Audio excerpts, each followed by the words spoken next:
Alrighty, hello and welcome to the stream, chat. It is finally happening. People have been pestering me, and when I say people, I basically just mean Gibby. But no, it's not just Gibby, though. I think I've had people asking me if I would try my hand at Warhammer for a while. Not just the video games and all that, but, you know, taking a crack at the actual tabletop version of the game.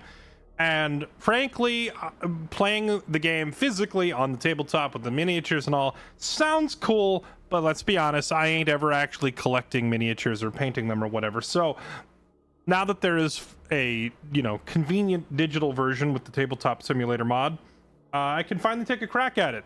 So we're doing it. Yeah, mostly Gibby, let's be honest.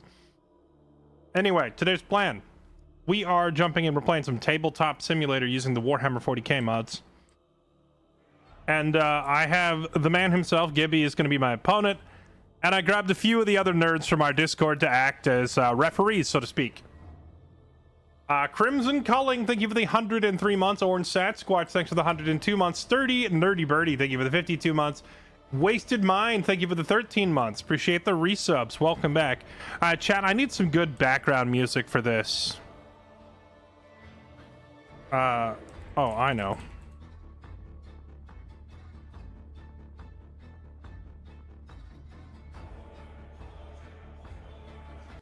Here we go. How about... Here we go. The soundtrack from Warhammer 40k Rogue Trader.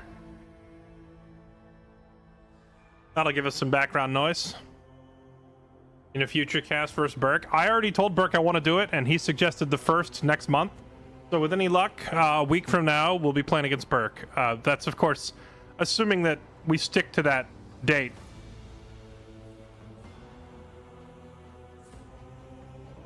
All right, let's hop in Discord and get going with these nerds.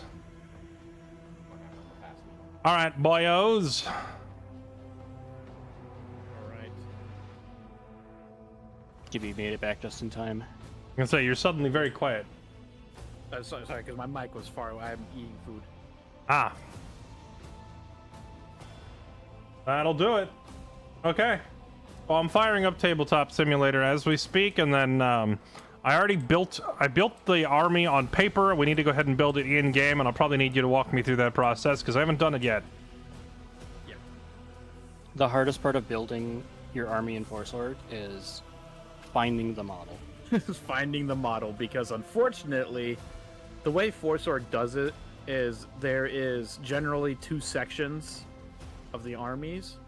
One is photo scanned armies, like literally they just take the model, photo scan it, and then put it in. So sometimes the quality is not great on those models. And then there's other models that are basically custom built in TTS. And unfortunately, some of those the quality isn't that great on. So you kind of pick and choose between which one you think looks better. Gotcha. All right. Represents your army better. I'm here in Tabletop Sim, and I loaded up Force Org. Okay, so the first thing you're going to do is go up to the top left where it says Dark Angels, and you're going to click Load Models. Okay. All right. It's done. Did that pretty quick. Okay, and now you're going to go back to New Recruits. You're going to do the Export to Yellow Scribes. Okay, so let's go grab the army list off of the website. There's a big van outside my house with men in suits getting out. It says Games Workshop on the side. Run. Very quickly. If they're already at your door, it's too late. Just accept death. Yeah, they're already You here. can ignore them. It's the Citadel miniature squad you have to watch out for. They're already here. They have guns. And then after you get when it hits export, there'll be like a little code with some numbers and letters. Yep, I got the code. So I go launch Yellow Scribe and put it here? Yep. Okay.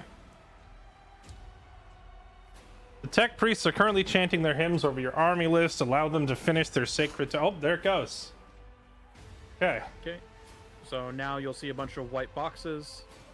Those are basically all of your data sheets. Okay. So now you're going to go through and you're going to find the model. Okay, so this is where I have to actually physically find my unit in this gigantic mess on the screen. This is where, luckily, it is generally in a formation. The very front is characters, or is like epic heroes, special characters, named characters, all that fun stuff. Then it's regular characters. Then it's like special squads, and then it's normal squads, and it usually goes back into the vehicles in the back. To your left is like probably the original models that they made. They're all like Right, low quality. Okay, so when I find the model, what do I do with them? So you're going to click on the white box, the data card, and Yeah. then you're going to click on the model. Make sure the Okay. box actually is highlighted when you click it. Okay, well I found. How come? Like I'm looking at Azrael and it says 1, 2, or like 1 of 2. So if you right-click the model and you go, and the second option down is state, you can change how the model looks. It basically changes it between, sometimes it's between like a helmeted option and a non-helmeted option, or it changes it between various years of the model, like which model. see. So there's, production like- year it is. I see. So this one has like the cool version and the lame version. That's neat. Okay. There are some models with like animations and shit like that. I'd recommend avoiding those just because it can lag the game. Okay. So that one is mapped. So I have to go through and map all of my units. Yeah. Yeah. Okay. This is usually the more time-consuming part of the list, I think. Okay. But I assume we can save this for future use once we've done it once, right? Correct, which we'll do at the end after, because we have to actually like create the army. So librarian should be on the right-hand side of the characters. Librarian is third row on the right. Yeah, third row on the right. They're blue. Ah, here they You are. have, like 6 different ones to choose from. Does it matter which of these various librarians I grab?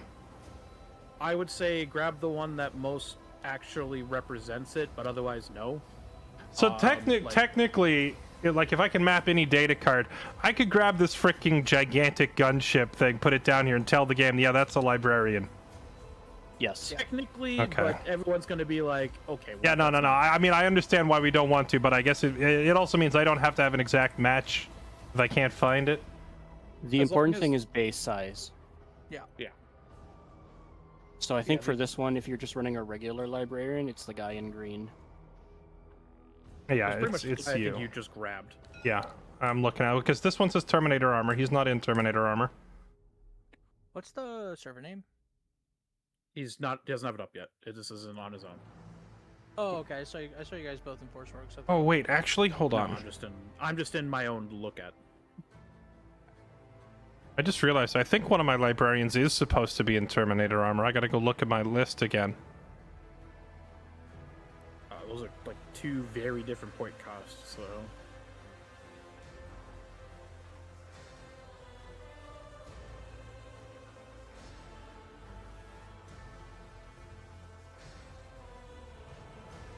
Is this with the updated data slate, or just using the old one? the old one, because new recruit hasn't updated yet.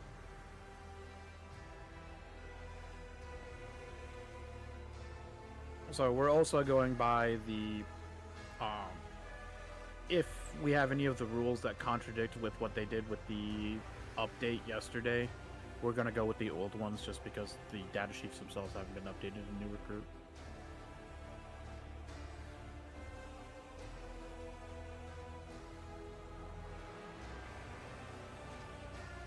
Oh no, this is actually perfect because my army cost was at 1985.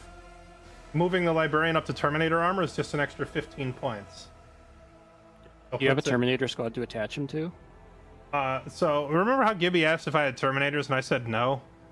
You forgot about Deathwing Knights. I didn't forget. I was kind of trolling a little bit because I believe, if I'm not mistaken, Deathwing Knights are Terminators, are they not? Yes. they Yes. Okay, and can a librarian go with these guys? are. Yes. Yes. Okay, then yeah, that's the plan. Okay.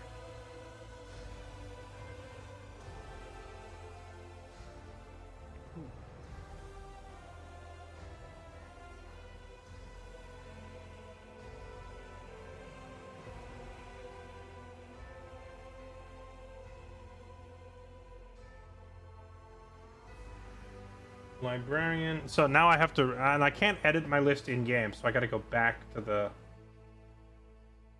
I got to go back. There's to a reset button for Yellow Yeah. Scribe, and then you can just get a new code. Yeah, in Force Org, there where the launch Yellow Scribe button was, there should be now a reset, or there should be a reset at the top right there, and then you just go back and launch Yellow Scribe again with the new code.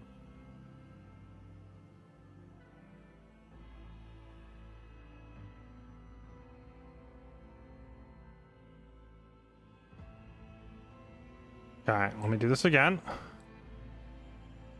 Launch Yellow Scribe, new code, done.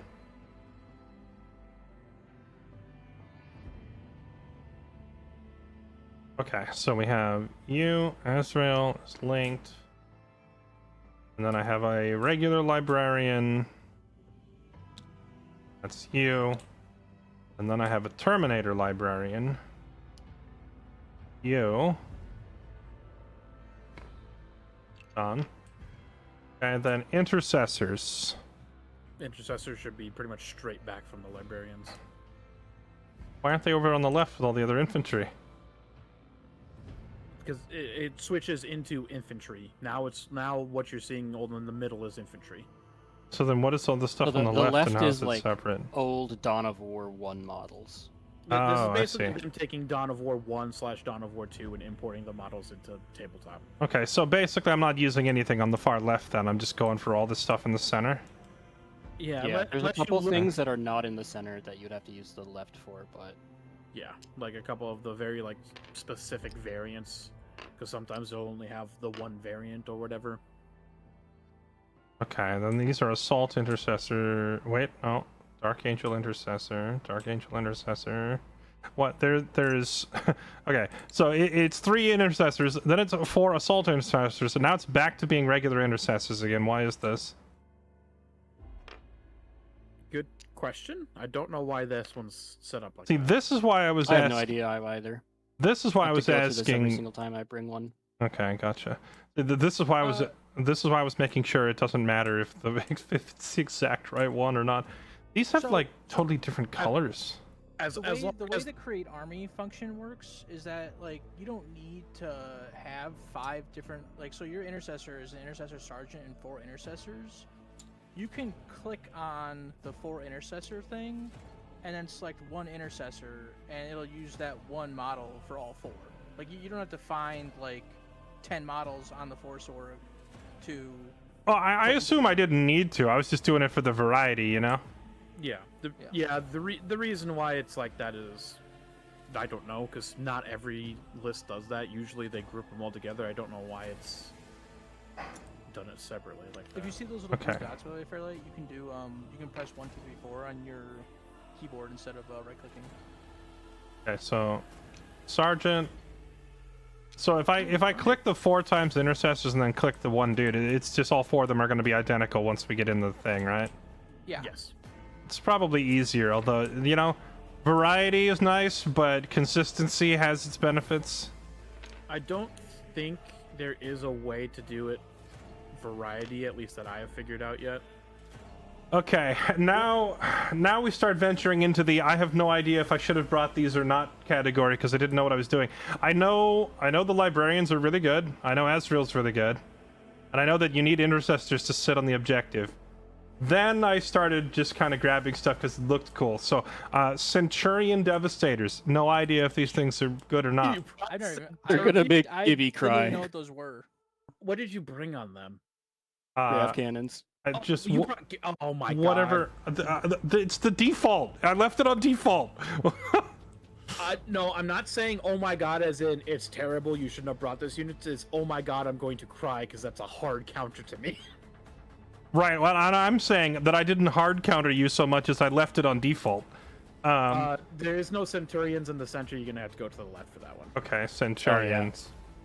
They're towards They're- the back. They're kind of a redheaded stepchild of the Space Marine Army. They are essentially Space Marines in their normal armor, but in another suit of power armor. Doesn't even make any sense. Correct. But that's Okay. what a Centurion is. So, a sergeant and then 5 devastators. They all look exactly the same, so I don't know how I'm supposed to distinguish the sergeant, but whatever. If the sergeant has, I think they're mechanically the same. yeah, You I just use believe the same model for everything. it looks like they have the same exact. If you want a bit of variety, you can highlight the Centurion Devastators, then click Devastator Centurion and Devastator Centurion Sergeant, and then click the highlighted models again. Holy guns. Guns Oh, for yeah, that's how you days. do it. Okay, you. And then the sergeant. Yeah, the sergeant has his guns pointed forward. Okay, and then I brought Deathwing Knights. Classic. Because honestly, if you're not bringing Deathwing Knights, why are you playing Dark Angels, right? Correct. Like their claim to fame. They are the bone guys in the center middle. Wait, I'm sorry. Is a Deathwing Terminator Librarian and a Librarian in Terminator armor not the same thing? They are. They shouldn't be. They should be the same thing. Yeah, it's just different models how they look. Okay, I might remap the Librarian in Terminator armor. We'll see. I gotta find the actual Deathwing Knights first. Oh, here they are. Okay.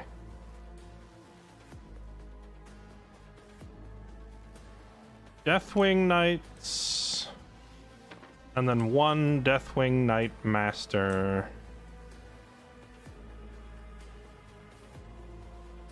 If to help you out a little bit, look at what weapons they do have and try to match the weapons at least a little bit. You Yeah, should be able yeah. to somewhat see. My guys have maces, so I found the model with a mace.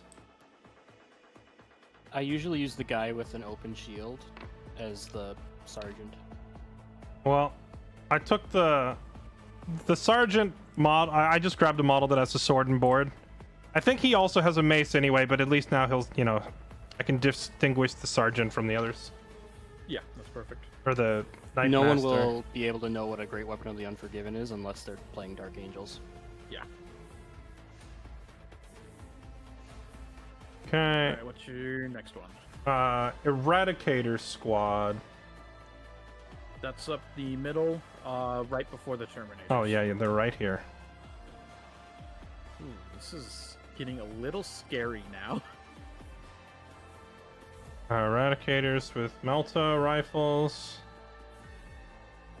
And that's the sergeant right there. Okay. Come here, Sarge.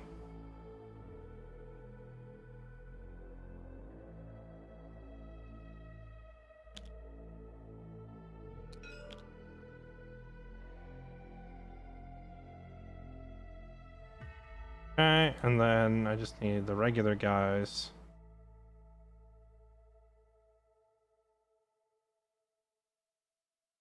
You're hired. Come here.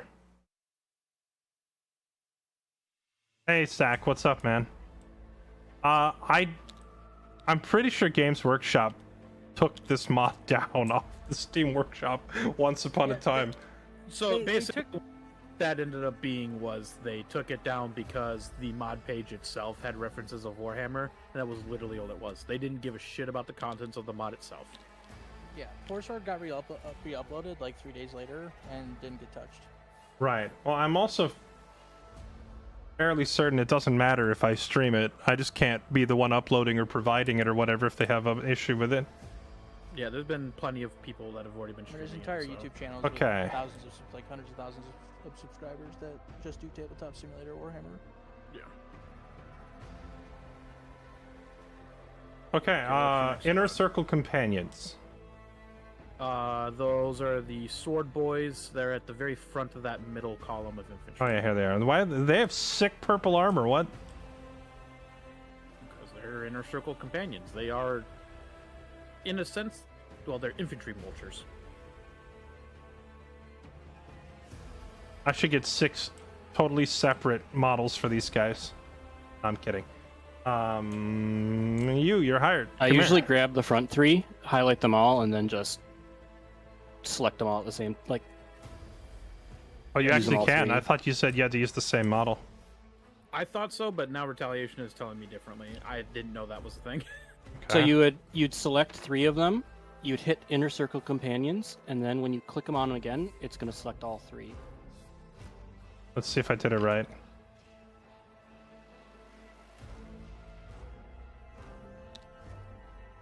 Base on this one's a different color. Does that matter? As long as it's the same Base. size, no.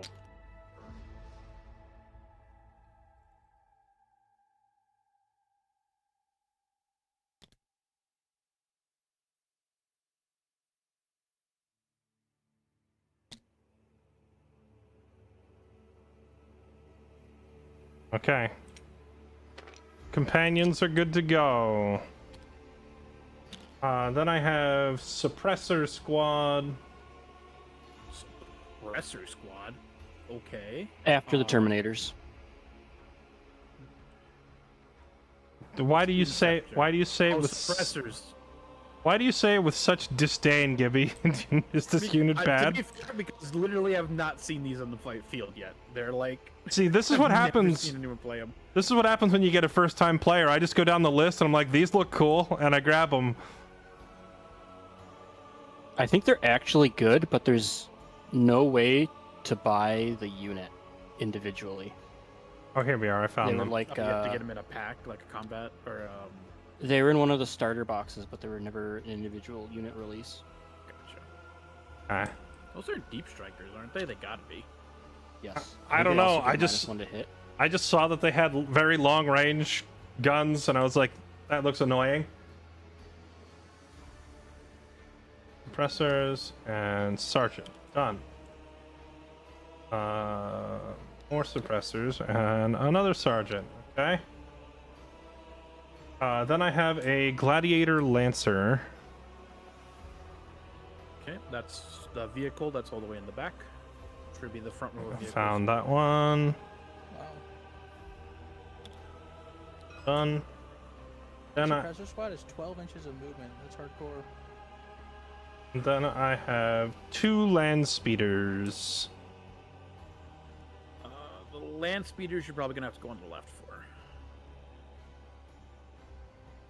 Normal land speeders are in the back still. There's a very, very poorly photo scanned model. There's one here called Land Speeder Ravenwing, but I don't know if that's the same thing. I guess I Are could. you using the 95-point land speeder? I don't know. I'd have to go look at the list again. If it's just a model, it doesn't matter if it's an exact match, right? As long as the base The is base the exact size. match. Oh, The that's the base true. size does matter.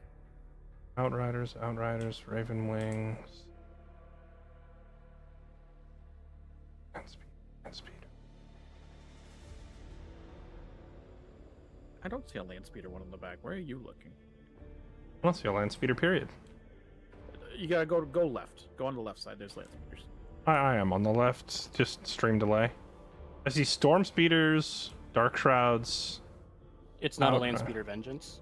It's in the center then. It's just called land speeder. That's it. Nothing's. So it's the land speeder Ravenwing model. okay. Okay. So it is this one I was looking at.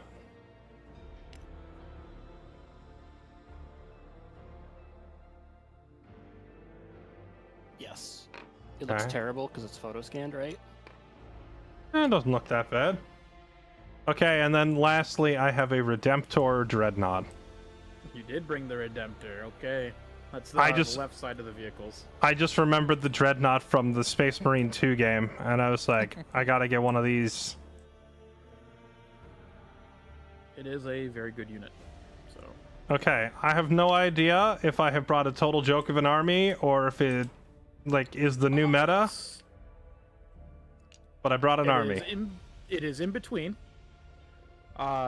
So make sure you have everything actually selected. So all of those white boxes should be green, and then there's a create army in the center. You're gonna click that. Do I need to like make sure that the leaders are attached to the right groups currently, or Not until we actually create the army. okay? It'll make sense when you hit create army. Because it's just going to spawn duplicates of all the models you've selected with scripts attached. Okay. I did create army. Okay. Oh, I didn't realize it was just gonna. I picked up all the models and brought them down here. I didn't need to, did I? You probably didn't need to. Because no. it just made them on its own. Now I just have all these Yes. other units in the way. So now what you want to do, is try to just select the army itself. Yeah, I'm Or, grabbing. get the rest of I'm them grabbing this okay. other crap out of the way. When we So, started, there was an area for putting models that no longer exists. Okay. I mean, I'm using the old one that still works fine. Yeah. But now in the top right of where you were staging your stuff, you'll see a couple of bags. One of them says stratagem, one of them says data sheets. Yep. So right-click, search the stratagem one, and then you're gonna look for. I don't think Dark Angels are separated, so you're gonna have to just look for Space Marines. It says search and And it just then- has numbers. You click the search button. Don't just go to the numbers. Click the search button, Oh, okay. and then another tab should pop open. There's a bag for Dark Angel stratagems. Nice. Nice. Perfect.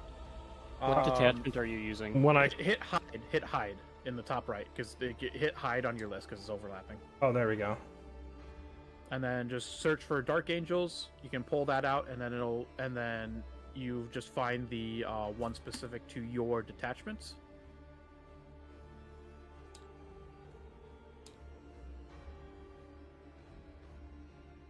And then you'll just have to pull it out again from there to find the one that you need.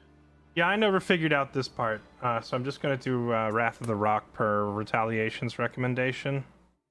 Yep, that's fine. So you can just pull that bag out and then just set it next to your army. Okay. And then Oh, I got the bag, but I can't move it anymore for some reason. because you're searching it, I closed the search. I still can't move the bag.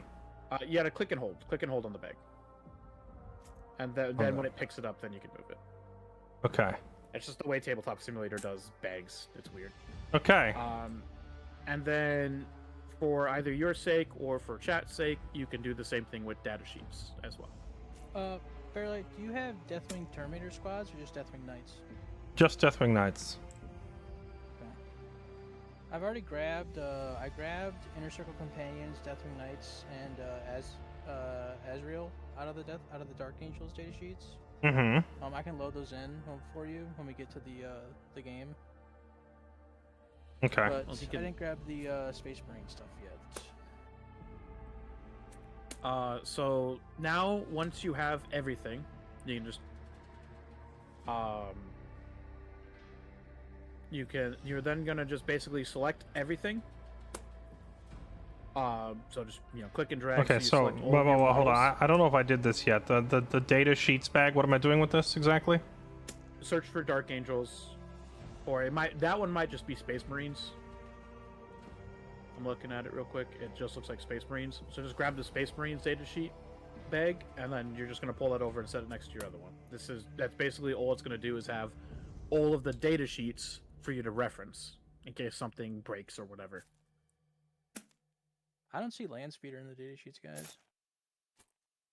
Okay, I found Dark Angels data sheets. I think that's all we needed, right? Let me put this. You'll need both because Dark Angels data sheets is for Dark Angels specific units, but you'll need the other Space Marine stuff that's not Dark Angel specific. Because of course I will. Okay, hold on. Let me go back.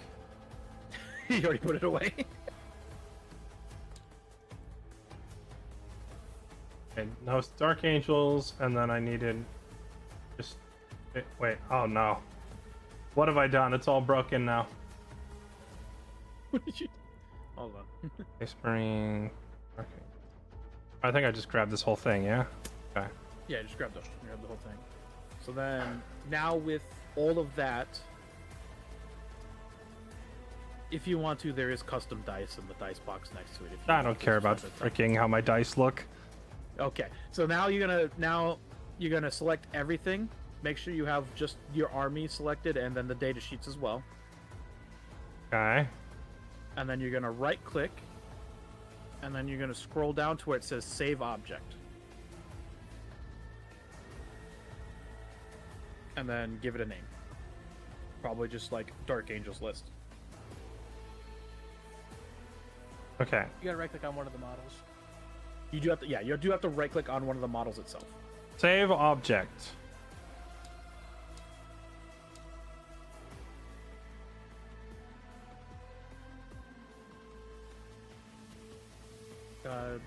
don't need to worry about folder or anything like that. Yeah, just hit and just type in like Dark Angels list or something. Okay.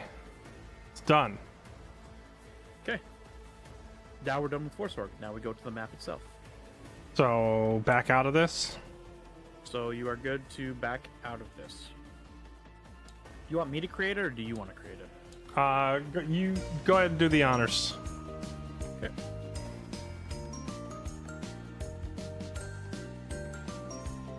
Do.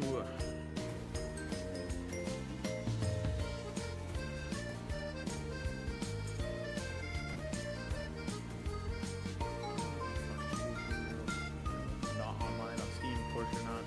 That's fine.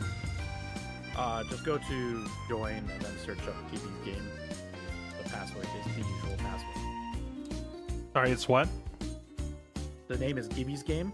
Just search Gibby's game in the multiplayer lobby, and then the password is the usual. The usual. Okay.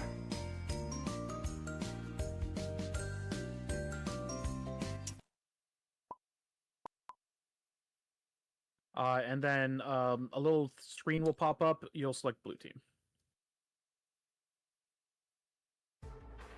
All right, I've embraced my destiny as the blue team. Okay, so Holy fudge! There's so many numbers and sheets and garbage all over the screen. okay, Can you reload the Can you reload the map? Because there's like a giant search bar for Fairlight and I. oh, I don't know why I did that. Oh, I see that too. Let's try that. I don't know. Sometimes that bugs out. That's fine. Okay, cool.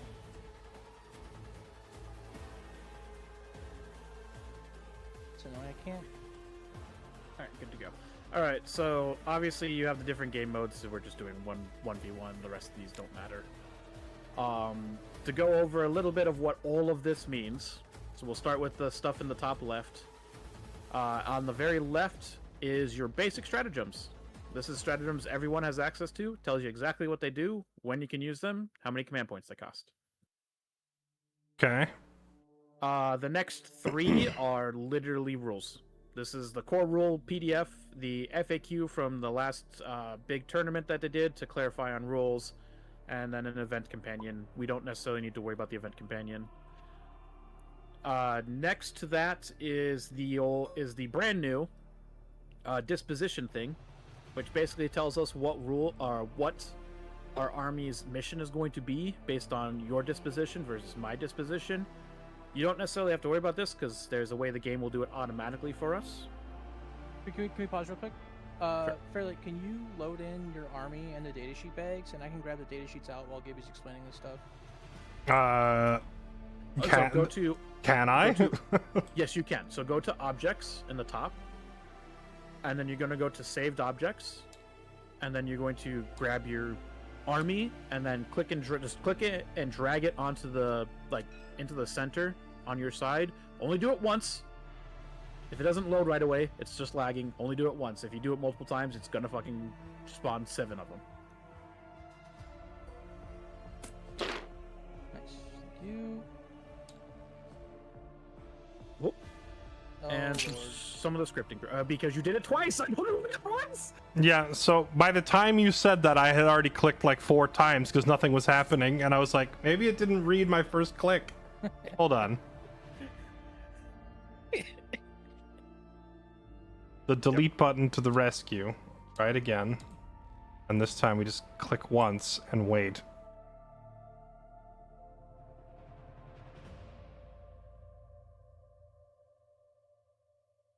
Okay, while you're doing that, I'll also do mine.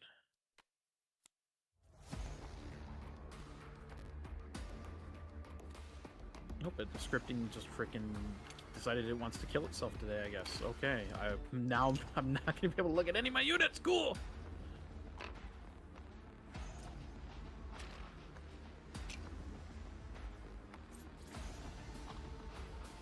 Alright, so now while Bomb just is doing that nonsense, you'll go back to the top center underneath where the core rules are. You'll see right about here. This is the scoring. So obviously we go by rounds. There's 5 rounds total. Okay. 10 points. And then next to that, you'll see where there's secondary mission cards. We'll get to that when we do phases. For command phase, you'll draw secondaries. You get secondaries to play. The fun fact with 11th edition now, you have no max hand size for secondaries, so you can score on as many of them as you want to. There is a maximum of 15 points you can score for both primary and secondary. Okay. And then once we get the mission selected, the primary missions for both of us will be displayed up here, as well as what the map will actually look like. Below this, you'll see there's a little round counter, turn counter, and then CPs. You'll see total CP on each side, and then a CP gain. You just click that. If you gain a CP, it'll automatically give you one at the beginning of each player's command phase. But if you gain CP through another means, you can click the gain one, and if you use one, you just right-click on the total, and it'll subtract. Okie doke. These other ones below that are various different things that you'll need to worry about for secondaries. We'll get to those when we get to those. And then we get to the actual where that generates our missions. So, what is your disposition? I have no Wrath idea. of the Rock is priority assets. So we are both priority assets. That means we're both going to be doing the same thing. So I'm selecting it here that each side's priority assets, and I'm going to hit generate missions and layouts. Okay. So now we can go down and look. We both have the same primary mission, which is sabotage. So we're literally just here to screw with each other. Got it. Correct. So we'll get into that a little bit more when we actually play, but you can look at that to see how you score points and what you actually have to do. This one's actually a pretty easy scoring one, so this is going to be pretty good. And then at the top above that, you can see we have the different layouts. If you like the look of one, you can select it. Otherwise, we're doing random. I will say I really hope that we don't get one of them, but that's just me. Okay, now we'll go to the actual dice rolling. So if you go to your side, you can look at the map. You'll see a bunch of dice stuff. So you'll see there's a clear mat. If you right-click that, it deletes all the dice on your mats. Your mat is this black thing right here in front of you. Okay. There is a roll all the dice that just rolls all the dice on the mat. You don't have to worry about the other three in the line yet, because that's more advanced stuff. And then after that, you can add dice. This is 1d6, 2d6, 3d6, 4d6, up to 25d6, and as well as a d3. D3 will apply for certain things if you need to worry about that. But that's how you spawn all your dice in. At the far left, you'll see there's a little dice box, like right at the top. If you click and drag a dice into there, it rerolls that one singular dice. Okay. Otherwise, you'll see this roll and delete. This is for re-rolling certain dice rolls or deleting dice rows. So if I just spawn, I'm just going to spawn 10 dice and roll them. Say you hit on 4s with re-rolls. You can then go to the 3 here, because all these 4s and above hit, and then you can right-click, and it re-rolls all the dice below that line. And now, because those 2 still missed, you can then go to the delete section. I think we should come back to the dice rolling when it's actually time to roll dice, because we're starting to get enough info. I'm not going to retain it all. Okay. The only other thing to worry about then is you got this little trash bin right here where you can just drag and delete shit if you worry about it. Okay. How do I drag your whole army into the thing and declare myself the winner? No.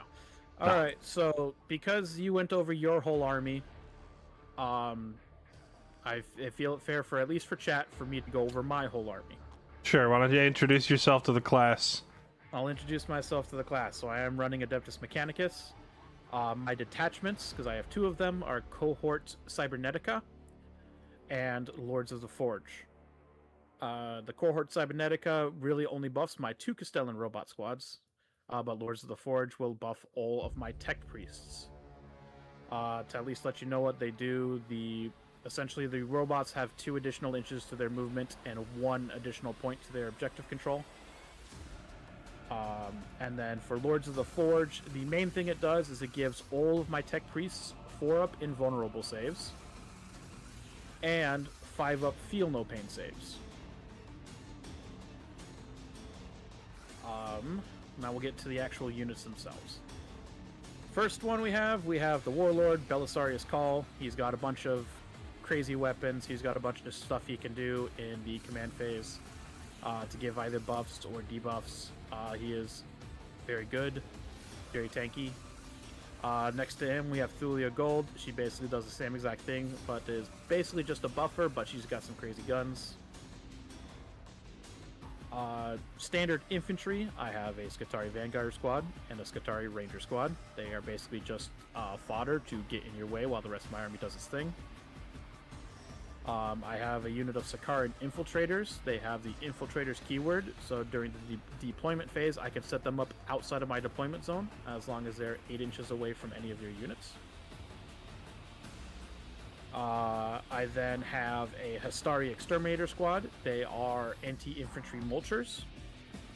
Attached to the squad, I have a Tech Priest Manipulus. He gives all the squad lethal hits, which basically means if I roll a 6 on the hit, it automatically wounds you. I don't have to worry about wound rolls. And a Skitarii Marshal attached, which gives me full rerolls to hit.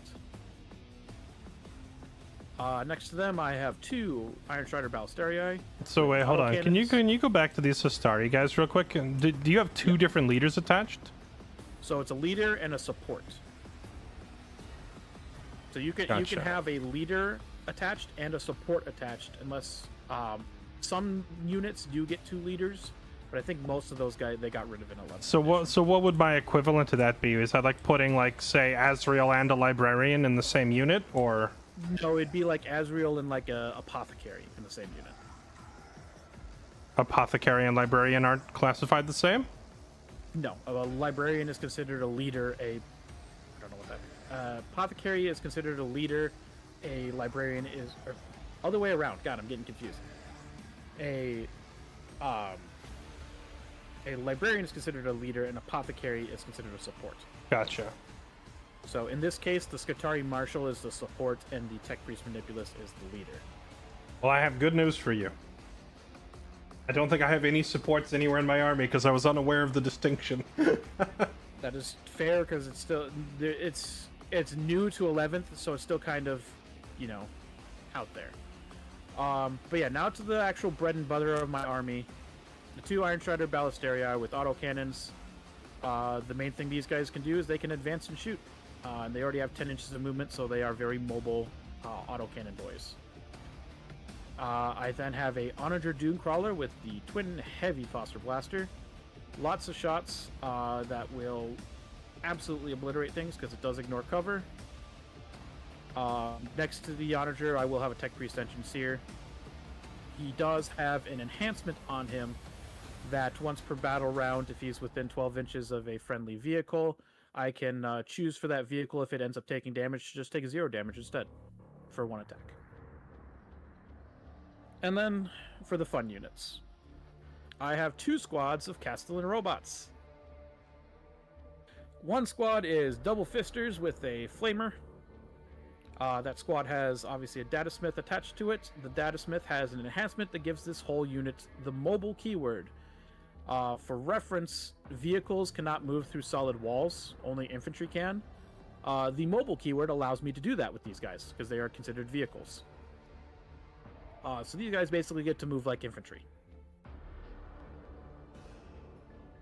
The other Castellan robot squad is a Fist and a Phosphor Blaster, and the heavy Phosphor Blaster on top, so these guys are much more shooty. They have a Datasmith attached to them as well. What the Datasmith for this one do? Why do I keep getting these pop-ups of like custom PDFs and shit? Is someone touching something? Okay. I don't think so. This game's bugging out or something. So Datasmith, this one has That's me trying to make the land speeder data sheet because it's not in the bags. Are you like deleting those when it pops up or something? Well, yes, because I'm trying to explain stuff and there's shit popping up in the middle of my screen. I didn't know it would pop up for you. I guess I can't make it myself. No. So, the Datasmith over here, he has an enhancement. It will apply to you because you do have vehicles. At the start of your shooting phase, if you can see a vehicle within 12 inches of him, I force a leadership test on you, and you'll either have -1 to hit, or I just turn off you shooting for the round. Nice. Sorry, Bomb. Just what were you trying to do? I'm trying to make the data sheet for the land speeder because the normal like vanilla land speeder isn't in any of the bags. It's just like land speeder Tempest, land speeder what's it called, etc., etc. Land speeder Vengeance. Yeah, I saw all those variations. I just took the regular land speeder because it was the cheapest and it still had a bunch of guns on it. But I don't know about the data sheet I thing. know the land speeder rules by heart, so I can just Yeah, tell you what it does. You don't have to worry. Okay, so now that we have gone through armies, now we select our map. Do you want to just do random on this, or do you want to select one? I don't know what makes a good map and what doesn't, so I don't think it matters. You know what? I will roll a die. Well, there is a select random single layout at the top, so I can random it myself. Unless you want to roll a die. You know what? I'll roll it. Why not? I will seize my own destiny. Here we go. The middle map. The middle map. So I click load map on it, and it will load the map. So you can see the blue line. Basically, this blue line to this edge is your deployment zone. The red line to this edge is my deployment zone. Okay. For reference, there are 5 objectives on this map. And the objectives are marked by buildings. So these big ones in our deployment zones are our home objectives. Okay. There is the center objective, which is these 2 generators. They are 1 building. And then this one and this one. These 2 big rectangles. What marks them as an objective? I don't see anything on them. So you'll see it when we actually start the game. They'll have objective markers on them. But what it does, that's by map layout. The map layout itself. Okay. You can come up to the top here. This is where you look at your primary. You can see the deployment card. And you can see that there's skulls on them. And the castles for home objectives. So that'll tell you that there are objectives. So the first thing we're going to do is we need to have a roll-off. Okay. So you're going to roll 1d6. I'm going to roll 1d6. I rolled a 1. And where do I go to spawn? So Just click this, right? Yep, click 1d6 and then click roll all dice. Okay, we both rolled the same, so roll again.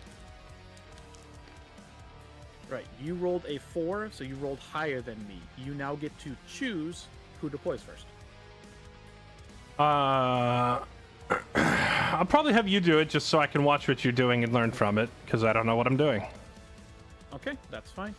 So what it'll start out with is I'm going to deploy a unit, and then you're going to deploy a unit. And then we go back and forth until both armies are entirely deployed. Okay. So I'm going to start off with these guys, obviously. Chat saying I should have started with a 500-point army. Cowards! That's not enough guns to protect the Emperor. It's also, like, the balance is completely different than a 2,000 points. I think starting 2,000 points is much better. Okay, so I now have my first unit placed. You can go ahead and place your first unit. Okay. Oh, Just a quick question, this is... are your suppressors in a squad of 6? No, they were 2 separate squads of 3. Okay. And then your Terminator armor or your Librarian, I assume, is attached to Deathwing Knights. Yeah, it was Inner Circle Companions with a Librarian, and then Deathwing Knights with another Librarian with Terminator armor, and then Azrael was with the... Intercessors? No, I had him with... The Eradicators? It was either the Eradicators or the Centurions. I wasn't actually sure if he was allowed to join Centurions or not. He is not. So I think so they can only join the intercessors that you have available. he can't join the Eradicators? No. No. Oh. He can join the Inner Circle Companions or the Intercessors. Can the Librarian join anything other than the Inner Circle Companions? You can join the intercessors. That's unfortunate. It means I'm going to have a leader going to waste here. I guess I'll just have him stick with the Intercessors. I was going to stick him with the Eradicators. I didn't realize those guys were not able to bring a leader. Why can't they have a leader? They can. It's It's Azrael himself that has the restriction, not the Yeah. Eradicator squad. Okay, then So he only where is he only his has- restriction? Where do I read it? Do you have numpad on your keyboard, Fairlight? I do. If you press 1 on your numpad over Azrael, it'll load his datasheet for you to read, and it'll say under his leader tab what he's allowed to lead. Assuming the Oh, I scripting see. can- Model can be attached to. Oh. So basically, I just needed to bring Hellblasters instead of Eradicators, and it would have been fine. Yeah. But that's, learning. Yep. Azrael with 5 intercessors in the back is actually a meta squad loadout because Azrael's strongest trait is he just gives you a free command point every turn. Yeah. Right. Well, we'll stick in with the Intercessors because I have no other choice. Okay. So then now you can go ahead and place whichever models you want to. Okay, so when I go to deploy, first of all, is there a way to grab all of these at once without grabbing the data sheet out from under it? Well, I don't know why Bomb just did this. It's gonna no, because of the way Bomb just did this. I don't know why he did this. I was just trying to put everything where, you just rotate your camera. God.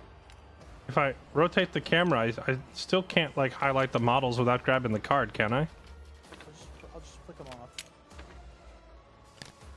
Okay. So, yep. And then you can place them wherever you want to within your deployment zone, within unit cohesion. Cohesion just means butt hug each other. I know this. The intercessors, like just based on me watching some 40k videos, they start off on an objective, they lock it down, and then they can leave and they retain control of it, right? Yes, they do something which is called sticky in objective. My Skitaria Rangers do the same exact thing. As long as you you take control of the points, and the unit itself, as long as they start on that point, can then sticky it to maintain it, and as long as the enemy doesn't move on top of it, they can then move off and you still maintain control. How particular is line of sight rules? Like, do I need to get them tucked in as close as possible? So, terrain in itself blocks line of sight. So, say I'm just going to grab my Honor Dragoon Crawler. My Honor Dragoon Crawler is sitting right here. Because there is a terrain piece in the way, I cannot see them. This whole terrain piece right here blocks line of sight. Now, if I toe in like this, I can now see through the terrain, and that can draw a line of sight to them. But you don't really need to hide them that much.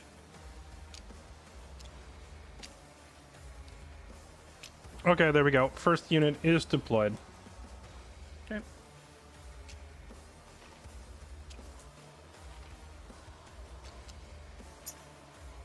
I've now deployed a unit. I'm gonna put objective markers on all the objectives. They're gonna spawn automatically here. Oh, do they? Yeah, they spawn automatically when we actually hit start game. So. Okay. One thing I guess technically we were supposed to do first. But I don't know if you're gonna actually do it. Do you have anything you're putting in Deep Strike? I have no idea how to do that. A deep strike is when you appear halfway through the fight, right? But I don't know which of my units are capable of doing that. So again, you can hit the 1 to look at them. If they have the Deep Strike ability, they can Deep Strike. Let me rephrase. I don't want to go unit by unit checking each one. Half of your army is allowed to enter strategic reserve, and any unit can go into strategic reserve. But when a strategic reserve unit comes onto the battlefield, it can only enter on the table's edges, like this. Mm-hmm. Deep Strike is practically the same thing, except they can go anywhere on the board instead of just within those lines. Your units that have Deep Strike are, I'm pretty sure the Deathwing Knights have All this. Terminators have deep strike. And The- the the- Lance your- Raiders Terminators have your deep death- strike. Your Deathwing Knights and your Suppressors are the main ones, I believe, that have it. Oh, they also. And the Lance Meters, yeah. Okay. Let me turn to my tactical advisor here, Mr. Retaliation. Should I be holding stuff back here at the start, or does it matter that much? You should at least put the Termit Deathwing Knights into Deep Strike, because they only move 5 inches a turn, and they're incredibly slow and have a hard time getting across the map. Okay, yeah, I thought about instead of that Gladiator Lancer, I thought about bringing like a transport vehicle to drive them in, but then I was like, I don't think I'll have enough anti-vehicle. I guess I could drop like the suppressors or something and one of the land speeders out to get enough points to bring an APC kind of a deal. Yeah. You could here at least the Deathwing Knights, and I usually put my land speeders in reserve. Okay, I have suppressors have enough range and movement that they don't really care too much. I deployed a unit.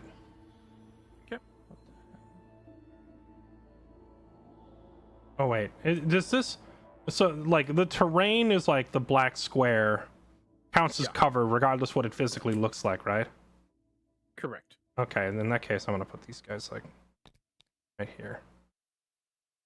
So the only thing that really you need to worry about for these like the shorter ones is if like things like walkers or vehicles can just hop over them. So like I can have my my like Iron Striders and my Onagers can just walk over this short terrain with no issue. Okay. But they would have to go around like the tall terrain. You can kind of think of all these areas. If you're not in it, if either the shooter or the defender is not inside of it, it's an infinitely tall black box. As far as line of sight is concerned. Gotcha. A little risky there. Like, Actually, do not me you. a favor. I'm gonna do you. No, I'll do you there. Oh.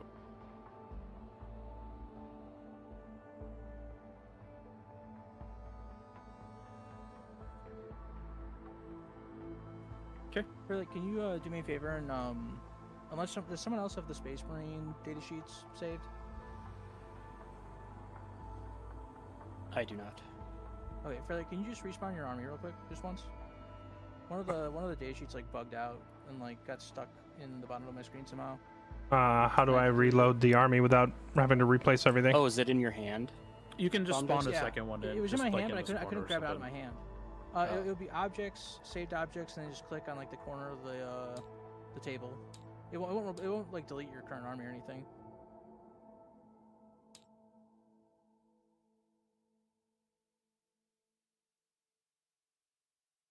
Awesome. I just need this. And then yeah, you can deploy whatever your third unit is. Okay. You can't move and then shoot in the same turn, right? At least unless you have can. like some special. Oh, you can. Standard, as long as it's standard movement, you can always move and then shoot and charge. What's the It's when you difference add- between advanced then? Advance is you roll a d6 and you add that many inches to your regular movement. Okay. Gotcha. I'm going to deploy. Let's see.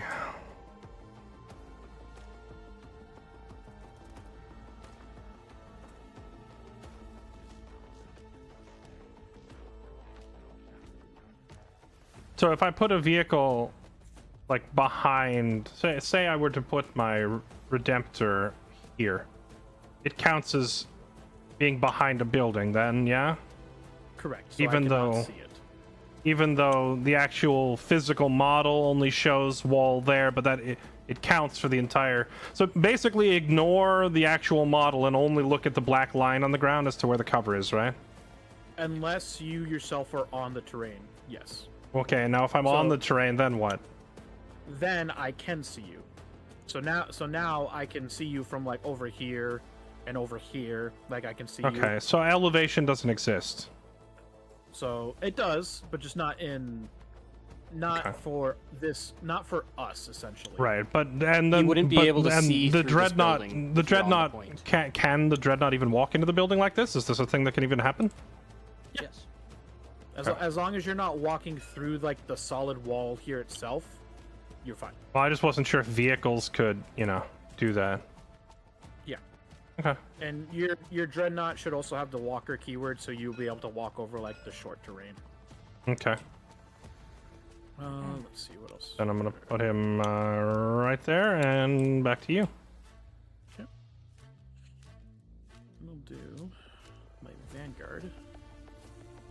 They're gonna be right up in here.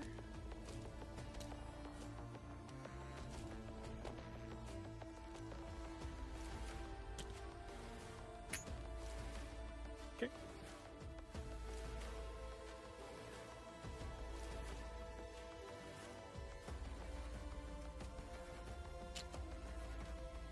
Bring out the companions. And I'm gonna put these guys.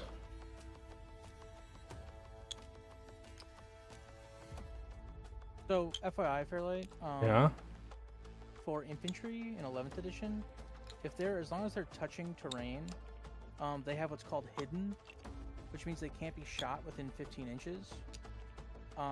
So it's not a big deal if you toe into terrain here, unless Gibby has something that can get within 15 inches of them. It's not a big deal. I'm sorry. If not a big deal to what? To just put them in the terrain, you mean? Infantry, beast, and swarm units, so these are infantry units, as long as they are touching a terrain footprint, they have the hidden keyword, or they have the hidden rule, and if your unit is hidden, it cannot be shot within 15 inches.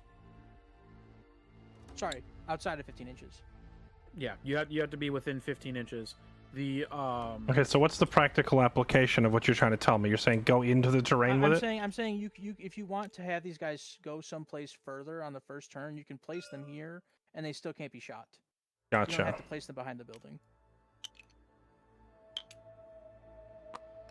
They would have to reach out to like here.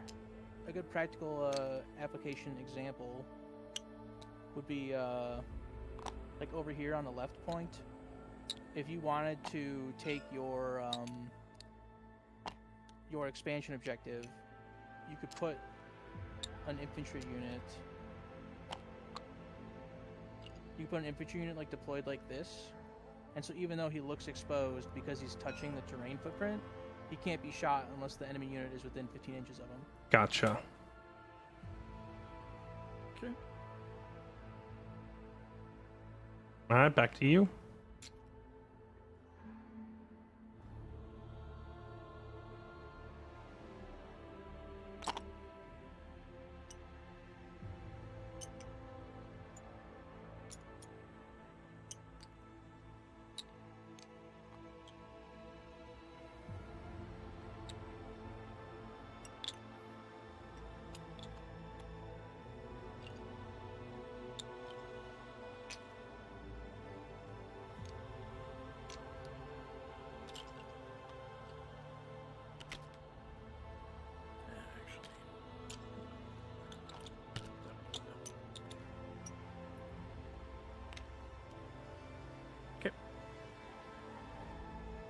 I'm going to be right back. I don't think it'll cause any problems. Fingers crossed.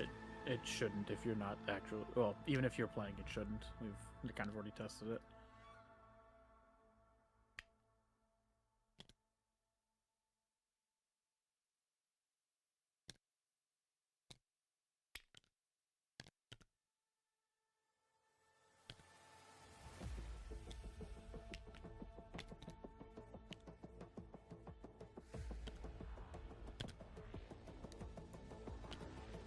All right, back to you. Okay, so these guys are actually illegally deployed because they are towing over the deployment line. You have to be fully Okay, behind that so not even a pixel can touch the blue tape.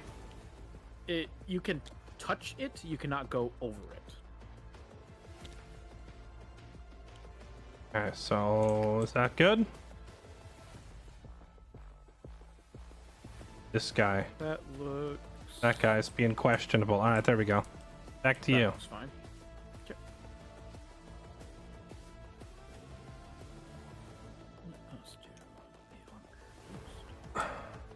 Chad, you have no idea how many hours of tutorials I watched in preparation. And I still don't know what's going on.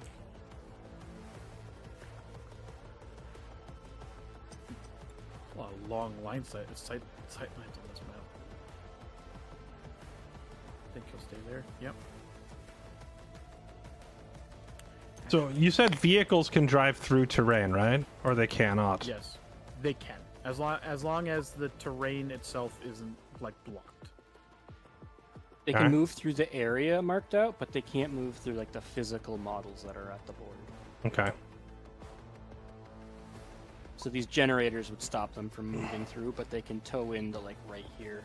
So, on the map card, Fairlight, that's up here by the objectives. In the if you look at the on the card on the map, the yellow terrain pieces are light terrain. All units can move horizontally through yellow terrain, like the yellow/light terrain. They just can't end on top of it.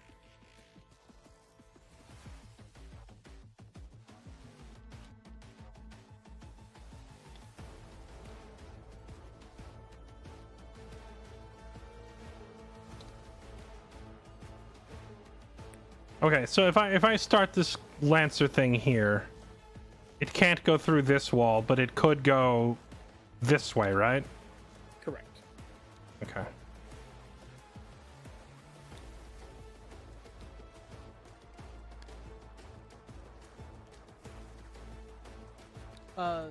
Okay. The Lancer has the frame keyword, Fairlight. So even though it has a base, all of its measurements are to the hull. So you have to deploy it like back here, like this. Sorry, what keyword is that? It's the frame keyword, which means that the measurements are based off of the actual hull, Okay. not off of its base. Roger. Do you know how to rotate a model?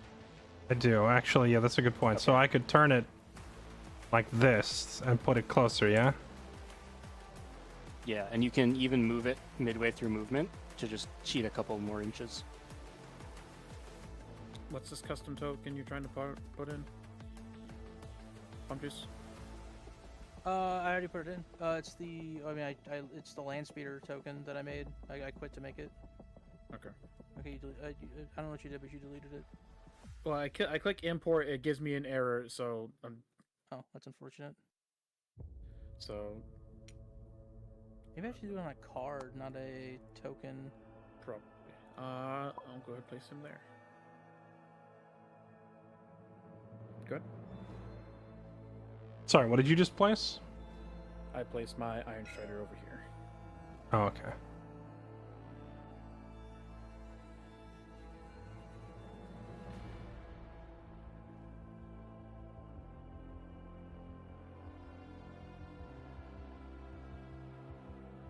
Retaliation, what do you think? Do I keep deploying everything at this point? Because I was going to keep the Deathwing Knights in reserve so they could deep strike. At this point, I feel like I have a solid frontline setup across the whole thing. Is there a limit to the number You'll have of... to deploy your Devastator Centurions. I guess you could put them in strategic reserves and bring them on the board edge if you want.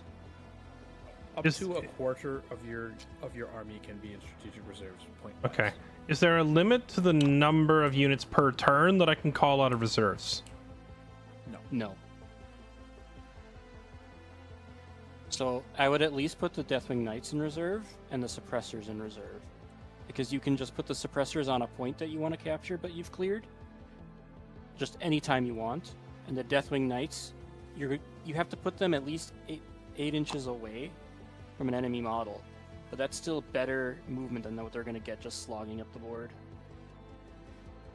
And you could just put them on the center objective on turn 2 and say, try to kill him, Gibby. To be fair, I could very easily kill them. Yeah, you could probably kill them. What, 3 up, 2 wounds apiece? Yeah, I can. Probably no invuln save on the suppressors. How far do these guys move?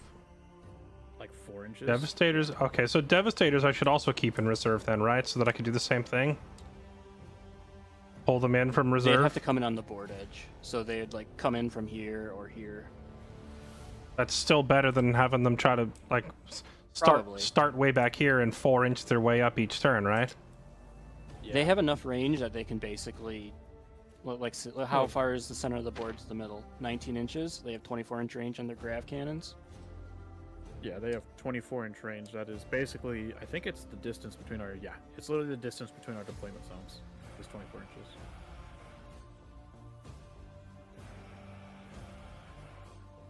So, if you want to place all the rest of your stuff in reserve, that's fine.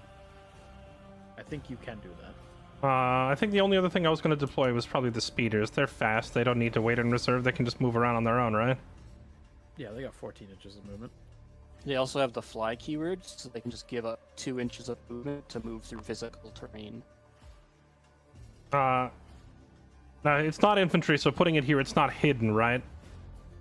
It won't get the hidden keyword, but I can see if, like, I tow into this building, I will be able to see it. You'll still get cover and, like, block line of sight behind buildings, but you won't get hidden. So vehicles you can shoot from any distance as long as you can draw a line of sight to them.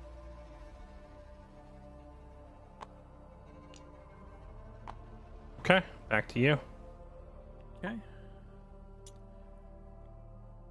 King Squad number 1 going down.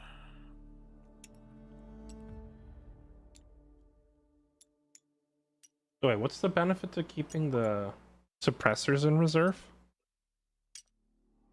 They're cheap, and you can just like jump onto an objective, no matter where they are on the board. I mean, like, if Gibby clears out this area of units, like on the left, it's nice to have a unit that's just able to go, hey, I'm gonna come here, or Gibby moves up his army way too far, and so there's like a clear ability to like deep strike back here. You can do it with your 75-point unit and steal his home objective. Gotcha.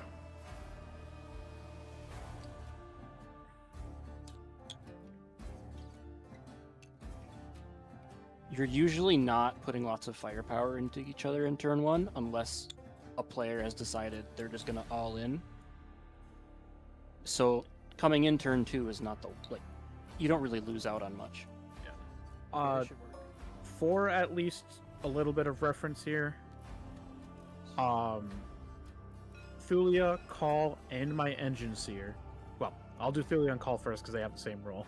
If they're within 3 inches of another AdMech unit, they get the Lone Operative trait, which basically means you cannot target them outside of 12 inches. So you have to be within 12 inches of them to target them. The Engine Seer, it's the same distance, but he has to be next to a vehicle. In this case, the Onager is the vehicle. That is my entire army. Let me pull out my stratagems here because I'm playing a new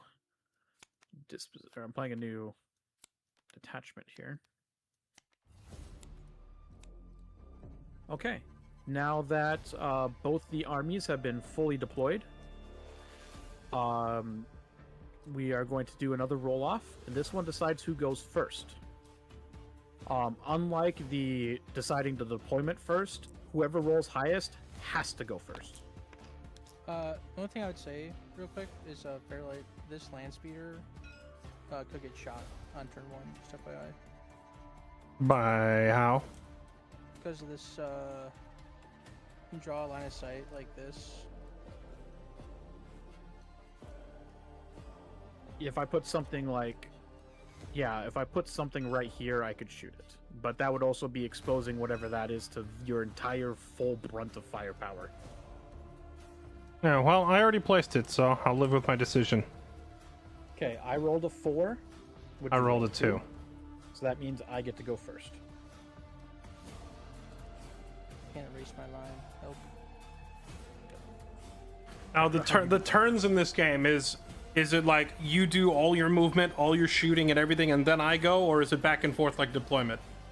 It is, I do all of my stuff first, then you do all of your stuff, and then it's on to the next turn. Roger. Okay. Or I guess it's battle round, is what they call it. Because turns aren't epic enough. Well, you get turn, both. they have both. It's your turn, then your opponent's turn in one battle round. And then it goes on to your second turn, whatever. It's weird.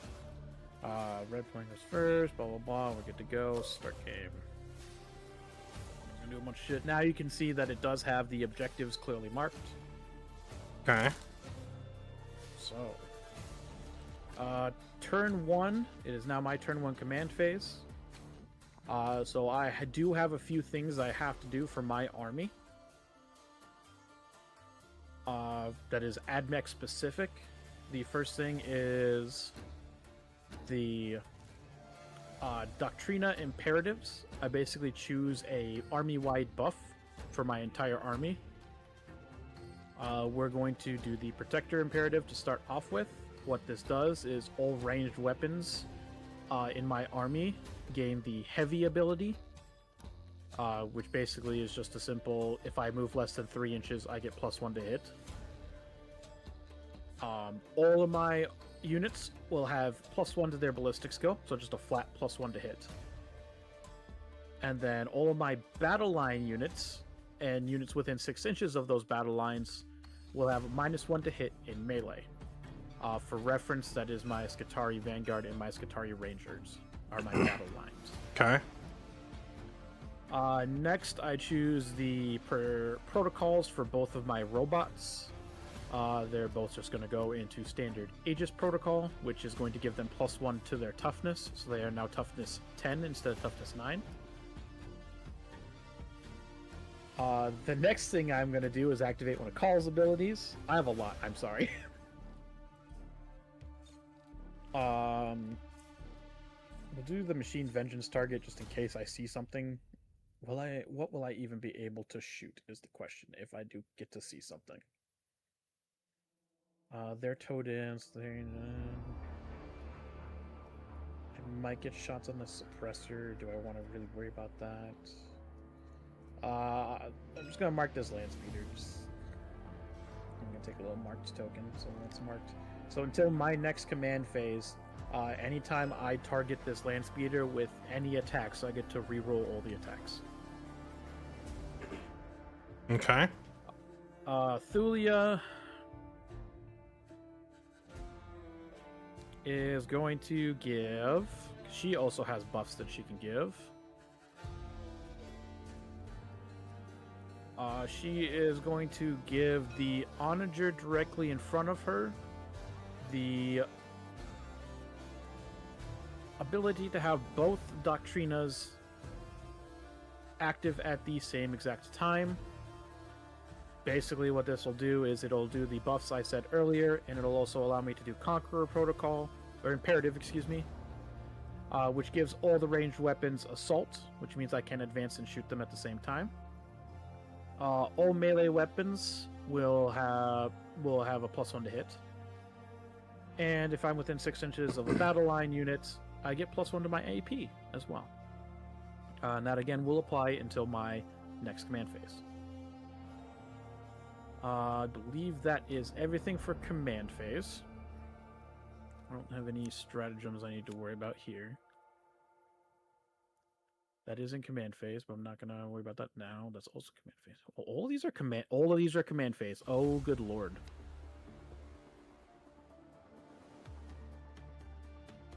Okay, well that's interesting. All right, the next thing I'm gonna do is go up to the top and draw my secondaries. Plunder I have to recycle. Your opponent selects one objective within no man's land to be a tempting target. Oh, they changed that. It used to be had to be one that they controlled. Okay, so you have to select one of the 3 objectives in the center to be my tempting target. And in order to score my secondaries, I have to then claim that objective.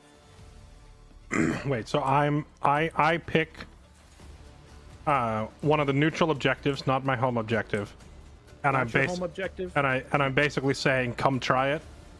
Yes. Okay. Well, obviously the close one to me then.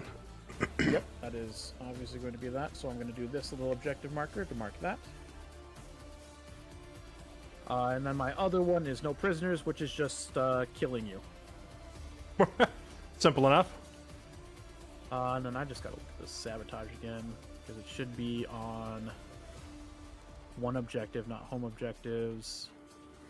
This might be a good time to explain the mission as well. Right, this will be a good time to explain the mission. So both of us have the same exact mission, which is sabotage.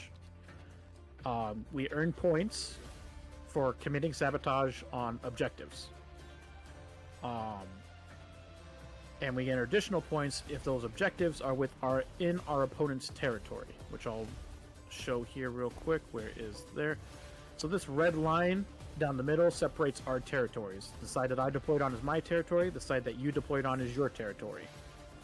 So objectives that are considered in the opponent's territory are the center objective, and then whatever the other objective that's on the opposite side of board from you. Okay, So, define sabotage. Is that an action I take on my turn, or what is it? Yep, we're going to get to that here in a sec. So then sabotage is during your shooting phase, you select a unit within range of an objective, which basically just means someone from that unit is standing on that objective.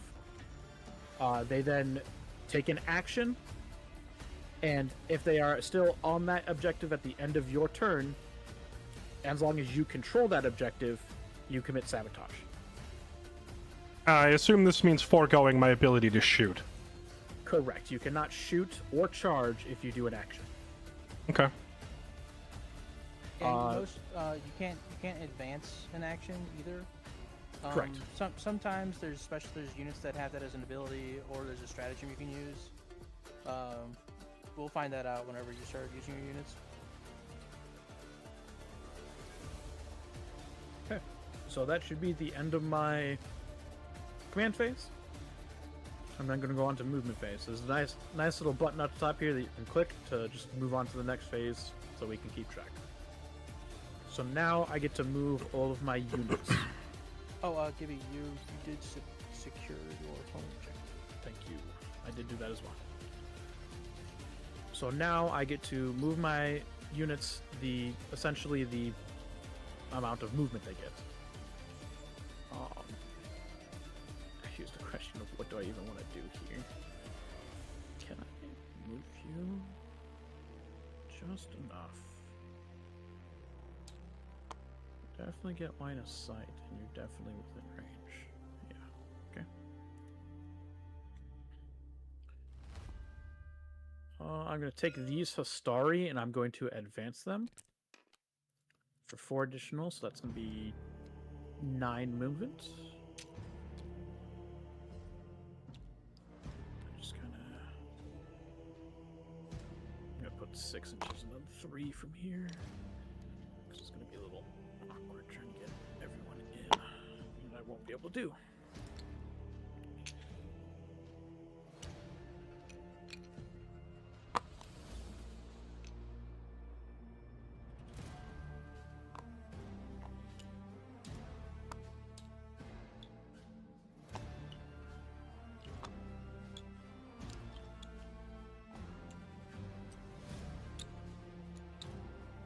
If I can I like control Z something if I started moving it around to try and measure something?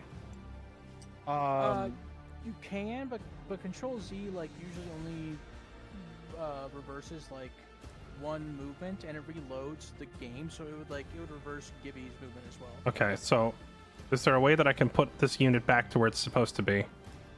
You're just gonna have to move it back to as best as you can. I think Okay. you're right. Just like right there-ish. It was right about there-ish, yeah. So if you do have the I was- model like still selected before you place it down and you want to like not move it, you can just hit escape and it'll move it back to where it was. Ah, there we go. That's what I was looking for.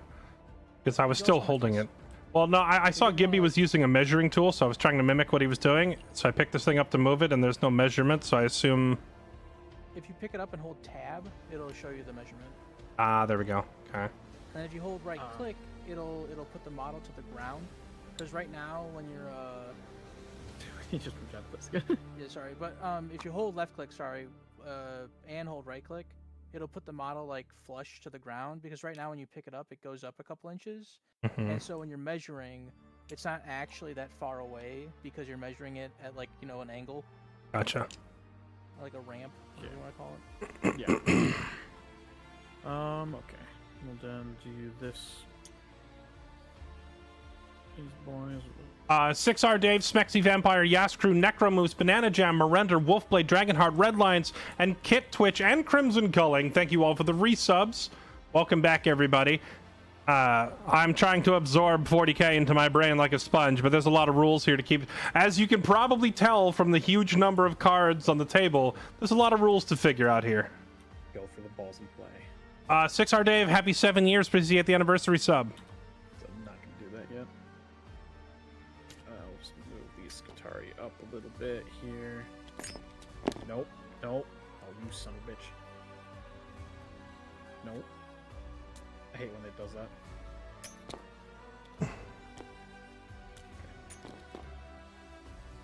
There.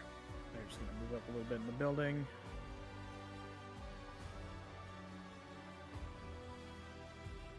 Um, 10 inches over there. I'm gonna move you there, I think. So if I toe in there. If I toe in there. All right, what is toe in? So toe in essentially is I take this unit and I do that. It's just put its little pinky toe in the building, and then that allows me now to see through the building. Okay, but that also means you're no longer gaining cover from the building, right? Correct. You can then see me. So I can see it's if any of the time that you can draw line of sight, if I can see you, you can see me. Gotcha.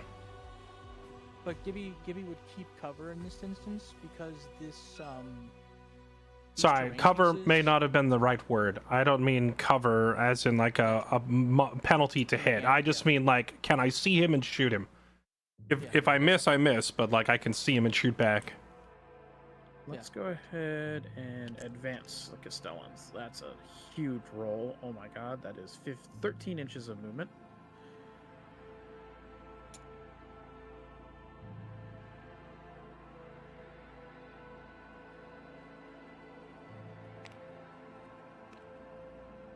So that is just about perfect.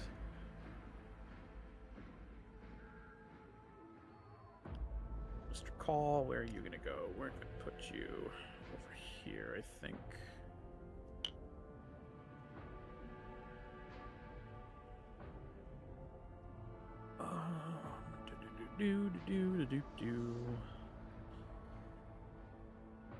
I think we'll just take the onager and peek it over there.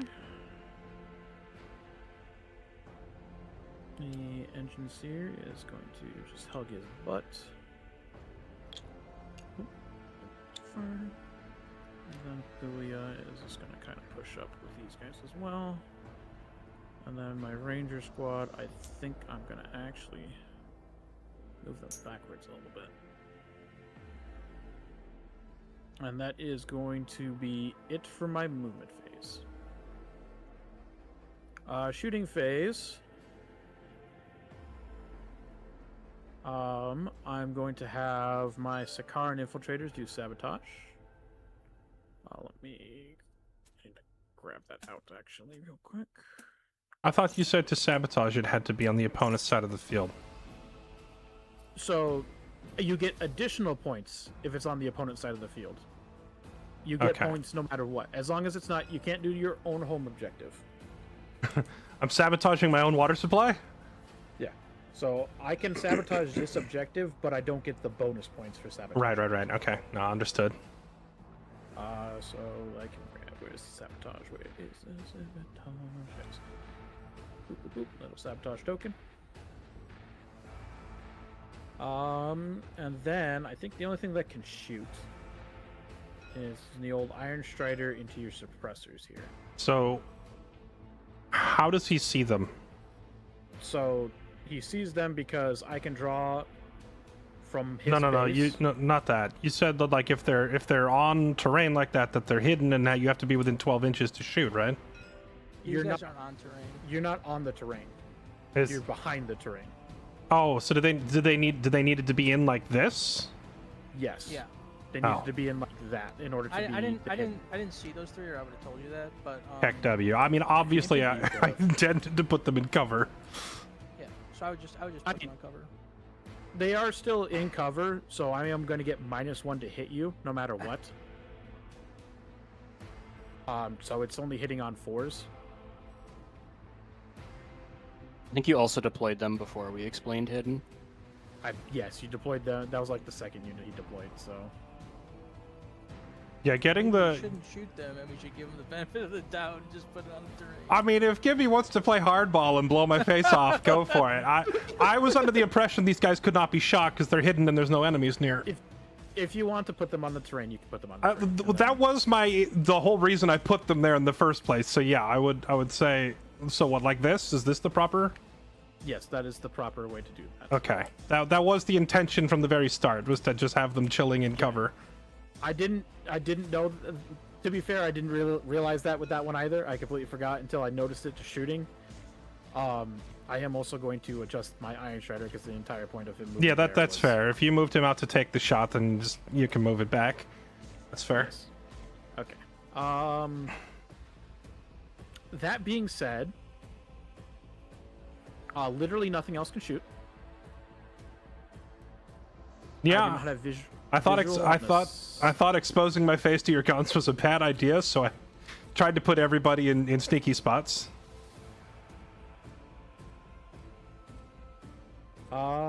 Yeah. So, that's my shooting phase, charge phase. Nothing's in range to charge. So, no charging. Fight phase, nothing's fighting. So now it is the end of my turn. I tally up my points. I get 0 secondaries. And I get 3 primary points for sabotaging an objective. Not a great first round, unfortunately. But I am in position to now do some serious damage upon you. You did not step on a landmine and blow off your own ball sack, so I think it was actually a great first round. Indeed. I actually scored some points, believe it or not. Okay, All right. so does that bring it to me? Now that brings it to your command phase. Okay, let's see. For the first thing I'm going to do is employ my stratagem called Consult Advisors, which is where I'm going to ask Retaliation and Bombus, is there anything else I'm supposed to be doing in my command phase that I'm overlooking, like something on my cards? Because there's so many units here. You gain 1 additional CP. Okay, where do I go to control that? Like the little plus button here? Yep. Yeah. Okay, and where? Total CP is 3. Okay. And now you That's designate casual, one of that's- Gibby's units as your Oath of the Moment target because of the Space Marine Army rule. Right, and that's the F this guy in particular rule, right? That is. Yep, you get reroll hits. Yeah. So your best targets for Oath of the Moment right now would either be, you could So, shoot down this. Let me slow the game down and ask some like very basic questions here Yeah, first, yeah, go ahead. such as what is the biggest threats on his side of the board? I have no idea what his units do, and like I have been sitting here reading the numbers, but they don't make sense to me yet because I don't speak Warhammer fluently. So these Castellan robots have double melee on them. So these Castellan robots are meant to charge in and hit stuff in the face. They don't have a lot of shots on their guns. Gibby, what protocols did you give them with the Datasmith? I assume the melee attack, Currently right, or they- the toughness. They're currently in Aegis, so +1 toughness. Now that sounds awfully familiar to my inner circle companions who also want to run in and hit things in the face. Is this an even fight, or does robots just win this, or how does this stack So up? I think the robots clap your cheeks because the robots have, if you look at if you mouse over, you see that their weapons have 12 strength, and your unit only has 4 toughness. So Gibby would be wounding you on 2s, and you'd be wounding him on 5s, which means he would have to, like, when Gibby rolls all of his dice to attack you, the only wounds that will fail will be 1s. But for you, 1s, 2s, 3s, 4s, and 5. No, 5s would succeed, but 4s and below would fail. So Okay, it would be a lot harder for you to deal damage to the Castellan robots. I'm currently getting one Um, guide. Chat says ICC wins easily. I can see The- who. The inner circle companions. I don't know the math. Oh, I think they do. No, they do have lethal hits. They're right. The lethal hits is what will save you into that. I mean, I don't But know. I think it's It's debatable. it sounds like it's just a It's- dice roll then. it is, in my opinion, on who charges who. Because whoever charges gets to swing first. Okay, now charging. I have not done this yet. I can move and then charge, correct? Correct. Or can I advance and then charge? No. You have a stratagem to give 1 unit advance and charge. Okay. Now, if assuming that I did charge into his robots right now, my companions would then be focused by his entire army and immediately obliterated, right? If your unit is, well, 1, yes, but if your unit is still engaged, you cannot shoot them unless you're a vehicle. Like a vehicle can shoot if it's engaged, and you can shoot a vehicle if it's engaged, but you cannot shoot infantry if it's engaged, and infantry cannot shoot with it if it's engaged unless. Okay, they have so pistols. so you can't friendly fire into a. You can't risk friendly fire on a melee engagement. Is that what you're saying? Correct. So, Okay. but keep in mind these robots are vehicles, so they can. If you don't kill them all, they'll shoot you before they get another fight phase. Also, one thing to note here is that your inner circle companions have a movement range of 6, so they only can move 6 inches. And the distance from your inner circle companions to the Castellan robots, you would have to charge. You would have to roll a 9 on your charge. Well, that's why I and the was. max- That's why I max was you can asking roll is about 12. the right. That's why I was asking about the advance, because I would have to do a regular move, then an advance, then a charge to get to comfortably reach that, right? Yeah, and you can't normally advance and charge unless you have a stratagem or an enhancement that lets you Okay, do and that, or And my Or the unit on the stratagems unit. and my stratagems are these. Yes. Okay. yeah. So, and it'll tell you during what phase you can do them. I believe the advance and charge is probably in your movement phase. You know, I almost went with that Storm Lance detachment thing that was like every unit can advance and then charge. But then I was like, I only have like 2 units in my whole army that really want to charge. Maybe not the best idea. Okay. You should so- also be aware, at the end of your movement phase, Kibi can use a stratagem called Fire Overwatch. You want to So- explain it, Gibby? Yes, I'll explain fire. So basically, what Fire Overwatch does is, as long as you are an eligible target within 24 inches, meaning you're within range of my guns, and I can draw a line of sight to you, I can then fire Overwatch. Now, normally, it follows the snap shooting rule, which means I only hit you on 6s. However, these robots have flamers. Flamers don't give a shit about hitting. Flamers have the torrent keyword, which means they automatically hit. I roll a dice to see how many hits I get, and then I roll for damage, and then I roll for wounds. So if overwatching with flamers is very strong because you don't give a shit about how many hits you get, you're automatically hitting. Okay. In theory, if I moved a dude here, and had him like putting one toe on the terrain, Yeah. can he? I could then He can shoot through this to hit you, Correct. and you can or cannot shoot back to hit him. I can. Okay. Now, if you were like another inch that way, outside 12 inches, you then couldn't. Once your unit shoots, it loses hidden. I see. For that battle round, your unit no longer has hidden. Okay. For reference, these flamers are only 12 inches themselves, but the Overwatch rule specifies 24 inches. So I can't say Overwatch with like this Ballistariae unless you move up like way up over here.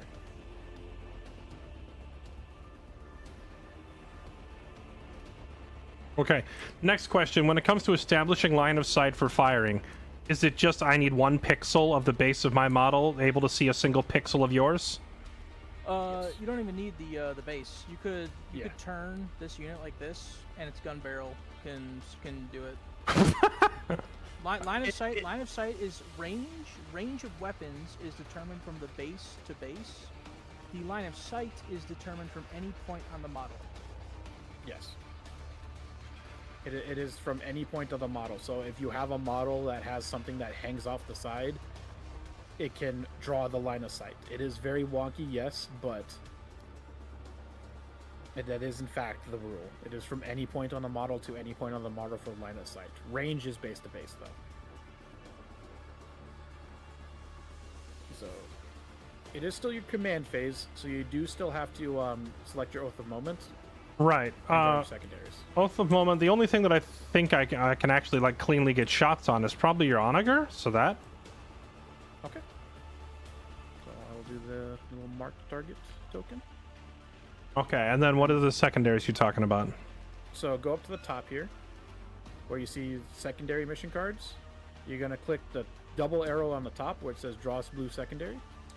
That's gonna draw 2 secondaries. If any of them say if it's not the... Oh, wait. Oh, I must have read Purge wrong. I wasn't supposed to recycle that. Oopsie. I thought that was one of the... There are some secondary missions that say if you draw this during the first battle round, you have to recycle it. I read that other one wrong, so that's an oopsie on my part. But now these are your 2 secondary objectives. Okay. Cleanse is essentially just another objective. It's literally sabotage, just with a different word.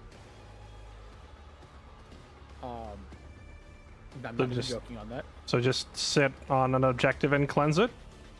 Yep. It does have to be a different unit than, like... So if you move, like, say, your... So I need to put... sabotage, Yeah, I need to put 2 units on here, then 1 to cleanse it and 1 to sabotage? yes, if you want to score for both. Okay. And then center ground is just be close to the center, which is literally the center objective. I'll put that up there. Is be on the center in that 3-inch circle without any friendlies or enemies in that 3-inch circle, or without them in the 6-inch circle to score for more points.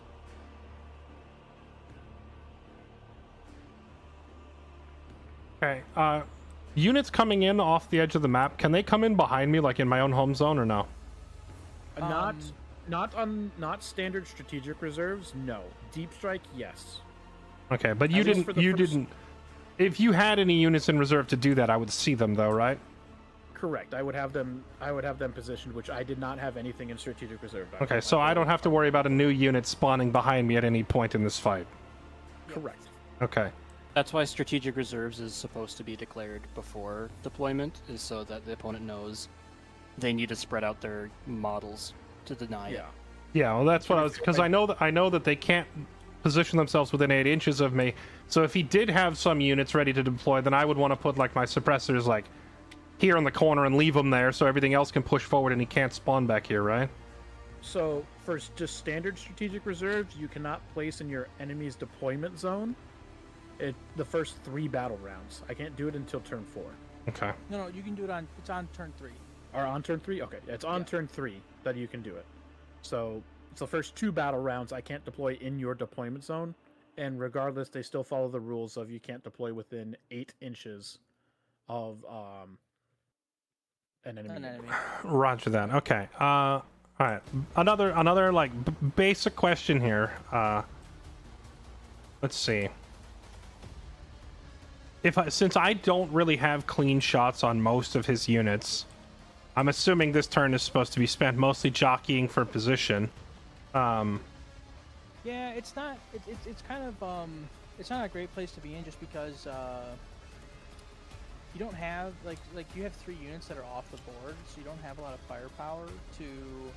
Because like if you towed in your dreadnought here, for example, to shoot into the Onager Doomcrawler, you wouldn't be able. You probably wouldn't kill it, and you don't really have anything else that could. I mean, you could tow in the land speeder to also try and shoot it, but if you don't kill the Onager, you're probably going to lose a speeder or the dreadnought for it. Lose it to what? The Onager itself firing back, or something else? Well, so the Onager would fire back, and then these. So Gibby has an enhancement on his Data Smith that gives these Castellan robots the keyword mobile, which means they can go through terrain. So his Castellan robots can go through. Actually, they can go through terrain, but I don't think Gibby has the movement to go through this terrain unless he advances. And then if he does that, he couldn't charge. I think you can give them 2 more inches of movement. I can give them 3 more inches of movement. I can give them up to 11 inches of movement, which would put me up to here. What gives them 11 inches of movement? A stratagem. Is it? Oh, I'm sorry. I forgot they had 8 base. I thought they had 6 inches of movement base, not 8. My bad. They do. It's 8 because of Cohort Cybernetica. Yeah. Okay.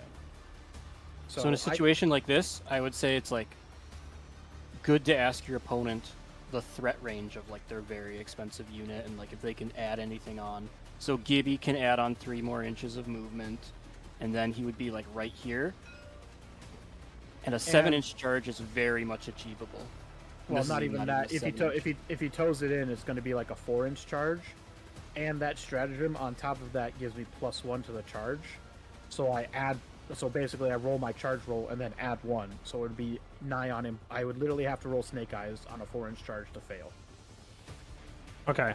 Next question. If I were to advance, say, my ICCs and put them here, you know, like move them all up onto this edge, realistically, does that mean like his entire army is collapsing on them, or are they just going to end up fighting these robots?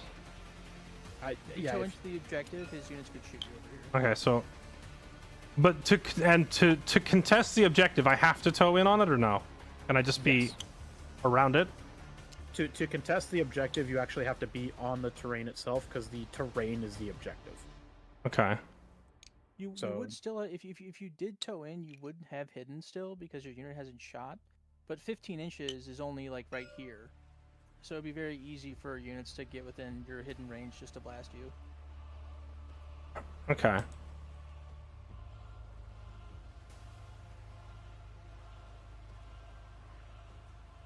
Now, because these things count as vehicles, if they get into melee with my infantry, I can still shoot his robots with the rest of my army, right? Correct, but because they are engaged, they will be -1 to hit. Okay. And I have -1 to hit if I'm shooting with them, but again, flamers don't give a shit about that. Okay, gotcha. So is there anything else I need to do in my command phase, or do we move forward yet?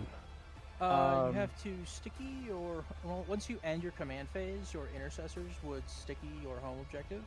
Which has already been done, so. Okay. And then that should be You've already everything. done a CP from Azrael. Already done Oath of Moment, already drawn secondaries. You don't have any relevant stratagems currently. I think that would be it. Okay. Alright, so next phase is movement. Alright, here we go. So these guys only move 5 inches.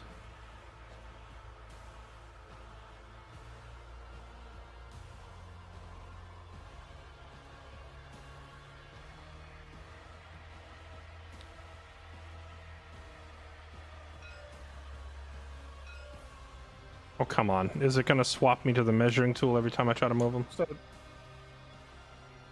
I'm gonna just go through and do this for you to make it easier. But there is a toggle called Measure Movement, and you'll just be able to pick up the model itself, and it'll automatically measure the movement. I'm making sure everything has that now. That would be nice. And it breaks all the time. It does break all the time, so you'll have to double check to make sure it's still doing that. But it at least helps you. Yeah, I would love it to just automatically pull up the measuring every time I go to move something. Okay, everything should have it.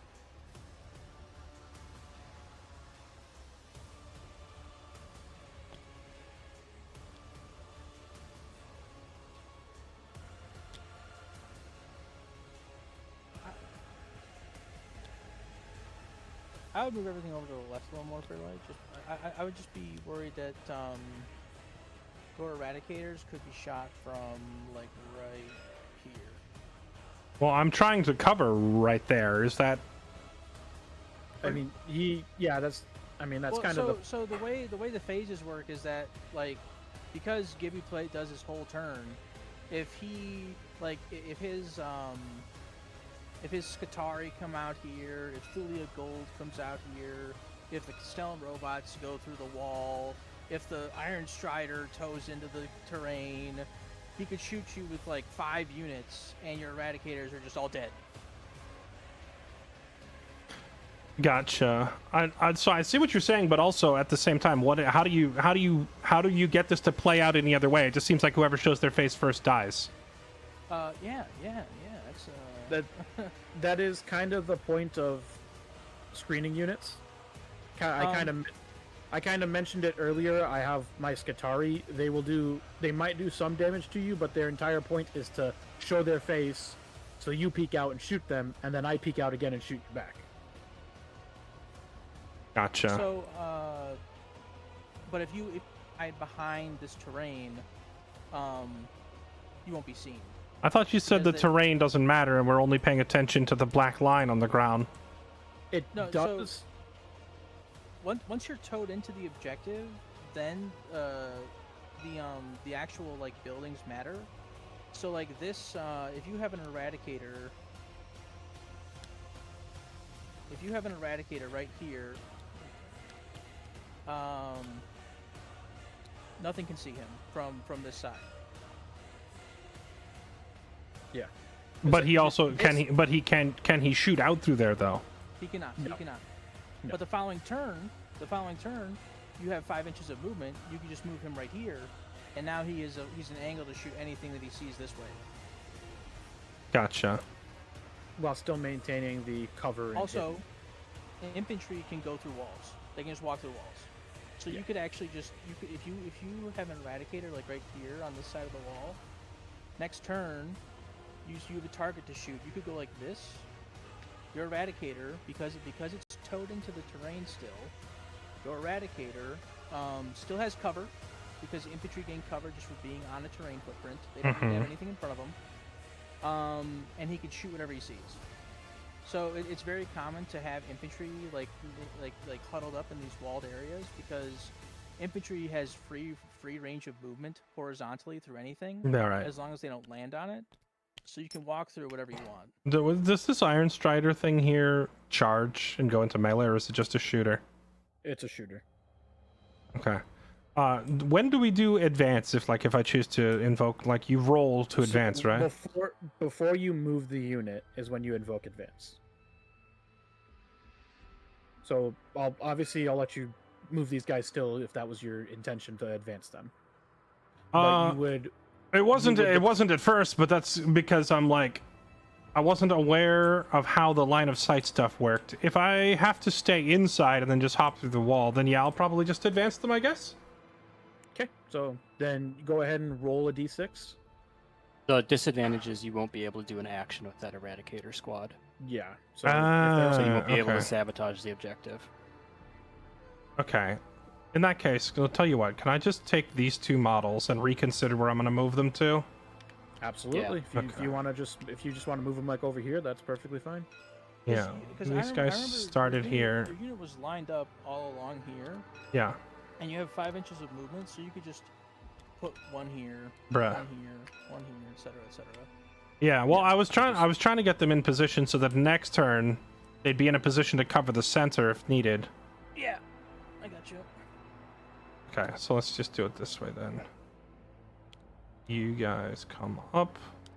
They all have to be. Do they all have to be towed in for me to do the cleanse or sabotage or whatever? Literally, only one of them does. Okay, but I would want them towed in. Also- I would want them towed in anyway, so they get their cover bonus, though, right? Yes. For hidden is what you really. Yeah, Hidden, hidden. is what you want, and but one thing to note that is, and this is also kind of another weird one. When I'm drawing a line of sight, if one of your models does not have cover against the attack, the entire unit doesn't have cover. Yeah. Okay, That's another. so if this that is another guy's so if change that into guy's element. toe is out there, then this guy over here could die. No, because he's still towed in, he'll still have cover. Basically, what it would be is like, say, I take this guy and he's standing like out here, Okay, and the rest of your guys are like this. You no longer have cover because I'll be able to very easily see that guy without cover. right. Okay, I think I'll There's just also a nuance with the hidden rule. make sure I didn't move If him more than they 5 can't inches. see the models that are not hidden, you only need 4 of them to be hidden.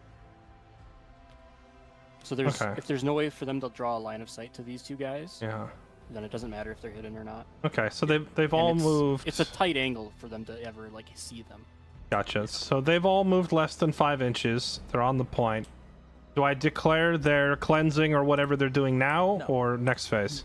That's Your shooting phase. Shooting Okay. phase is when you do that. All right. So, man, all that to move one unit. Doggone it! There's so much info. Yep. Well, the It first gets a the first turn's always the most brutal because if you fuck up, like, you know, you're down like 100 points, 200 points worth of dudes, and the enemy just has a firepower bonus on you now.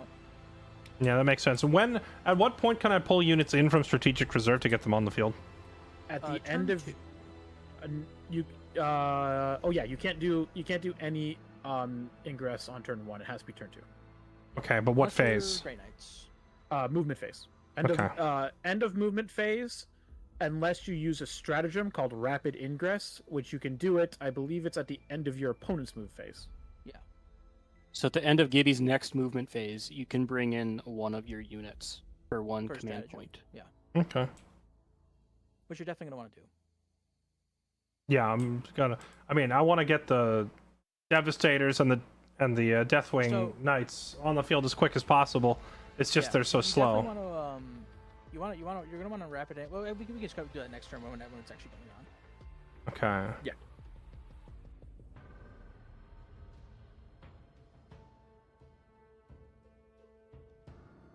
The temptation to fire at the Onager is strong, but if I do this, then his entire army counterattacks and blows me up, right?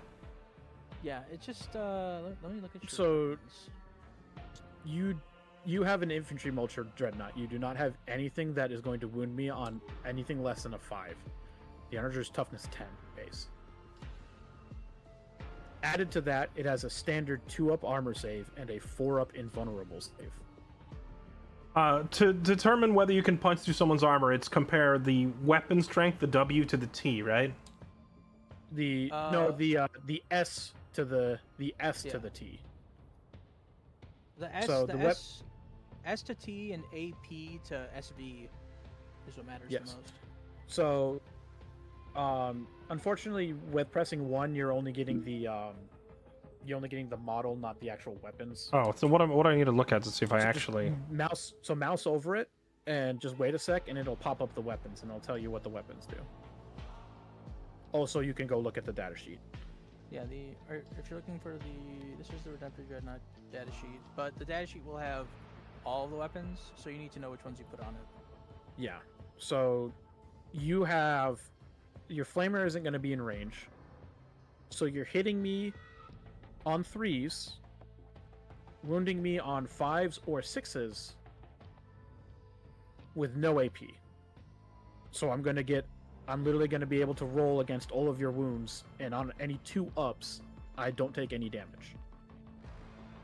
Okay. So And you do I'm not wanna sorry, beat the I'm Redemptor still out. like 3 steps behind what you're explaining because I'm trying to find the first thing you described.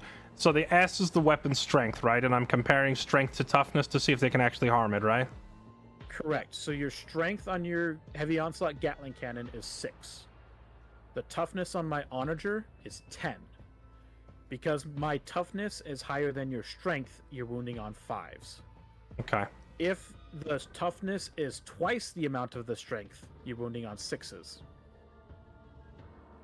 And then it also goes in reverse. If your strength is higher than the toughness, you're wounding on 3s. And if the strength is twice the toughness, you're wounding on 2s. Base is obviously 4. If the strength matches the toughness, it's on a 4. You cannot go past 6 or 2 for any modifiers.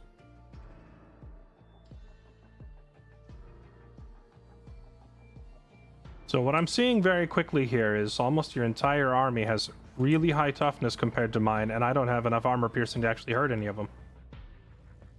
Yeah, so the suppressors have 8 strength with their accelerated autocannons, which isn't bad.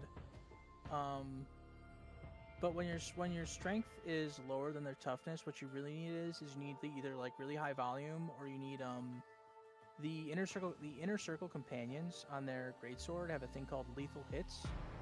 That is whenever you roll a 6 to hit, you automatically wound them, and therefore you bypass the toughness part, like the wounding part of Gotcha. the calculation.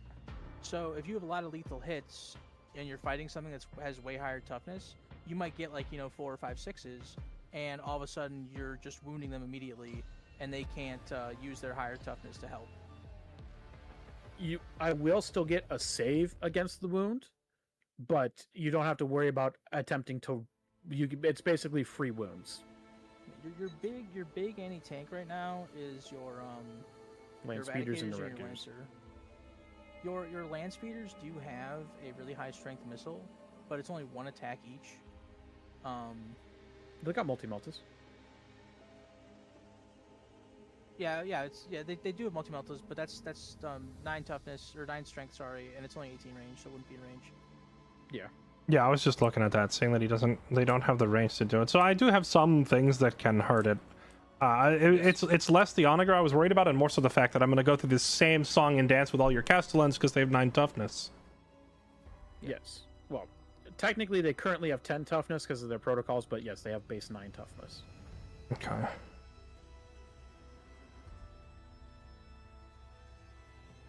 I should have brought Gray's Knight Army. Then I'd have the armor piercing I need. I would have a lot more ways of shutting you down than that. Okay, all right. Let's get back to the movement then, and just see what happens. Do I like how vital is it? I understand what. Go ahead. I was just gonna make a comment about how like now you understand why what I'm joking in the Warhammer chat about how like my Dark Angels list that I made has 26 Terminators in it, because when the enemy list looks like this, the only thing that you can peek your head out with is something that's like indestructible.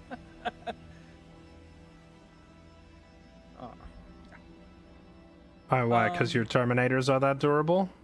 Terminators are very durable. Yeah, like I would be more I would be less scared of the Castellan robots if I had like a brick of 8 Deathwing Knights, for example. I was gonna say the Deathwing Knights are Terminators, right? Though, but they only have a toughness of 5, so even they don't match the toughness of these things. So in Wrath of the Rock, any attack that attacks your infantry that is over that strength is over your toughness, it's -1 to wound. So these Castellan robots would be wounding your Deathwing Knights on 3s instead of 2s, and Deathwing Knights take 1 less damage. So they would only be taking 2 damage instead of 3. Okay, well, let's Which just... isn't actually a huge deal now that I think about it, because they would still die in 2 attacks anyway. But it's still relevant for a lot of other stuff. Oh, and I don't know, do you know what an invulnerable save is, Fairlight? Roll the dice and hope you don't die?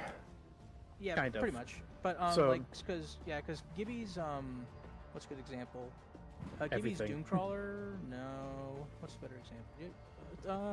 Everything Call. is an invulnerable save in my army. Yeah, so Call has 4 AP on his gun, and your Inner Circle companions only have a base save of 3+. So because Call's AP is so high, you would technically have to roll a 7 on your Inner Circle companions to save the damage, which is impossible because you can't roll a 7 in a D6 game. So they would just immediately take the damage. But because you attached a librarian to your Inner Circle companions, that is giving your Inner Circle companions a 4-up invulnerable save. So when you roll a 4, you can block anything as long as you roll a 4. It doesn't matter what their AP is. If you roll a 4, you block the damage. Okay, so it's roll a die and hope you don't die. Yeah, Yes. it's basically like if you roll enough invulns, you can win anything. Yeah. Fun fact, the game used to have a way to roll 7s.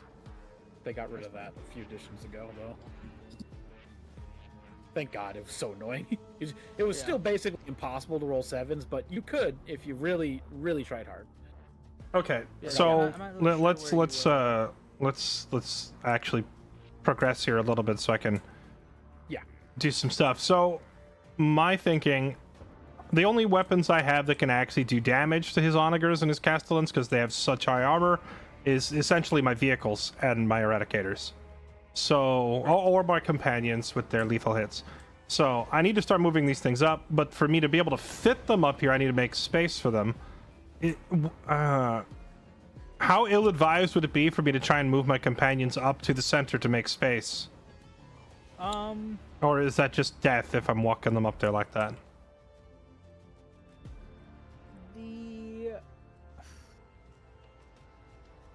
Well, first off, if you move them up there, they would get overwatched by the Castellans. The Castellan Flamers aren't that crazy, but they probably pick up one or two. Can they just shoot right through the objective? As Yeah, long as you, yeah.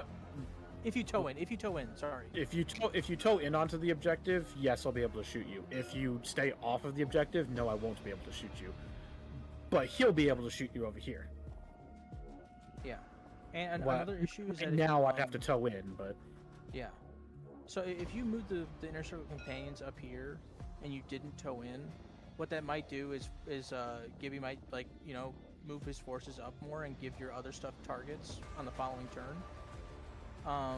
But your inner circle companions might die for it because they'll get shot by this. They'll probably get charged by the Castellans. The Iron Strider up here might be able to get an angle depending on how you move your models. And that's about it. Chat, I'm not interested in playing the scaled down versions or 500 point battles or whatever, because that doesn't teach you the actual dynamic. I will say, being up against incredibly high armor targets that most of my army can't damage right off the bat is kind of annoying, but we'll get the hang of it.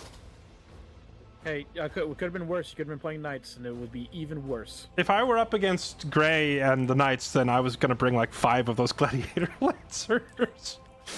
that is the tactic. What were you saying, Bomjus? I was saying that I was just pointing out what could shoot you. There's actually, I don't think you could get shot from this, unless when you're just peeking out this way. If I tow onto the terrain, absolutely, and the Iron Strider does have advance and shoot built in. It would just be if he's not towed in, you'd have to be like peeking out this angle. All right. So retaliation. If you were in my shoes, what would you do here? I'm gonna use the phone a friend. What would you do? Would you try to contest that? I was going to ask if you wanted guidance. So Yeah, I think there's tell two me. things If I felt like my you could try to be doing. If I felt like my units could just trade hits with his, then I would probably just do that. But it looks like mathematically he just wins, so I can't just run at him. So what else? What would you do here? Yeah, on his turn 2, he's going to win, but you can try to like set up for your turn 2 after he moves. So I'd be trying to move your land speeders to a position where they can just collapse on Giddy wherever he moves his castle and robots. So like here they can easily move like 12 inches to here and then shoot anything. The Gladiator Lancer should be closer to the front now that like some movement has happened. Like an 11-inch move. 10-inch move, he can get there, and then he can shoot anything in there. If I put it out in the open, Eradicators are in a good. if I put this Eradicators are in a good thing, position. sorry, if I put this thing here, is this not just asking to get lit up by his entire army? No, I mean, you want to be able to like get somewhere in this area on your next turn. Okay, Keep in So mind you want to that be setting up for a. I see. So what you're saying is move to like here, this Yes. turn, so that next turn it could pop out and shoot. Okay. Because even if he like positions here, there's line of sight blocking here. So like here is a pretty safe corridor. Your Eradicators are in a good spot to just kind of like walk out here. You have a stratagem that gives them +2 strength, so they'll be wounding these Castellan robots on a 3, with full rerolls to hit, rerolls to wound, and rerolls to damage. The Castellan robots can move 11 inches, as Gibby has said, so he has like a huge threat range of like 9 inches around this point. So you either want to move your inner circle companions back, or you just want to form a line here and stop him from like getting any closer. I don't think the inner circle companions win that fight, but they can kind of hold them off because they'll have native -1 to hit. They will. What else did they have? The big problem with Gibby's Castellans charging your inner circle companions is that they one tap them because they do three damage. So each one is going to have 6 attacks. So it's going to be 24 attacks that roll their wounds. They re-roll their wounds. They're wounding you on 3s and they one tap them. So literally, if Gibby gets 1, 2, 3, 4, if he just gets 6. Out of 24, if 6 go through, I don't know, I just pressed. If 6 attacks go through out of 24, like all of your inner circle companions are dead. Yeah, he might not have another option though. Okay. So what I'm And thinking, if what I'm the inner thinking circle then companions is, die, to kill the Castellans. That's a better trade for Fairlight. Okay, That's true. That's so a good point. I'm That's a good point. thinking that I move my companions just up into the nook of this building so they don't get shot so easily. Yeah, if you hold right click Fairlight, it'll put them on the ground floor. Oh, and okay, then yeah. slide 'em underneath. There we go. So I'm thinking Also, I just move these guys up and have them get ready to collapse once our armored stuff is in position, yeah? Yeah, that's something useful to be aware of. You have a stratagem called Leonine Aggression, which means your Redemptor Dreadnought can make a 6-inch charge move after Gibby is charged. So all of a sudden, his Castellan robots are not going to be fighting just inner circle companions, which have a hard time hurting them. They're going to be fighting something that has a 3 damage fist. The Redemptor Dreadnought can clap back on my robots pretty hard because it does have a strength 12, 3 damage. But once again, that's only going to be 5 attacks. Yeah. You will at most kill 2 models. Me personally, the reason why I wouldn't charge with the Dreadnought is because if say I move my Castellan robots up and I charge your inner circle companions, and then you charge me with the Dreadnought, I'm just gonna kill the Dreadnought instead. The Dreadnought is still cheaper than the Castellan robots. Yeah, but I mean like this Dreadnought dies in this Dreadnought doesn't have an invuln, right? It has I just -1 wanna- damage. He's -1 damage taken. Okay, that's huge actually. For your land speeder, you have to take off 2. Yeah, okay, yeah, you're doing it. Yeah, to Wish I could rotate the camera. Can I? Is it like Q&E maybe? I want to rotate the camera, not my model. You just did to press escape and then rotate your camera, then do the move. yeah, unfortunately, Obnoxious. I don't think there is a way. Okay.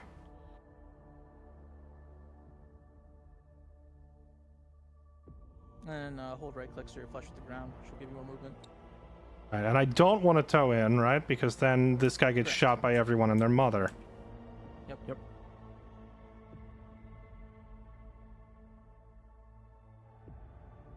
Okay. Perfecto. Just move that with that. It's... I should explain the purgation run ability on the land speeder. It's safe to tow in less than 1 inches if you're going to shoot, because you get a reactive D6 move after firing. So if you roll a 1 after that and you're less than 1 inch in the terrain, you can just fire and then move back 1 inch. Well, that changes everything. Oh, I did not know. Wait, They what? have So, that. I'm sorry, say this again now? After the land speeder fires, it can move 1d6. Okay, so why if you tow in why less would I than an not inch have into it the shooting terrain- right now then? Because I Because- forgot about it. Oh, okay, so so okay. Alright, so hold on. You go back there. Yeah, so you would want to move the Dreadnought to the right. Yeah, and then yeah. You would just tow in both land speeders and shoot the Doomcrawler and see what you get. Yeah, that's exactly what we're gonna do. We're gonna find the first bullet will finally be fired in this long standoff. No. Okay. Keep in mind, you can't see through this, so you have to get Yeah. essentially I know. right there would be, I think, a good. You need to at least have both models touching, getting to that point at least, or maybe right there actually. Actually, would it be better to have the Markers. dreadnought moving like out here this way towards the center? Oh, where'd you get these line? Yeah, I keep asking. Where'd you get these line of sight markers at? They spawn in on the right side over here. Here's her over here. Oh, I see them now. Okay. I think I set that up right. Maybe a little more to the left. Little more to the left. Little more. Right there. Then. There. Perfect. Right there. Oh, then you can move them actually a little bit more right. That's good enough. That's good enough. Yeah. So your land speeders just have to be on this yellow line and towed in, and you can shoot for like. Yeah. Well, not even. They have to be past the other line from where they're currently sitting. Yeah, it could fire from like here, do could it right- not? There, yes. So as long as this wall isn't in the way, which is basically like right here. Can your units move through each other? friendly vehicles cannot move through each other. Your vehicles can move through your infantry and vice versa, but your well, actually, I guess with fly you can fly over anything, right? Yeah, if you use it, if you're doing fly, it doesn't. That's true. Okay, so I could just have it fly and land. Well, it's only I 12 think inches if you- it's flying, so Yeah. Yep. Correct. we'd have to land. Oh, Yeah, you just can't be on barely. top- Yeah, you can't be on top of the dreadnoughts with the dreadnought first. Might be. Yeah, I think you'll have to just move the dreadnought first. The dreadnought, that is the dreadnought moved like an inch, but I guess he needs to move a little bit further. Yeah. He's already exposed to the Iron Strider next turn, so Okay. But you don't need to worry, like.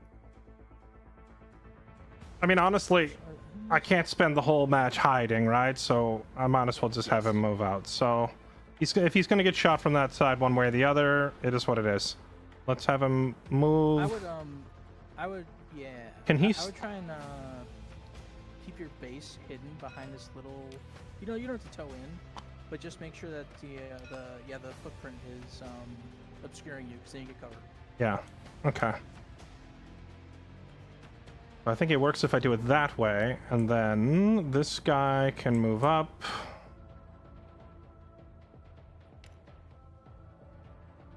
Yeah, and I would put him as far left as you can, because you just have to have some part of the model past that line.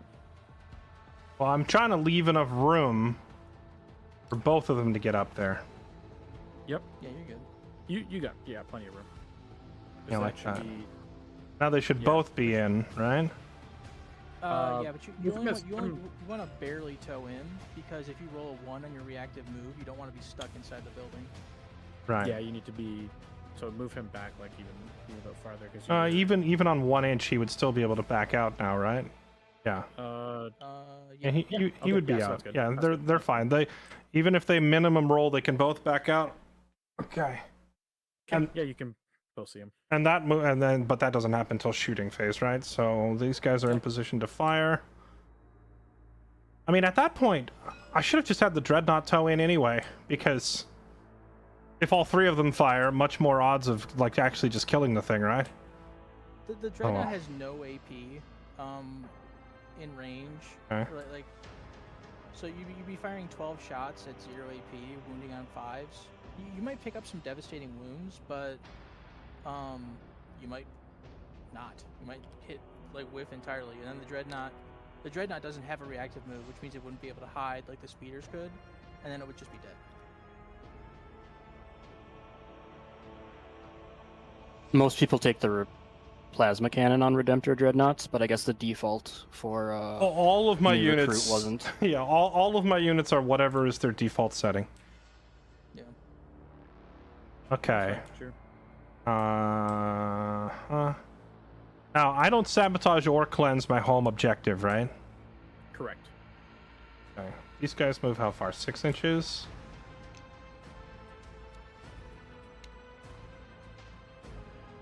I think actually this guy that's But I think for the intercessors, I should just use advance here, right? So they can get more movement to move up to the objectives.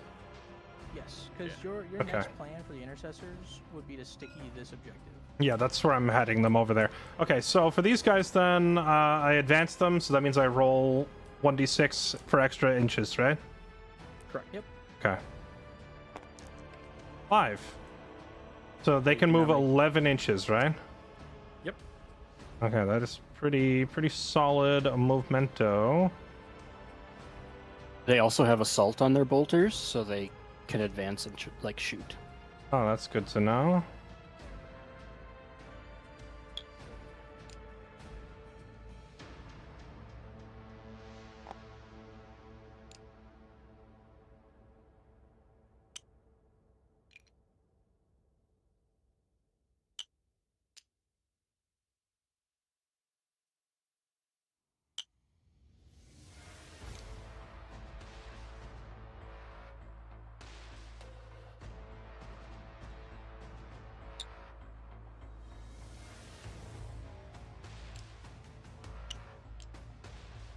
If the sergeant isn't in, like, the terrain, He still can't be fine. shot just because he's line of sighted completely, right?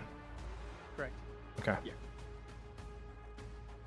I think that's all of my movement except for the suppressors, which I guess just begs the question of, like, should I move these guys up? Like, is there a reason to move them up?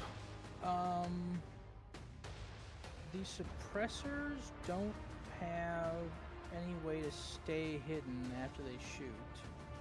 I do like their ability a lot, though. So, like, anything the suppressors shoot, sorry, I shouldn't say anything. You choose one target that the suppressors have shot, and that target has -1 to hit for their turn.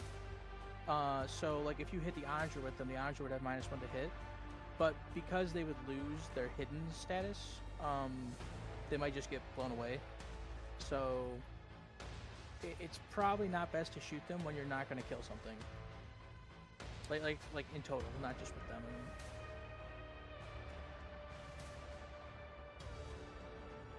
So they have an ability called Smoke. What does that do? So that means you can use the smoke stratagem on them. Yeah, up here, Fairlight, in the top left corner of the table, you can view the core. These are core stratagems available to everybody, and smoke screen is what the smoke keyword is for. Basically gives you benefit of cover, which is -1 to hit. Or -1 to ballistic skill, excuse me, because there is a difference. Okay. Okay, I think so. But anyway, so that was a great bunch of info. Should I move them up or not? I'm scared of the Sicarian infiltrators just moving up 6 inches and charging you. Okay. Yeah, I would definitely not be moving them up. The question would be, so suppressors have an ability called Heavy, which gives them +1 to hit if they've moved less than 3 inches in the movement phase. So I would want to be moving them to a position where the following turn, they would only need 3 inches to get a good shot, and then they'd be hitting on 2s or 3s, depending on cover. Oh no, sorry, they have 4 to hit, so it'd be 3s or 4s, depending on cover. Can they sit on top of this terrain, or I are don't they too think your big? base can hang over. Okay. This is honestly pretty pitiful second floor terrain, which makes me kind of sad. Yeah. So I could move them over here so that next turn they just can walk 3 inches and potentially get a shot, right? Yeah, that's probably where I would put them, because then you could just peek out this way with 3 inches and shoot whatever. These guys have an absolutely silly 12 inches of movement, so they can kind of just go wherever they want. Yeah. They've got gnarly movement, but they're hitting on 4s by default, which is unusual for Space Marines. Usually they hit on 3s or 2s. Okay, I think I'm done moving. So next phase. Time for guns! Guns! It took 2.5 hours, and we're finally gonna fire a gun. my first game took. Like, imagine you're playing the game, but you're literally opening up a PDF and control Fing all the shit we just talked about. It took. Yeah. Okay, all right, let's fire a gun finally. We're gonna shoot the So Onager. if you want to try something, I think if you highlight your land speeder, Yeah. you can come down here and click Show Weapon Stats. I'm sorry. Come down where? What am I doing? So It's underneath your dice tray. Okay. down over here, like highlight the model. How do I highlight a model? Click and drag just over it, Okay. Right. and then hit Show Weapon Stats. Hopefully this works. It My guy does. Nice. So now you can just click the attacks and just add that many dice. Okay. So they're in range to use their missile launcher. Can they also use that other one, the Gatling cannon, 24? Only yeah. one of them is. Oh, you Only know? this one on the right is in Okay. range. The other one is not. The sad part is, I know he had enough movement that I could have got them both in range, but it's what it is. Yeah, in order to do that with this one, though, you would have had to tow in more than an inch onto the terrain. So if you didn't roll to then he would be exposed for shooting. He only Honestly- needs, like, 7 inches. To I mean, that's a risk I would be willing to take that I'm not going to roll a 1 because, you know, it's 1 out of 6. A chance to do damage is chance to do damage, but... It's also devastating wounds, so if any of your wounds roll a 6, you're guaranteed to deal damage. Gotcha. But, I mean, Definitely, yeah. That is something I probably should have thought of in advance. Actually, I'm going to blame my strategic advisor Retaliation for not telling me to scooch an inch further in Hey, to be in he's range. the one who said he had the data sheet memorized. All right, don't look at me. I wasn't measuring range. I mean, To be honest, the only I don't think the so- Onslaught Gatling Cannon's doing anything. with the Onslaught Gatling Cannon, regardless, you have to roll a 6 to wound because it's only a strength 5 weapon. Yeah, that's fair. Okay, so how do I add these dice automatically? You click the attacks. So click the Storm Fury once and the Gatling, or sorry, Storm Fury you go twice. Oh, I'm sorry, say Yes. that again? You roll all the weapons separately. Okay. So both Storm Furies firing once each, right? Yes, so you can do Okay. that. A 1, 2. And then hit roll? Then hit roll. You're because I am in cover, it is -1 to hit. Okay, So now you're gonna how be do I hitting on determine fours. what do I need to roll to hit? Where's the actual stat? So if you go back down over to the weapon stats over here, Yeah. you can see BS stands for ballistic skill. So 3 up, that means your weapon is hitting on a 3 or higher. But since you have cover, it is now a 4 or higher, right? Correct, because it is -1 to hit. Okay, so hitting on 4s. Here we go. Bonk. A 5 and a 6. Oh my god, that's If you had actually- missed, he is your marked target, so you would have rerolled any misses. Okay. Yeah. So now your weapon is a strength 12 weapon against my toughness 10 onager. So Okay. you're wounding me on 3s. Okay. What's the formula for the wounding? So base to base, if your strength equals the toughness, it is a 4. Okay. If the strength of the weapon is higher than the toughness of the unit you're shooting, it's wounding on a 3. If the strength is double or more the toughness of the model you're shooting, you're wounding on a 2. Going back the other way, if the strength of the weapon you're shooting is lower than the We'll toughness we'll of the cross that model- bridge when we come to it. What I need is just like a reference chart with this written because I can't hear all this and remember it. Is there any situation where you're wounding only on 1s or where you're wounding even on a 1? Or is that just like You- a critical fail? The 1s are always a fail, 6s Okay. are always a success. Okay, so I'm wounding on 3s. Is that what you said? Correct. You're wounding on Okay, here we 3s. go. Rolling again. 3 and a 5. Okay, so they both wound, and that's an AP -3, so that forces me to my invul save of 4 up. Big money, big money, big money. One of them goes through. Okay. So then we go to Now there's the nothing damage. there's no like stratagem I can do to force you to reroll that one that succeeded, is there? Correct. No. Okay. There's nothing that you can do. So now, because one did get through, what's the damage? The damage is d6 D6. plus 1 damage. So you would get rid of one of these dice because one you saved one. Okay. You would roll the dice for the damage. A 5. Oh, big 6. So now he takes 6 wounds. If he lives with 1 HP, dude, that Gatling can would have mattered. Well, the- he fired both Storm Fury missiles from both land speeders. Yeah, but I didn't really want to would've been interrupt it. 16 Devlin shots. There's a chance. There's a chance. Well, he can still fire the 1.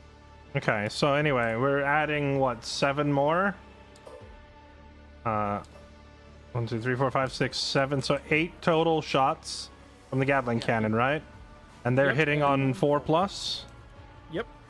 But you do have full rerolls to hit because it is your Oath of Moment target. Almost this all guy's- of them hit. This guy's Okay, insane. Jesus Christ, your rolls. So So then I dispose of the 3, right? Put it you away? re-roll it. Or Yeah. oh wait, I that's can fine. re-roll just the 3? Yeah. So the Oath of Moment allows you to re-roll any number of dice you choose. Okay, when you for said a hit any roll. number, I thought you meant like I'm re-rolling all of them. You're saying I can re-roll only the misses and keep all the hits? Correct. That's gross. Okay, so wait, I think it just did re-roll when I threw it in that bucket, though, right? That's Yeah. what it does. It Okay, rerolls so- every into a 3. So my, Galaxy my looking thing down here. okay, so my 3 re-rolled to a 3, so now I toss it out, right? Yep. Okay. And now only 6s will wound. Now I just need to roll a 6. Okay. Here's a 6. Does Oath of Moment give me rerolls on this damage or nah? Or not damage, Not wounds? for Dark Angels. Okay. But that goes straight through because it's a devastating wound. What devastating wounds do is they inflict something called a mortal wound. A mortal wound does not give a shit about your armor. It goes straight through. Okay, so There I is- also have this thing over here, like one of my stratagems that lets me add 2 strength. But if I did that, it would turn it from a 5 to a 7, which is still less than your thing. So would it So- still only be wounding on a 6? It would be wounding would on be wounding fives. fives. However, that stratagem is only for Adeptus Astartes infantry or mounted units. Okay, it and doesn't your apply to a speeders are vehicle. not mounted units. Okay. Yeah. Alright, so does he live? Yes, he lives with 4 HP. I thought he was on his last health point. Isn't that what you just said? So how did he Bomb live? Juice was, Bomb Juice was being That was just needed. a hypothetical He- scenario. Oh, It was doing okay. hypothetical. It has 11 hit points essentially, and you did a total of 6 damage with the missile, and then 1 more damage from the gun. So 7 total. Okay. Technically, Gibby, because I'm a nice guy and I am here for rulesing, you would have given something a 5-up feel no pain with this tech priest in your command phase. Is that each command phase? Okay, so now here in the shooting phase, is this where I move them their D6 of reactive movement?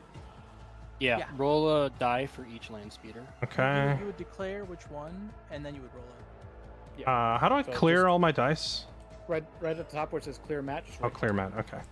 So just 2 dice and then roll. Oh wait. Roll one at a time. Right, Yeah, right. Roll one at a and time. you One at a got- time. Declare. You Okay. have to declare which one you're rolling for. Okay. The one who's further forward, the crooked one. Okay. Roll. 4. You don't Okay. have to move him the full 4. Just, Yeah, I don't think he needs to move that far. He just needs to back up out of here, like that. Okay. Actually, maybe a little further.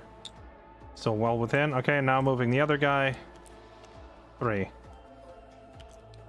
would have saved it anyway. Okay. Okay. Just like that, right? His land speeders seem kind of busted if they can just poke in, obliterate Reactive you. moves that they're shooting are very strong. Yeah. I should have brought 3 of these. I would have saved like 2 HP, but that's fine. It's not going to matter that much. Okay, I think It's that's... just a fair game for the Gatling cannon thing, you know? It just evens out. Yeah, I don't think I have any other units that are in position to fire, so I just have to end my shooting phase here, right? Your eradicators need to do their action. Oh, right, they need to officially declare that they're sanctifying, cleansing, sabotaging, and all the other shenanigans. Now, are the 2 objectives that I have worth the same number of points? Does it matter which one I do? It's so you you're can't action your home objective with this mission. You can only action your expansion. That is my expansion. yeah. So Yeah. you can only do this one objective. I would do primary because it's worth more points. Yeah, that's what I was asking. Sorry, where are the Oh, I'm objective sorry, I'm cards? sorry. I forgot you had cleanse. So primary missions are up over here, and then secondaries is right here. So that one's worth 3, and cleanse is worth only 2. Okay. All right. So primary objective, they are sabotaging, so that's 3 points. Yep. Where do I go to add the points? So over here where it's where you see primary, secondary, you just click the plus button. Okay. 3. And then that's my turn, right? We're done. Yeah. Technically, you don't do that until the end of your turn, but that's fine. Yeah, You're it's not, not nothing. it's gonna It's they're not gonna get off that point, so that's fine. Okay. So now your charge phase. I don't think there's anything within 12 inches. Yeah. There's no. There- The only okay, charge there- available. And you can, but you have to Dude, have just roll it for boxcars. the only So- charge available is a suicide. Okay. Let's not. Fight phase. That's melee combat. No one's in melee, and that's my turn. Okay. Is there anything I forgot? No, I don't think so. Okay. You're up. So now it's my turn. So you'll notice that on the primary, there's 2 separate spots for scoring. One's any battle round, and one's from the second battle round onward. We're now considered the second battle round. So at the end of your command phase, you're now going to score 4 objective points if you control 1 or more objectives outside of your home objective. Okay. So basically, that center point is worth 4. And the expansions. They're Okay. both with 4, but only scoring 1 of them. If you control more than 1, you still get the same amount of points. Okay. for this mission type. So I'll do that at the end of my command phase. At the beginning of my command phase, I do have to roll Battle Shock on him. Let me go make another card real quick. Why are we rolling Battle do- Shock? So if a unit is less than half strength, you have to roll what's called a Battle Shock test. This It's is determined if bloodied. Okay. Yeah, it's bloodied essentially. If a unit becomes battle shocked, they cannot. Their OC, which is their objective control stat, becomes null. Not even 0. It becomes straight null. So they cannot control points. They cannot contribute to controlling a point. You can also not use any stratagems on them, and they cannot perform actions. Okay, so it's basically panicked. Yes. So Okay. you roll it up against their leadership, and if you roll higher, they pass. I rolled lower. He's battle shocked. Okay, can you still move him? Yes. You can still do normal moves, shoots, charges, and stuff like that, but he can't do actions. I can't use any stratagems on him, and he can't control objectives. Okay. So this goes away here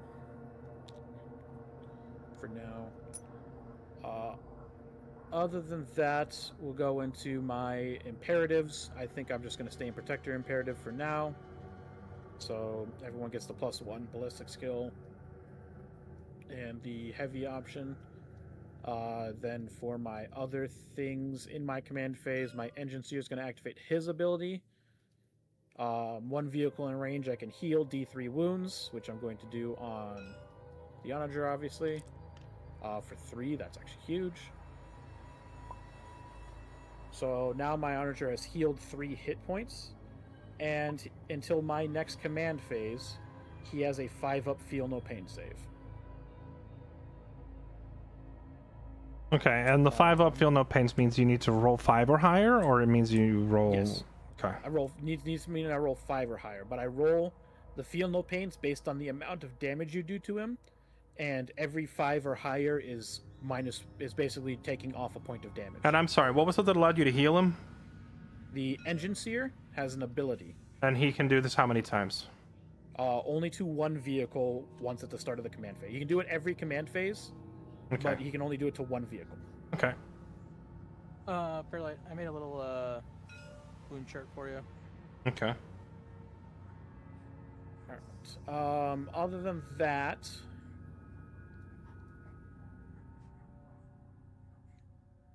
I am going to. I think we're going to YOLO it, just because I think it'd be funny. These Castlins are going to go into Conqueror Protocol, which gives them 2 additional attacks for their melee weapons. These Castlins back here are going to stay in Aegis, so they'll still have +1 to toughness. Thulia is going to buff. I think I'm just gonna buff the Onager again and do the same thing as last time. He'll have both imperatives, and then I am going to mark.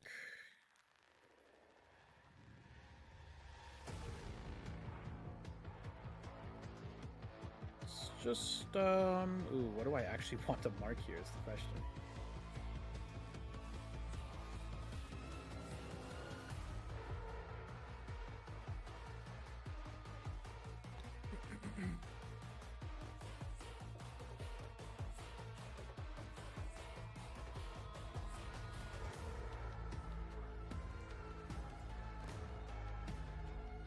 I think.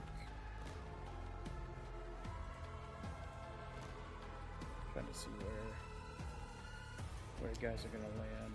You're gonna land right there. So this is actually a tough choice. I think I'll just mark the Dreadnought. I don't think there's anything else I need to worry about too much here. Otherwise, it's time for stratagems. We are going to spend a command point, and we're going to give my boys up front here, the motive imperative, they get 3 additional inches of movement and +1 to advance and charge rolls made. These guys now have 11 inches of movement.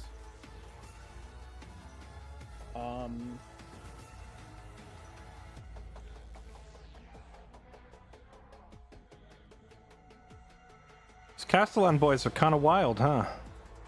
They can be a very. Gibby is using a detachment that buffs them, like, specifically. So.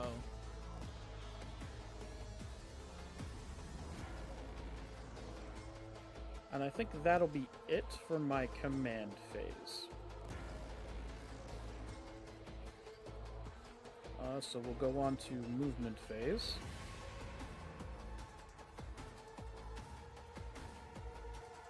And I think we'll just get this movement out of the way first.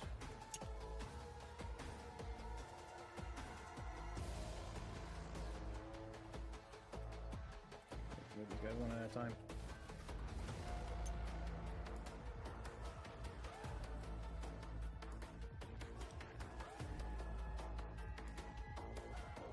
Bob, you can measure, right? Don't need 2 inches.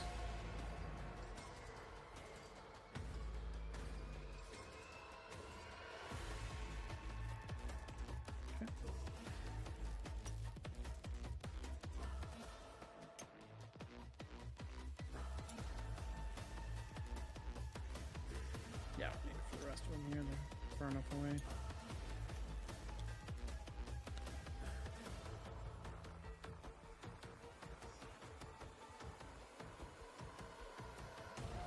These guys just get the 5 or 6 inches.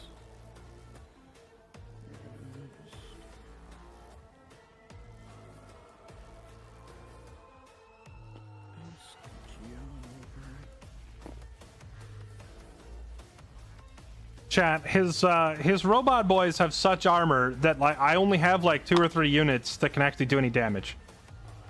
These 2 flyers, my tank, and these eradicators are like the only ones that can actually hurt. That thing, this thing, these guys. I think these things are pretty durable too, right? No, they're not that bad. But this is rough. A lot of my frontline units are not particularly helpful here. My Dreadnought is not able to do a whole lot. My companions can't do much. I think my Deathwing Knights can actually mess them up pretty badly if I get them in range. I don't know if these Devastators are going to be useful. I got these guys because they're nice and big and tough, but like their weapon doesn't do a whole lot. Here's going to advance for 3, so he's going to get 13 inches of movement. An army of Terminators. Well, the only reason I didn't bring Terminators is because Deathwing Knights are Terminators, right? They're just like a specific branch of Terminators. So I thought I was okay.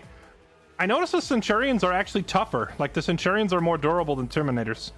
So why wouldn't I just bring more Devastators but go change out their weapon loadout to have more armor piercing? Don't forget Rapid Ingress. How does Rapid Ingress work again? Basically, what needs to happen now is I need these Deathwing Knights on the field and up these guys' butthole on the next turn, or we're gonna lose. Because I'm about to get like pushed out completely. So I need big bad boys from outer space with gigantic maces, and I need them in these buttholes immediately. Not normal Devastators. I don't know how many, like, I don't know what's a normal Devastator and what isn't.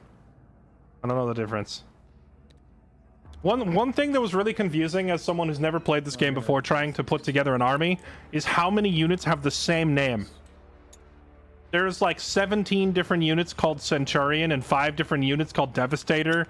There's like 6 different units called Intercessor.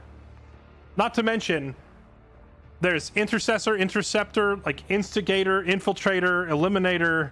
Like, their names all sound the same. So, like, keeping track of who does what is not easy.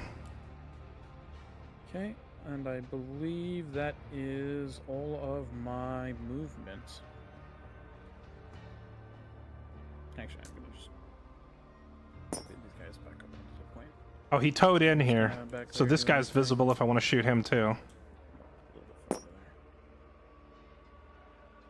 further Your movement phase is over.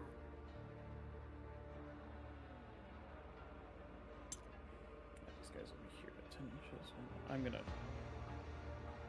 They're like right there. I'm gonna adjust these guys over to here instead. Now my movement phase is over.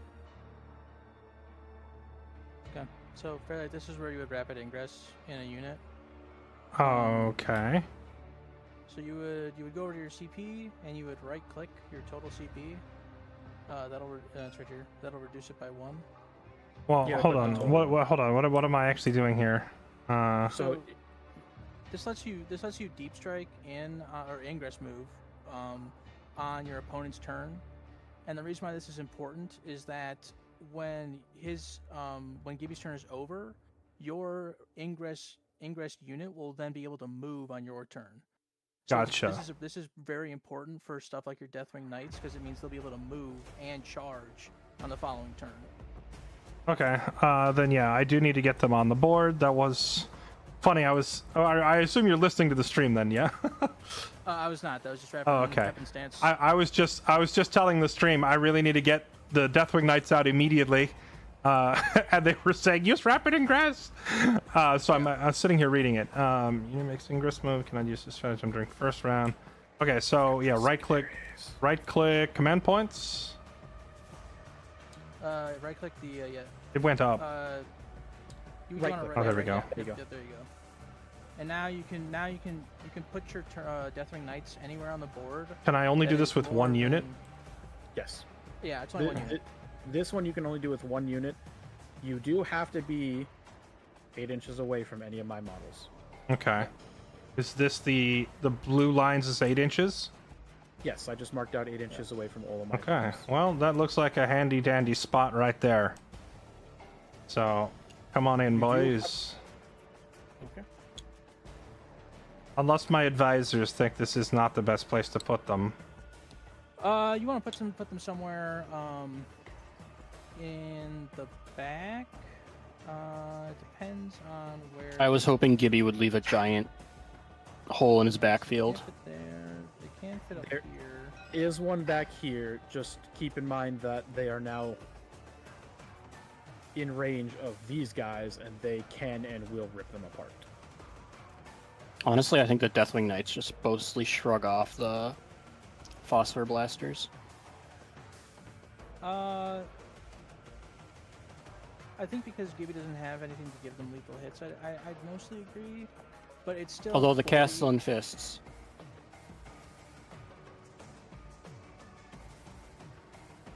I wouldn't even. I would want to charge. I would go down if it was me because I think the Deathwing Knights can kill the Strider and the Exterminators in one go. Although there's something to be said about putting the Deathwing Knights around where these Castle and robots are going to want to charge, because you can move them in 6 inches to interrupt their Yeah, reactively my charge initial against them. reflex was to drop them all behind this terrain, I don't think that's a bad idea. Actually, and then on my turn they can Yeah. get in there, you know. You could actually heroic intervention when Gibby charges your inner circle companions, which would let you charge into his Castellan Knights, or sorry, Castellan robots. Gotcha. Now it doesn't matter whether I tow in. Well, I want them towed in so they get cover, but they can be shot either way, right? Because if they're towed in, Yes. If they're you're- if they're 'cause towed in, you they can can get- get shot by anything that's within 15 inches. so it's better that I don't tow them in this case. That's a good I don't think question. Gibby has anything shooting that can actually really hurt them. So, Gibby's stuff, is this unit towed in, Gibby? No. They're Alright, off. so the only thing if they tow in here, the only thing that could shoot them is the Castellans, who only have flamers. They don't have any other guns. And now I haven't played this game enough to know like exactly how durable these guys are compared to the weapons he's using, but like this, you were suggesting throwing them in this corner back here. How is that not suicide if they're totally surrounded? I probably wouldn't have thrown them. So as you guys were discussing, I was thinking, I was starting to think of maybe yeah, I agree that it's not a good idea to put them up here just because the custom robots have so many shots that they'll pick up like 2 or 3 Terminators probably. I think this is the best spot, but I would probably put them as close as possible just because the flamers aren't going to do that much damage. And like I would like the reason is because when you heroic intervention to charge Gibby, if he charges your units, you still have to roll for a charge. So if you're, like, say Gibby's 7 or like 8.1 inches away from you, that's a 9-inch charge you have to make now instead of an 8. So like every like hair of an inch can matter when you're trying to heroic intervention. Is it just my closest model needs to be within that, Yeah, or they all yes. need to be within that? No, Just your it's closest. measured. Yeah, it's measured from your closest model to his. Okay.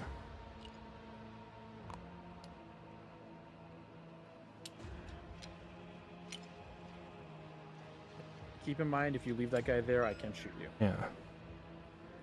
And that will do more damage. Well, you could shoot this guy anyway because he's towed in, right? Oh, yeah. No. No, 'Cause you're hidden. You're hidden. You're hidden from him. So, Hidden. I thought I wasn't hidden because these guys are within. You're hidden. So hidden is a unit by unit basis. I actually I don't know if it's a model by model. It might be by model. It's not unit. But so the Castellan robots are within 15 inches, so they can see you. But the Iron Strider is not, so it can't. Oh, okay. Yeah. Hidden is based per unit to unit. So every unit has to be within the 15 if the unit is considered hidden. Yeah. What you could do, Fairlight, is you could actually I'll put this guy over here, just on the terrain, and now he's hidden as well. And you're still in coherency right here. They did make it so that it does have to be one contiguous unit. They did FAQ that. Yeah. He's within 2 inches, so it's still in coherency. I think Contiguous meaning the bases have to be touching? no. Like, It's you two- can't it's two have them inches. in like you can't have them within 2 separate groups. Is essentially what that means. Gotcha. Yeah. Technically, but I'm gonna say no because it is within the 2 What? inches. That's very clearly 2 separate groups. No offense. That's not how it works. It's just the They models have to FAQ be that- within 2 inches of each other. That's it. They did FAQ that, but it's a recent change, so we're not gonna apply it. I would love a source. I would love a picture. It's the new ones that say you'd have to look it up obviously because I'm not gonna pause the game to look up rules. That's your job. Well, That's why yeah, you're here. we can. If I know the rules, so I'm looking it up. Why don't we let our 2 impartial refs go look it up while we resume the game, Okay. or let the retaliation verify and figure out which of the 2 of you is off. But regardless, while they're doing that, we can continue. Yeah, you So on can. that You can. point- Back to you. If So- we'll put that guy there, and if he goes and looks it up, and if he's not actually allowed to be here, then I'll move him elsewhere. I have a feeling that he is because I think the contiguous is probably the 2 inches, but I know that there's some people would be like, that's obviously 2 separate groups of people. So that's why I want to double check on that. Well, I mean, I if, think I figured it out. Bomb just is right, but the separate groups thing is you can't have like 3 of these guys all in coherency with each other, and 3 of these guys all in coherency with each other over here. But like, Gotcha. Okay, so that's split what it up. is. yeah. Gotcha. When 11th edition came out, the rules as written, it just said that at least one other model had to be within 2 inches. So people had these 9. so you'd have people cheesing it Yeah, like yeah. this and saying Yes, that they're in and coherency. They would say this is legal Okay. because these 2 models are within 9 inches of these 4. Gotcha. Yeah, okay, that's what it is. Okay. I wanted to verify because I know someone would. There's some people that would say that's 2 separate groups, obviously, but no. Okay. Clarified. Okay, so that is all of my. Obviously, that's all my movement because you ingressed there. It is now my shooting. Okay. Let's see. What do I want to even shoot first? Is the question.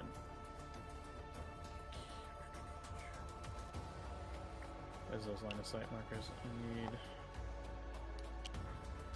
actually need a line of sight here. Can you move your mouse cursor, Move. Tavish?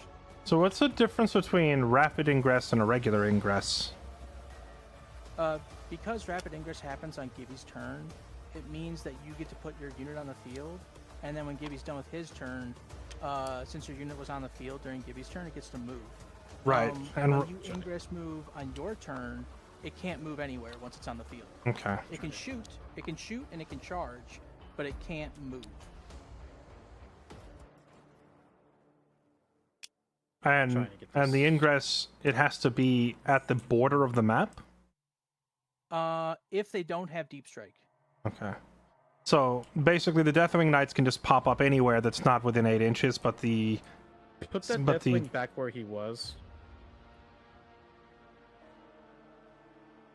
which one? I can see him. Okay. What? The terrain is blocking that line. What he would? Right there it is. Yes, put him back where he was. I can see him. That's not blocking anywhere. What? The terrain footprint is obscuring the vehicle. From here, no, he's not. From here to here, I can are you absolutely. shooting? The Iron Strider. Where Who is the Iron Strider shooting? The Deathwing that he can very clearly see along He's this fucking. towed into terrain. He's hidden. Oh right, sorry. Guys. I'm not. I'm literally not yelling first. You know- I'm not yelling first. I think If you're gonna yell like this, please just leave. Honestly, Are I'm you not gonna lie. Gibby, you started raising your voice too. Like, just chill.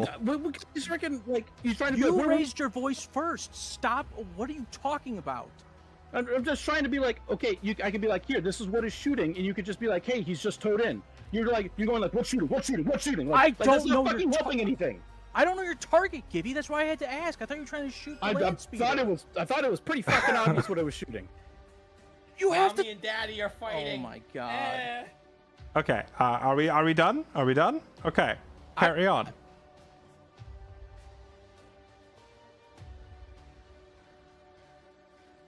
Okay. Now where the fuck was I? All right.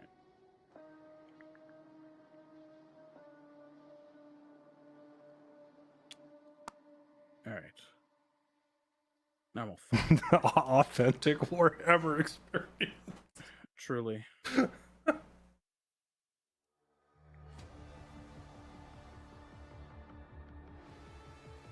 Alright, then this Iron Strider is going to shoot into your Redemptor. Okay. I can very clearly see you are actually not in cover from his position. So, just for my understanding the rules here, you're towed in so you can see through the black line, but like, does the raised wall in front of you count as being any sort of object, or do you just shoot through that too? So if it's dense, it does count as object, which I believe though this is light terrain. But regardless, I can shoot from the back here.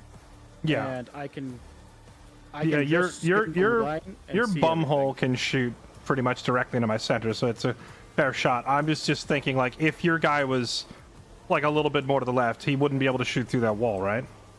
Correct. I would the wall. Well, he would because he's tall enough. Okay. Because I would be able to draw a line of sight from the top of the model to where he's at. Dreadnoughts don't get hidden, do they? They don't get hidden, but you would Yeah. get cover. No, sorry, that wasn't a you. That was my chat saying, but your guy's hidden. He's not though, because he's a big vehicle. They were probably chat delayed referencing the other thing. So yeah, he doesn't get hidden because he's a vehicle. So we're going to shoot into the Redemptor. He did move less than 3, and he's got +1, so I'm actually hitting on 2s. Okay. So hitting on 2s with rerolls. Didn't need it. He does have sustained 1, so I rolled a 6 with that. Means I get to roll an additional hit. Or I get an additional hit, essentially. Alright. Strength 9, what are you, toughness 10, right? Yeah, so I'm wounding on 5s, but I am twin linked, so I get to reroll wounds. Ow! Didn't need to in the slightest. That is going to be 5 at AP -1. Some god tier rolling. Okay, so am I rolling or are you? Now you're rolling it against your save. Your base save is 2. I have an AP -1, so now your base save is 3. Okay. So you're going to be rolling 5 dice, and any 3 ups are armor, or save your armor. Okay, run me through this math real quick. So, my weapon for the saves. Yeah, the saving and the armor here. So, my weapon is an AP -1. What that does is it applies a -1 to your base armor save. The base armor save on the Redemptor Dreadnought is a 2+. Okay, which that means what? Which means that if you were rolling base armor save, any 2 and higher on your rolls would mean that you take no damage. The AP reduces that by 1 in this case, so now it's a 3-up save. So a 2+ save, it means you're really freaking hard to damage at all. You need AP, you need armor-piercing weapons, basically anti-tank weapons, in order to do it. All right, so and I'm rolling against your 5. You got 5 wound rolls, and I'm rolling against those, right? Correct. Okay, all right, here we go. Let's see how badly I get murdered. So I need 3s and above, yeah? Correct. Very nice. So you saved 4, and you failed 1. So 1 shot goes through for... And now we just look at your damage stat, right? Right, which is, it is a base 3 damage. Okay. But you also take -1 damage from being a Redemptor Dreadnought. Which ability is that? Duty Eternal. Yeah. Duty Eternal. It's So just the Redemptor's ability. okay, so just 1 less wound coming in. So I take 2 damage out of my 12, so he's down to 10 health. If you go to your numpad, hitting 2 while hovering over the unit will subtract health, and hitting 3 will gain health. Alright. It just subtracted... Oh, did you press it as well? Yeah, I pressed it Okay. by accident there, so. So 2 is subtract and what, 3 is added back? So, yes, 2 is subtract, 3 is added back. Okay. Alright, I got it. Okay. Call's gonna shoot now into the same target. Okay. He gets all the extra bonuses. You do have cover, but that's negated by my +1 ballistic skill from Protective Imperative. So I am still hitting you on 2s with rerolls. On 2s, dang, that's real accurate. So Fairlight could use Armor of Contempt here. I don't know if it's worth it, but it probably is because Call does so much damage. It's only 1 activation, and he's probably gonna just go right through the armor, even if with Armor of Contempt. It's at a 6. It'd be 5s instead of 6s. It'd be 5s instead Yeah. of 6s with Armor of Contempt. But Armor of Contempt is only used, like, it only is for a single attacking unit. And what else would he use it on this phase?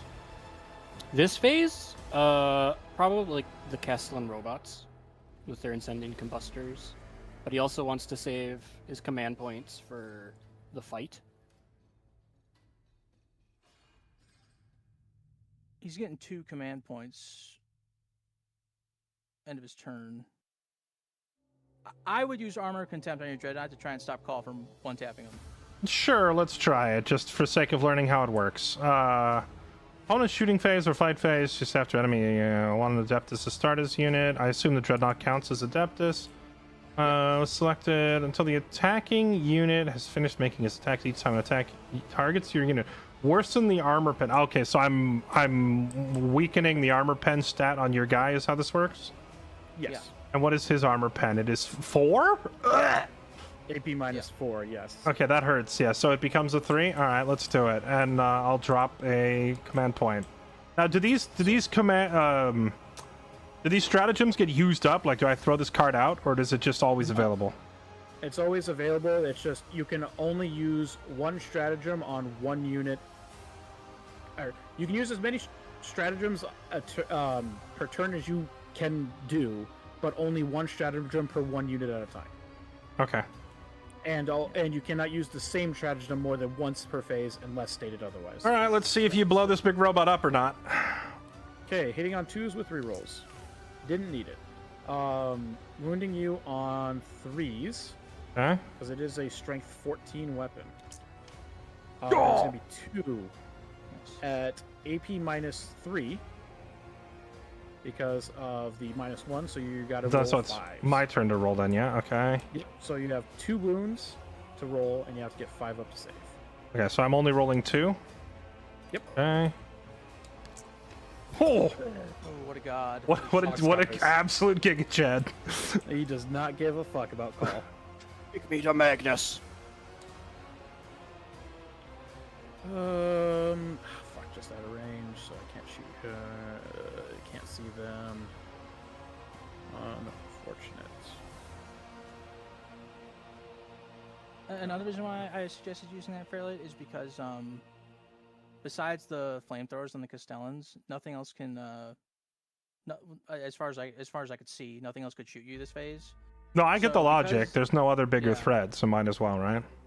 And the Dark Angels make insane CP per turn because of Azrael, so it's not like you're like, maybe I should save my CP. Hold on, Gibby. Do I see you finagling some shenanigans here? Potentially. Oh god! Trying I to don't know why I did that. trying to find that angle.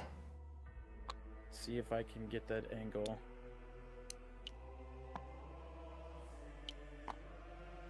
Don't know why I did that all of a sudden. I'm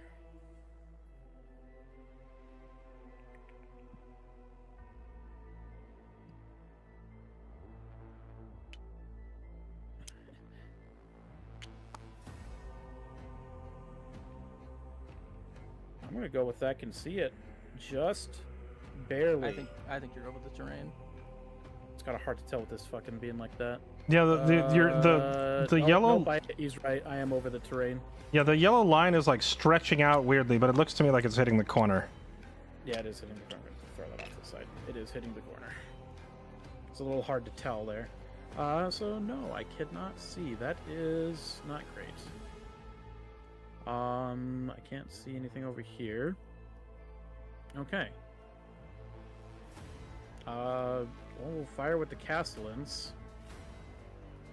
Here's the question: what do I actually want to target?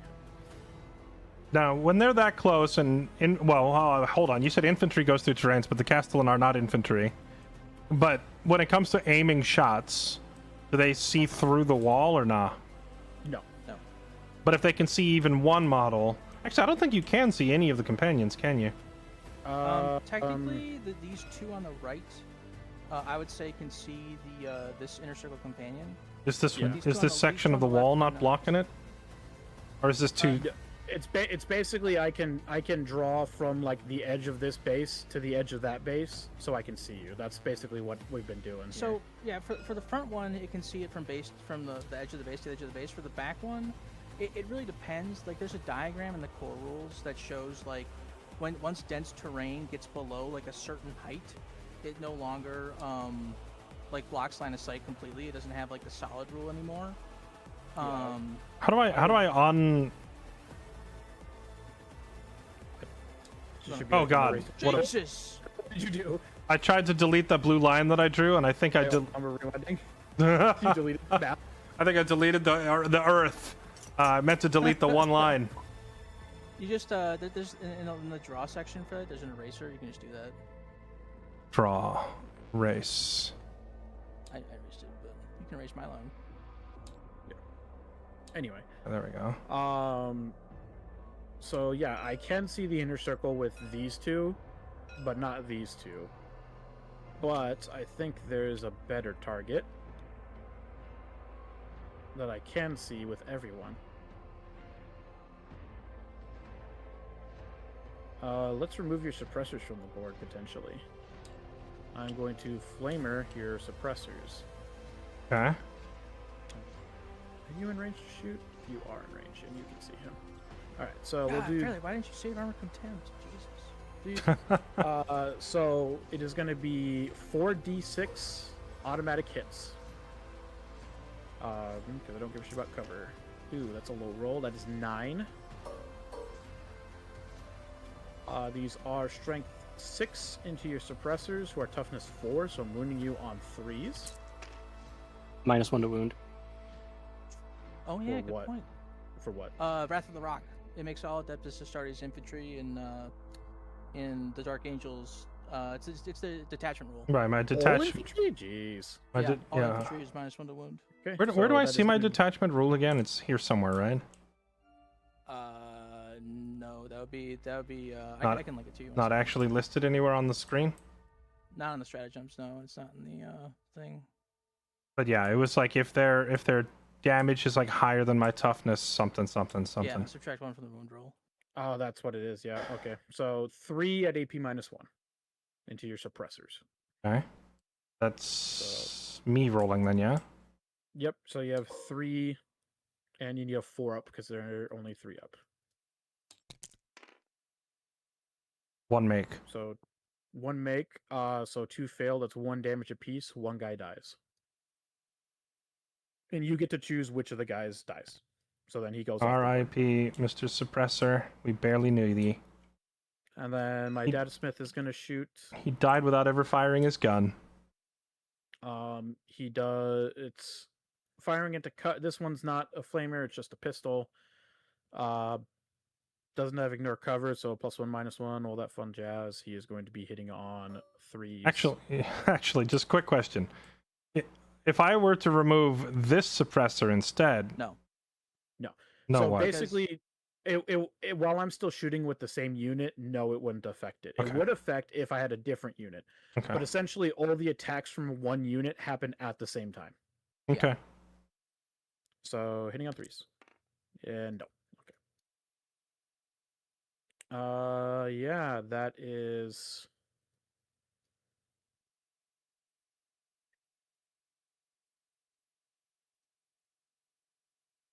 No, that's not it.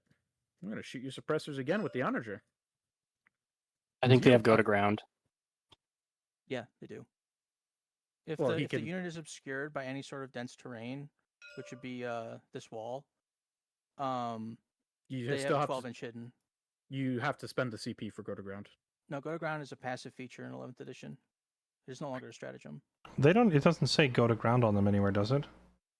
No, Or- it's just a passive feature where, like, if an infantry unit, any unit that benefits from hidden, if they're obscured by dense terrain, so this big wall, it's 12-inch hidden instead of 15. Good catch, retaliation.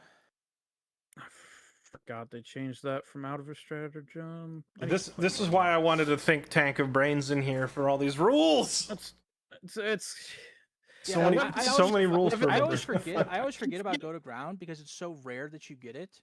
Because as long as the model can see like a single unit and a single model in the unit that's not obscured by dense terrain, they don't get go to ground. So it's super rare that it ever happens. Gotcha. What were you saying, Gibby? Your mic cut out. I was saying the hidden rules keep fucking me up with this goddamn new edition. Gotcha. Anyway, Any other blasting to do? no, because nothing else can see anything else, so this is not ideal.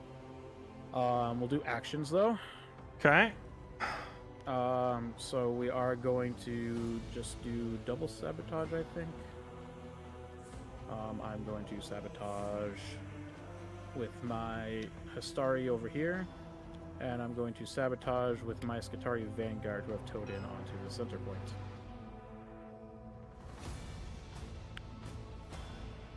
Okay. And then charge phase. So now for another one of the fun changes to 11th edition, I get to declare the charge, then roll it, and then declare the target I want to go into. Oh, really? Yep. So obviously these Castellan robots are going to charge. Okay. Oh no, that's not good. Did I get lucky with a bad charge roll? I mean, I auto make this charge because I have +1 to the charge. So even if I rolled Snake Eyes, because I have a modifier. Well, let me rephrase. Did I get lucky in that you can't charge my vehicles and such in the back? Correct, you did. Okay. Is the +1 to charge a stratagem, Gibby? Yes. Okay. Did you spend the It's- CP and It was at the beginning of the. I did it at the command phase because it was the same thing that gave him the 3 movement. Can you wow. can you like declare your charge, roll it, see the roll, and then say, you know what, I don't like it, and change your mind? Yeah. If I think you have to move, do you? if there is an eligible target, I think you do have to. But that I might be mistaken on. Okay. I want to meme a little bit.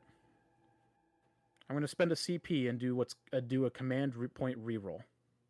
Okay. So I get to reroll this roll. It's once again a stratagem. Everyone has it. Give me high. That's much better. I now have an 8-inch charge.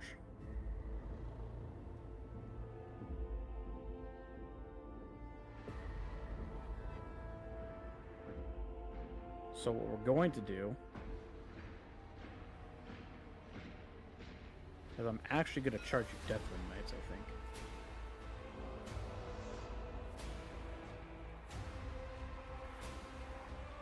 Because of this guy being close enough. They are an eligible target. So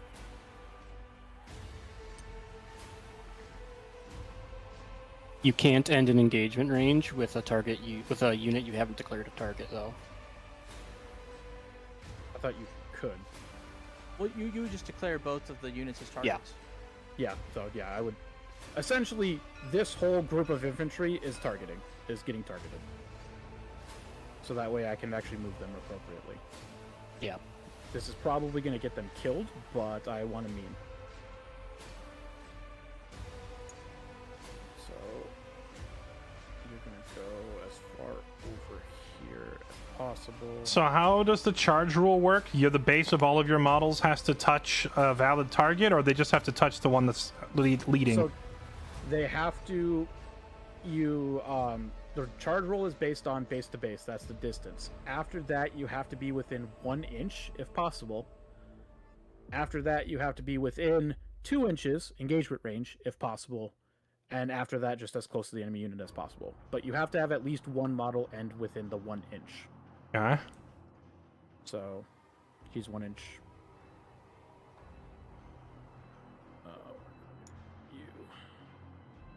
You're gonna go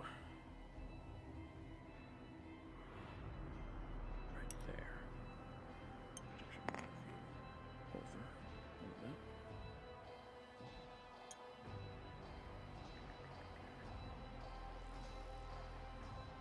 You're gonna go over here.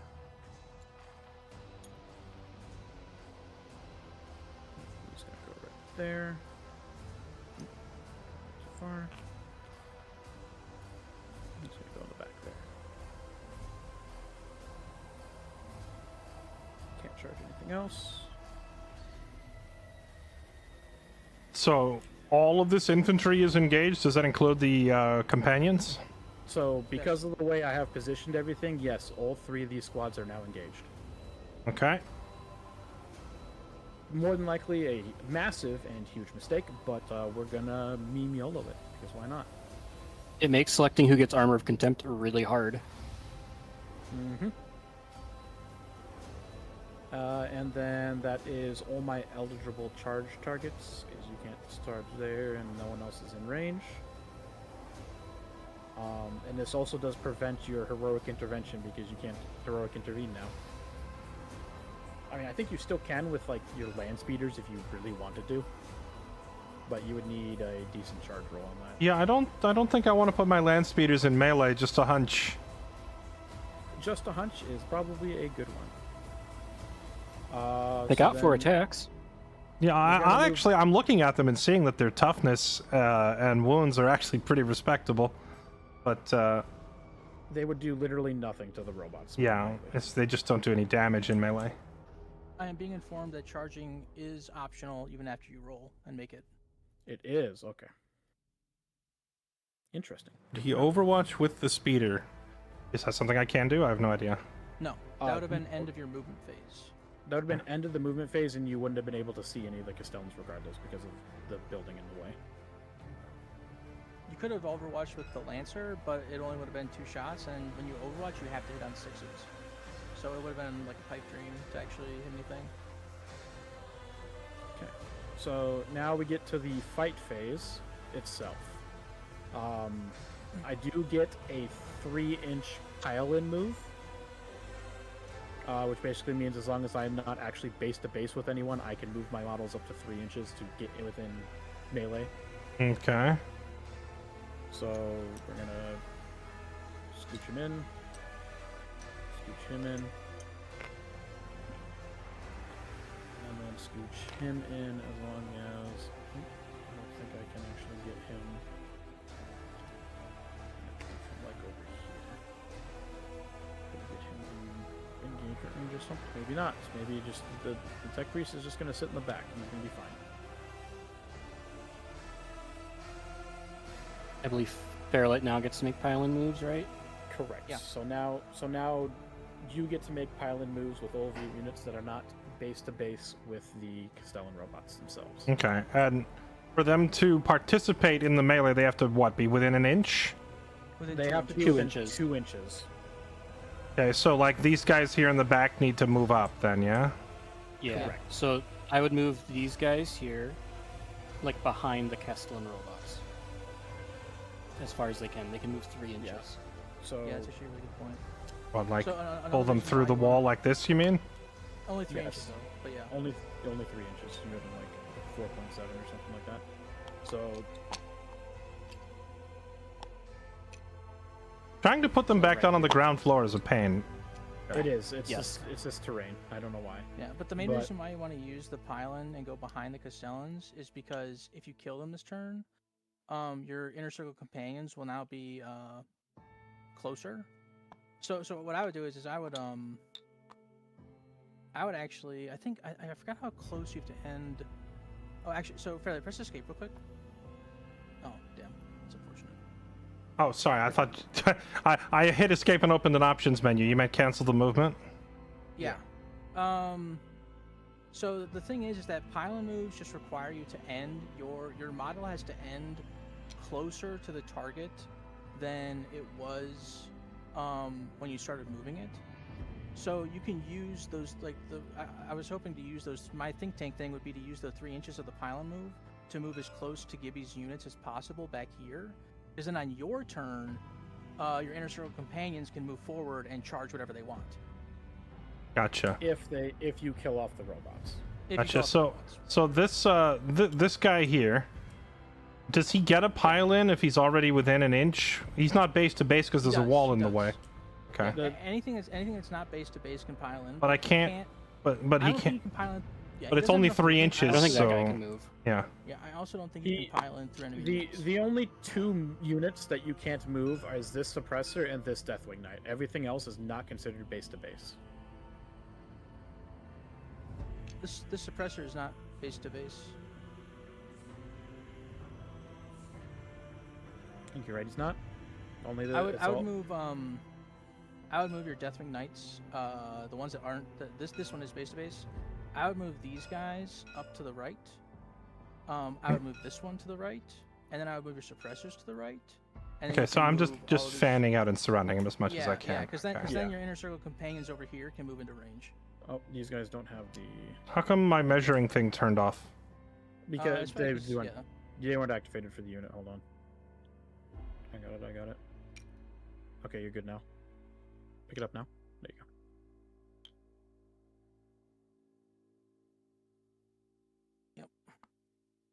And I can't stand like on this terrain thing, can I? No, you can. But you can end within. So press escape real quick, Fairlight, to cancel the move. Yeah. Because you want you were 0.7 inches away from the Castellan. For it to be a legal pile-in, your Deathwing Knight has to end within 0.6. Yeah. So he basically, because of where other stuff is moved. I think he has to stay where he is because he can't move to Yeah. the right and be closer. But you That's can fine. pile in. Yeah, you can pile Alright, in let's the ones move that this back. guy up. Come up, Yeah, he's good. and then He this just scooch you guy. forward a little bit. Yeah, this guy. I wouldn't move that guy. I would move this guy over, and then suppressors can move Yeah. over, and then the Can lower I area. can I slide this guy forward like this? Because then he's in swinging range, right? Yeah. Yes. Yep, because then he is within 2 inches. Yep. Okay. Yeah, you're basically just swinging everything down to the right. The Schlieffen plan. You get in there. Infantry can walk can- through friendly infantry, right? Yes, I would move the. But you have to. You can't have like a unit separating another unit like that. You'd have to move your suppressors first. I don't know about the unit separating unit thing, but I would still be moving the suppressors to the right anyway, just because you have 3 inner circle companions back here that need to get in range, so you need to make as much room as possible right here. I think technically if you have like another unit separating a unit, wouldn't that qualify under like the 2 groups thing? I don't know what this 2 groups rule is. I haven't read that. All I know is that your infantry has to be within 2 inches of another. All models have to be within 2 inches of each other and in a 9-inch bubble. That's the coherency rules. But the 2 groups thing you might have heard of, Gibby, is that you can't do the cheese thing that Retaliation and I explained, where you That's separate exactly what it one is. unit into 2 groups and have them within 9 inches of each other. That's illegal. That's exactly what I beat. Is the whole because technically if the inner circle companions like wrapped around like this or something like that, it would still be considered legal. But The if reason you I had the think inner circles on this side and then also on this side with nothing there, I think So, that would. As long as, like, say this inner circle here was a suppressor instead, and like you had another, like if they're separated by a unit, as long as they're within 2 inches of each other, I'm pretty sure it's still legal. These guys can attack through the wall as long as they're within the 2 inches, Yes. right? Yep. Correct. Yep. I don't know if I can get this guy in range. If you scoot this one over to the right, this one, you might be able to squeeze him in right here. I'm sorry. Yeah. Move Scoot, which guy scoot where? this one in the middle to the right a bit.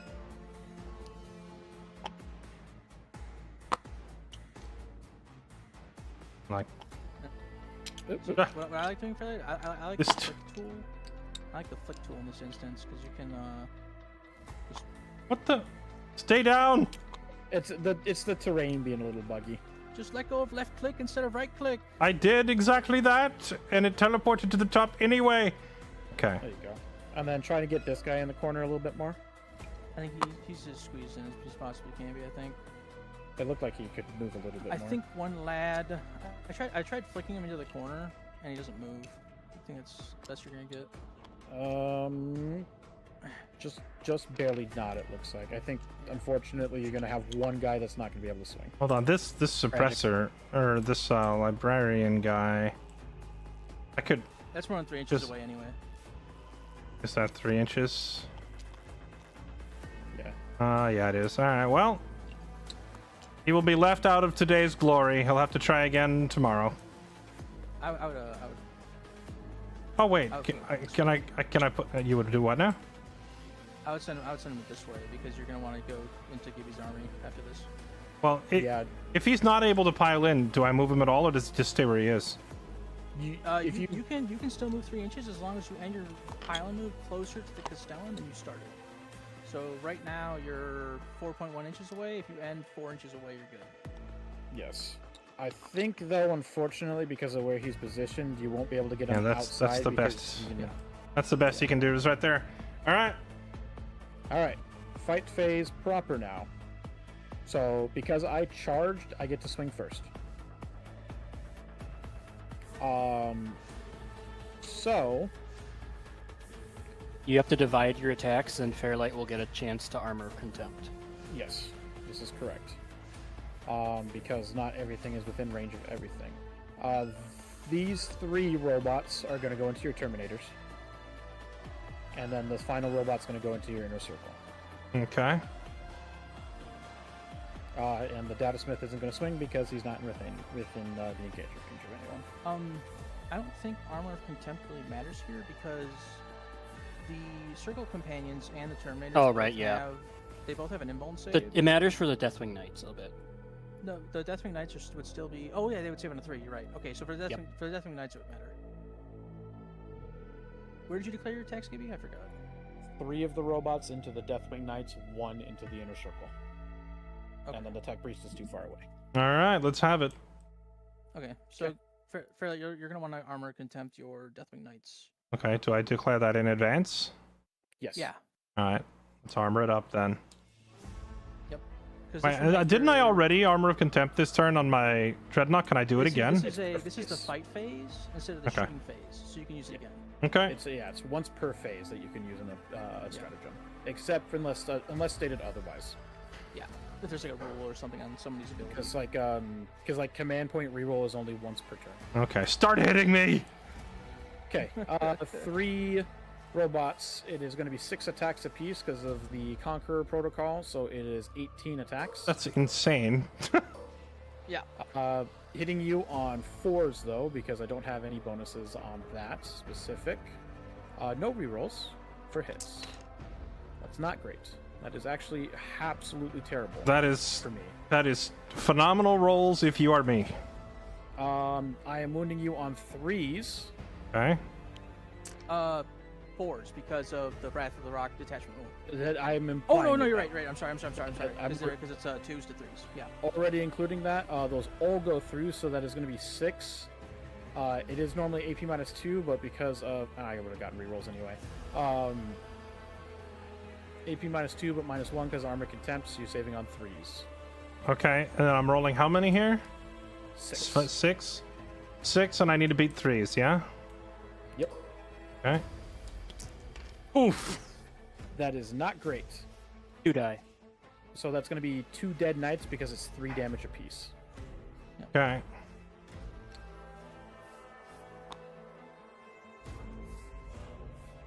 I'll take the back one. Yeah.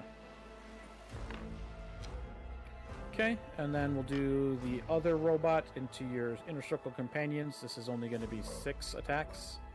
You have -1 to hit. Oh From yeah, the inner right, 'cause circle companions. So these are hitting on 5s.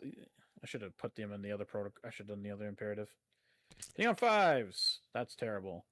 3s does wound. AP -2. You have a 4-up This will be invul. on 4s. This one on 4s. It's, 1 dies. I think we dead know whose boy. dies.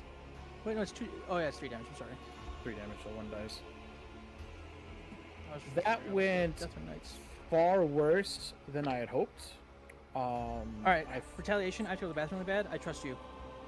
Yep. So now you get to swing back at me. Okay. Let's start with I would start with if you start, say you start with the Deathwing Knights, and you kill 2 of his Castellans, Gibby could take these 2 off the field, and then your inner circle companions wouldn't be able to fight anymore because they're out of range of the unit. So I would start with the suppressors first, because they're probably only going to do a little bit of damage if anything, and then I would do the Deathwings or the inner circles after. okay. My logic for going suppressors first is much less impressive. I was going to say let's just get the crappy ones out of the way.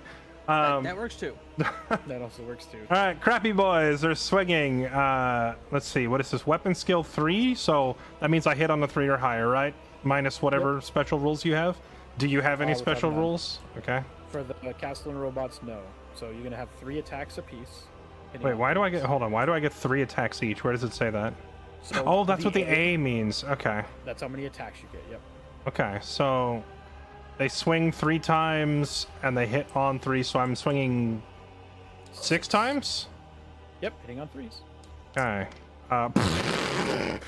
They're mad that I called them the crappy boys and said, oh yeah, we'll show him.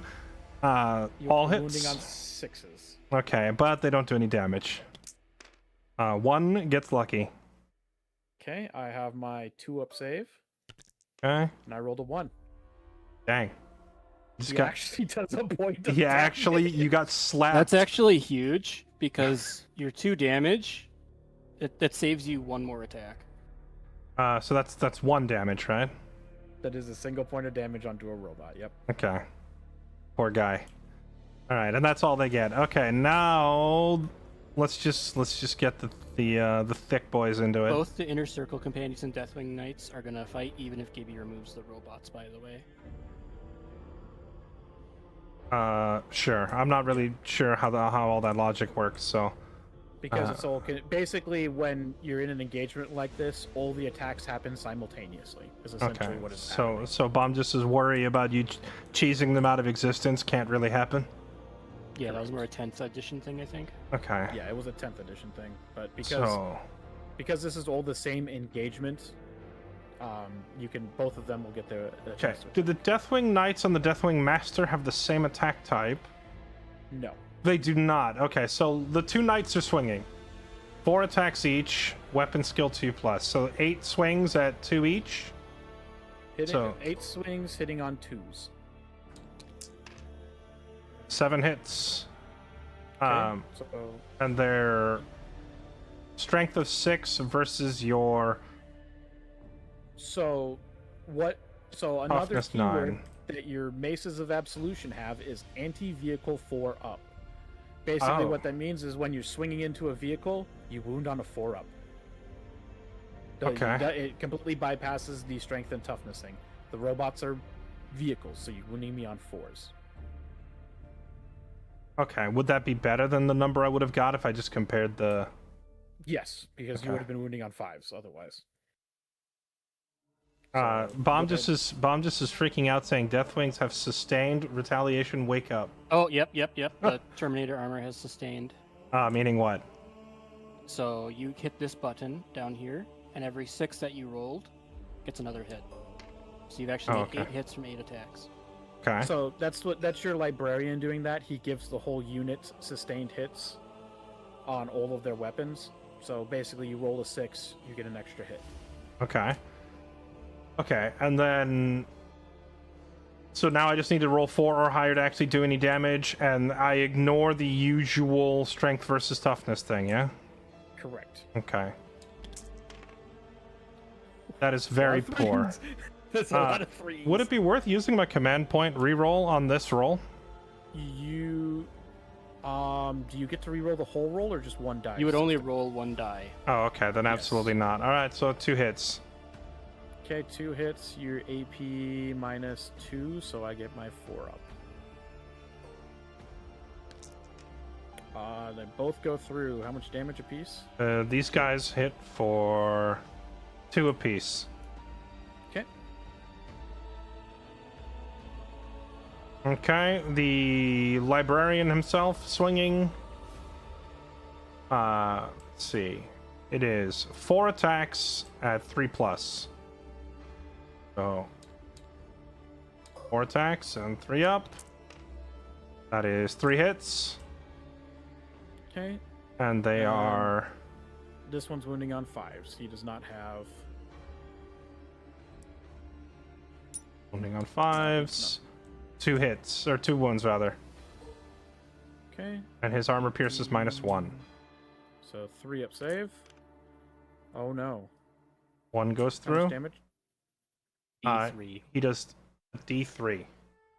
Okay, so So I Oh, have we to... should probably explain how D3s are done. that one, just roll a D6. that Oh. one I remember from the tutorial. So, boom. Here we go. Rolling.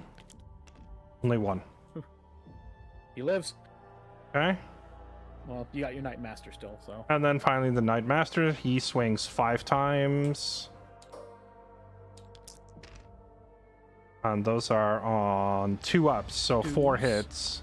but you do get a sustain, so just don't even bother clicking anything, just leave the dice in. Okay. Because it's only a sustained 1.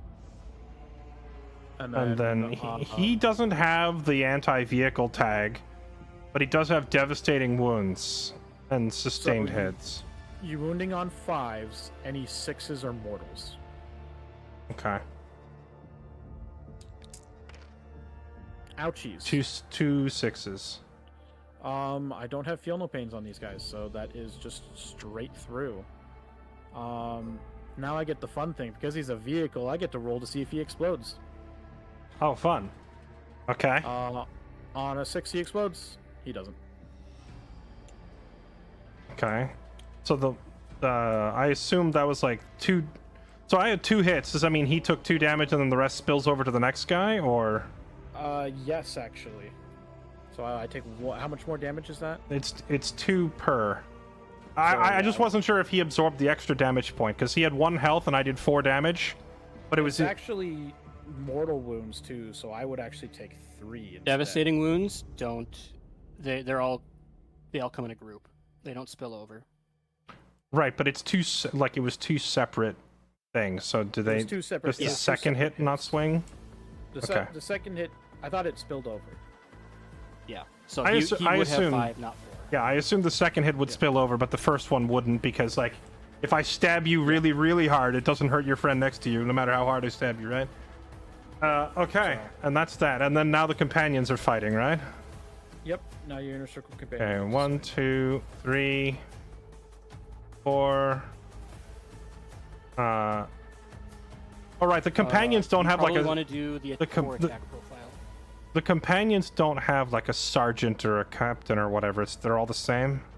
Yeah. Yeah, So okay. you'll have 5 of them hitting with 4 attacks apiece, so that's 20 attacks. And Gosh, obviously dang. You're gonna do the strike.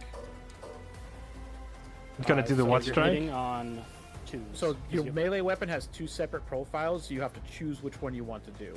The strike is the obvious choice. Right. So, I vaguely remember this is just single target versus AoE, right? Yeah, essentially. Okay. So you are hitting on 3s, and 6s are lethals. 2s because they have +1 against characters. Oh my god. Is it +1 if a wild character makes a targets a character? Oh, it is. So it is on 2s. Oh god. Oh god. So that is 20. Oh, 15 So- hits? Yeah, So 15 hits. Go ahead and hit lethal hits at the bottom. So those are automatic wounds that we'll account for later, and then you can go ahead and delete the roll of 1s. Is there a You faster? can just click. Oh, yeah, right click here. the Okay. right click right there. Uh, Okay. Now you are still wounding me on 5s. Wounding on 5s. Okay. Only 2 went through. Okay, so it's going to be a total of 8 because the lethal hits automatically go through. Okay. So that's 8 at what? AP minus 2, so 4 up. Please. How much damage apiece? Their damage per swing is 2.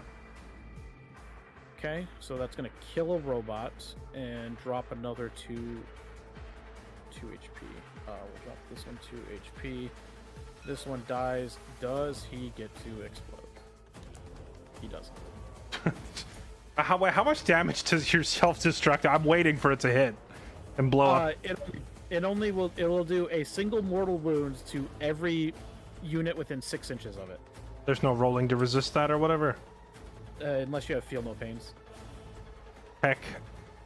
W. Okay. Okay, so now combat is over. Up, the librarian gets to hit. Oh right, sorry, I forgot about the Oh library. yeah, my librarian swing. I forgot about him too. He has 4 swings on 3 up. Okay. Yep. So go ahead and clear your mount. And then you'll have to just grab these and throw them away. It doesn't take those. He lands 1 hit. 2 hits because he has +1 to hit. Oh, wait, does he? I thought it was on 3 up. The inner circle companions get -1 to hit when they're led by a character, and they get +1 to hit when they're attacking a character unit. So And because the datasmith is a character, the whole. hold unit is on, considered a character unit. hold on. Too much, too fast. You said they get -1 to hit when they're led by a character. So does that mean putting Look- the librarian in is nerfing my dude's accuracy? No. It means that if Gibby tries to hit them, it's harder to hit them. Okay, and You then guys have. if I'm attacking, now does it mean if I'm attacking a unit led by a character? So even though I'm aiming at the Castellan, the Datasmith's presence means that I have an accuracy bonus. Correct. This is way too much crap Yeah. to remember. There's no They're possible. basically seeking out enemy champions and like cutting their heads off. Okay, so 2 hits then, and that is strength Yeah, we'll do 6, fives. so 5s. 1 You forgot goes. to delete the 1s. Oh, right. But that's Okay. fine, because only one went through. So Does he have an AP on that one? wait, do I need to redo that roll? Technically, I mean, only one went through, so I don't. I think was two only in that- I was only supposed to roll 2 dice though, right? Not 4. Correct. Yeah. So yeah, technically yes, you're supposed to re-roll. Okay. Which No in this hit. case No you don't hits. I was gonna give you the benefit of the doubt there because you forgot, but it's fine. No, I mean, I like giving me the benefit of the doubt is one thing. Giving me extra dice on my attack roll is not. Okay, so now that I'm back. fight, so normally now we would go on to continuing combats. There is none. So now we get into consolidation moves. So at the end of the fight phase, each player can move now 3 inches for consolidate. Okay. Do I have if to you move deeper into the engagement, or? So there's 3 types of engagement of pylon moves. You're still engaged because this guy is within 2 inches. So you're still engaged. If you want to move the inner circles at all, they have to move closer to the Castellans. Same with the suppressors and same with the knights. They basically, if you're still within engagement range, you have to move closer to the unit you're still engaged with. Now that being said, you can it has to be 3 inches. Dang it! I was trying So- to measure. Well, something else put my. Like, I didn't let go of left click. I don't know why I put my guy down. I was trying to measure because he needs to go. He needs to 3 end inches. closer to them, and he can only go 3 inches, right? Right. Well, the which thing, so I don't. I gotta read the rule. Because what I would try and do is Fairlight is I would try and get your inner circle companions. Oh, wait a minute. the inner circle are still engaged with the Castellan. If you're still engaged, you have to move closer to him. Yeah, but what I'm saying is like I would try and move closer by going back into the building and down. I don't think there'll be enough space for me to do it that way. Well, your suppressors could also consolidate downward as well. True.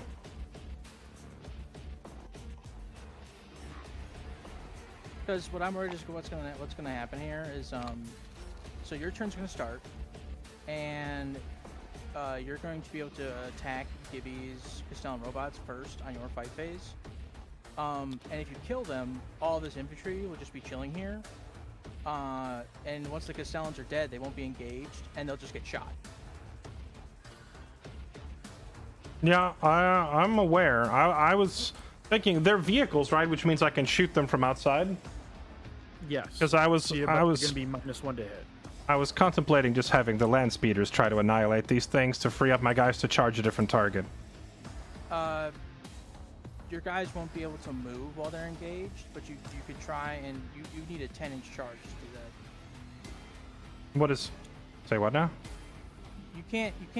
Your moving phase happens before your shooting phase, so you can't kill them with the speeders and then move. Oh, that's true.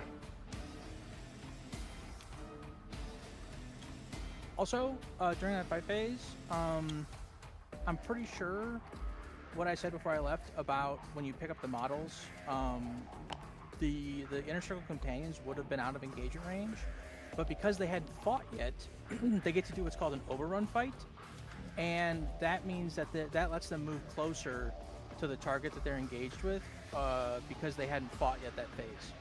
So they wouldn't have been in engagement range, but then they would have been able to move closer to get into engagement range.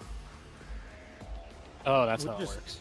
Okay, yeah. Retaliation just was basically like, well, technically because all the attacks happen at the same time, they would still be in engagement range, blah blah blah, so they would still get their swings, and that's how we rolled so it. if there's multiple, like obviously, like, I know that once, This is so much more info than I can ever possibly retain. Let's just move to the next turn. Okay, so end of fight phase, end of my turn, I now get to score. End of my turn, I score. I committed sabotage on 2. One of those was in opponent's territory. Oh, I did that on the wrong freaking one. So that's going to be 5 plus 3. I didn't destroy any enemy units. They're all still up. So So I don't get no prisoners.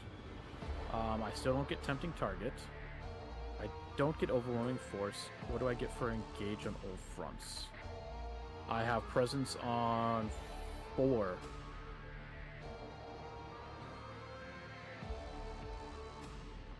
No, only 3 because it has to be wholly within. So I get baby for only 3 secondary points. And then that gets discarded. Not wholly within. I forgot about that. That is fine. Okay. That is the end of my turn. Okay, my turn. Did it automatically add a command point? Yes. Okay, but then I add another one because Azrael exists. And then Yes. Let's see here. remind me if there's anything else needs to occur during my command phase. You pick your Oath of Moment target. Okay. Oath of Moment. And Oath of Moment does what again? Gives That's you the full rerolls to hit. Yeah. Okay. Keep in mind that Call has you can't target him outside of 12 inches. Yeah, that's why I'm making Because of what? His lone operator? Yes, because a lone operator, because he's within 3 inches of a friendly admin unit. Okay.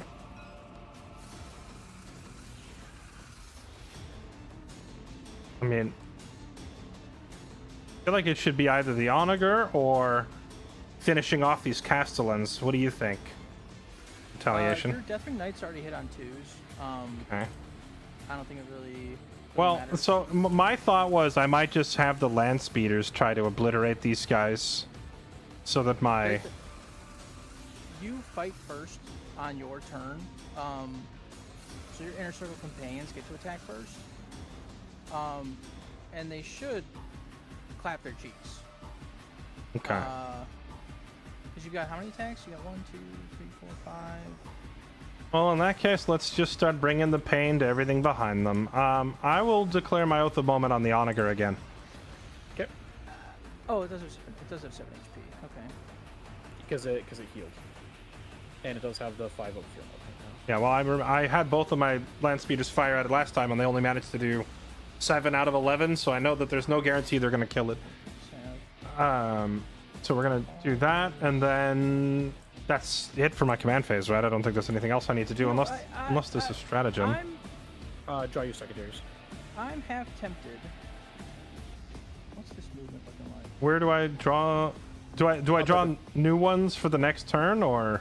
You draw 2 more, so you don't have a max hand size. You score them when you want to score them. Okay. Well, hold up for a second, lads. Hold up. Let's calm down. What? So, Fairlight, this unit here, Belisarius Call, this is the unit that gives Gibby rerolls to hit. Yeah.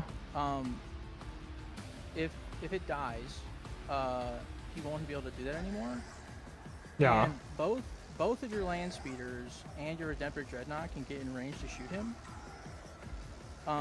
Okay, well, now hold on. Yeah, I appreciate the advice, but I also don't want this to be a 3v1 against Gibby. So, yeah, like, if I'm looking for it, like, if I want advice, I'll ask for it. I guess I'll put it that way. I don't want to turn it into Bomb just playing against Gibby. Okay. He doesn't have a coach in his corner, you know, so I don't want to dogpile. Now, with that said, I was already eyeballing this thing, except I had been thinking of moving up the Lancer to attack it. So you pointed out that I can only attack from within 12, so I think the Lancer can't actually reach him. So the next closest thing that could is perhaps the Dreadnought. How high is his toughness? Because the Dreadnought even hurt him. His toughness 8, so you're going to be wounding on 5s, and for everything besides the grenade launcher, which is going to be on 6s. What does the W on my stat mean? W12? Oh, that's my own health, right? I keep getting wound and weapon like confused. That's fair. You probably use the Dreadnought to tear off the Skitari. Yeah, I was thinking the Dreadnought is more of a shaft clearer, right? Because I didn't know what I was doing when I built this army. I should have brought more armor pen, but since I didn't, we'll just have him do what he loves to do and just freaking lay into those dudes on the point. So yeah, because another thing with Call is he has a 4-up invulnerable save and the 5-up feel no pain save. Right. So he's got enough in his arsenal to tank even a lot of high AP, high damage stuff. Next question. How far does this thing move? 10 inches. I could get it out here, which... Can this thing hit the Onager from here? Easily. Yes. So I think I'm gonna have the big boy target the Onager. Oh, nope, go back. Before you, I would move your Eradicators first before you move the Lancer. I'm going to. Yeah. I'm pre-planning. I'm not committing to anything just yet. So my thinking is I have the Eradicators move in. If they can get shots, great. But if not, I just need them to like cleanse that objective or whatever. While you're doing that, I need to use the bathroom, so I'll be right back. Okay. Something to be aware of is you can let your Eradicators advance and shoot for 1 command point.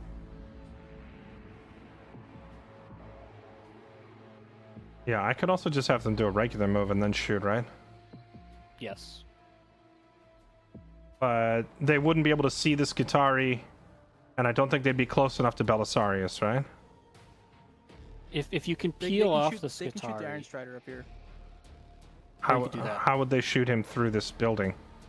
This is connected terrain. If you look at the map, if you look at you can see a little eyeball next to that terrain piece that the Iron I'm Strider's sorry. behind. When you say look at the map, what do you I'm mean? pinging up here by the scoreboard.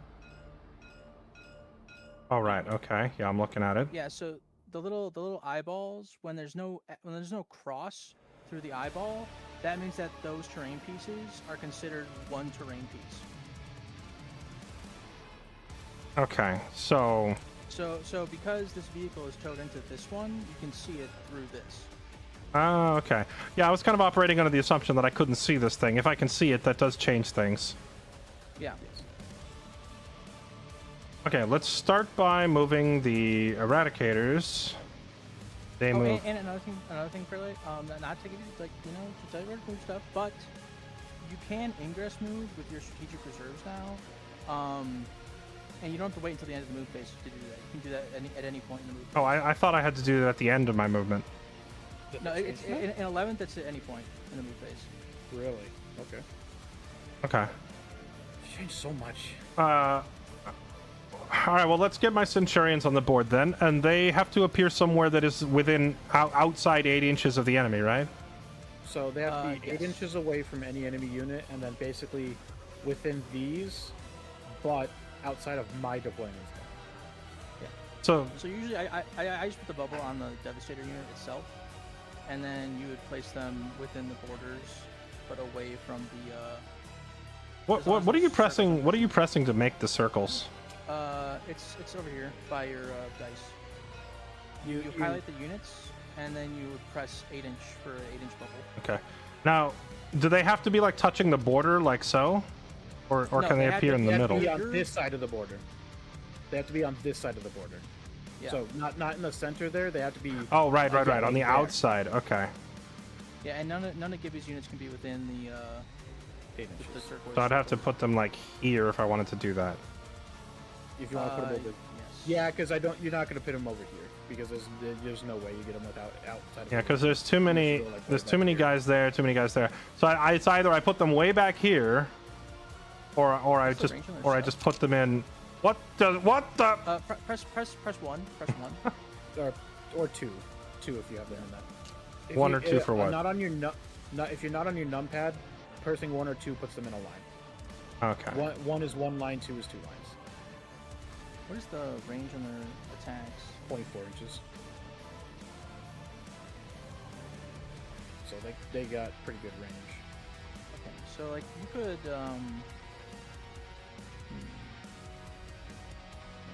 Keep in mind those Qatari are hidden. you can technically if you put them like right here, Fairlight, but I guess not right there, but like right here outside still. They can see one of the Skitarii that's not in terrain, which will allow them to shoot them. Now, when these guys appear, they don't get to move, right? Correct. They do get to shoot still though. Yeah. Do they have to come in formation like this, or can I split them up and move them around? They have to be in coherency. They still have to be within coherency, but you can't split them up. Yes.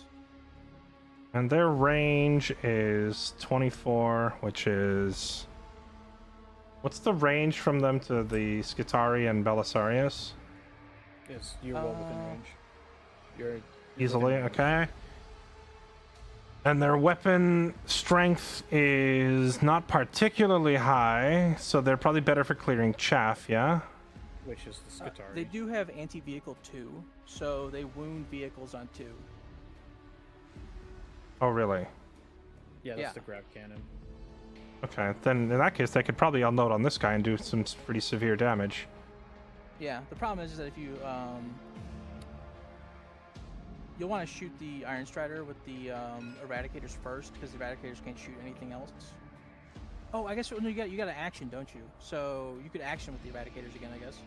Oh no, but no, you got the Intercessors. No. But I need to cleanse and sabotage if I'm trying to maximize my points, That's right? true. That's true. You have a suppressor squad you could bring down on that point in action. Can I bring them in now as well? I thought I could only bring one or the other.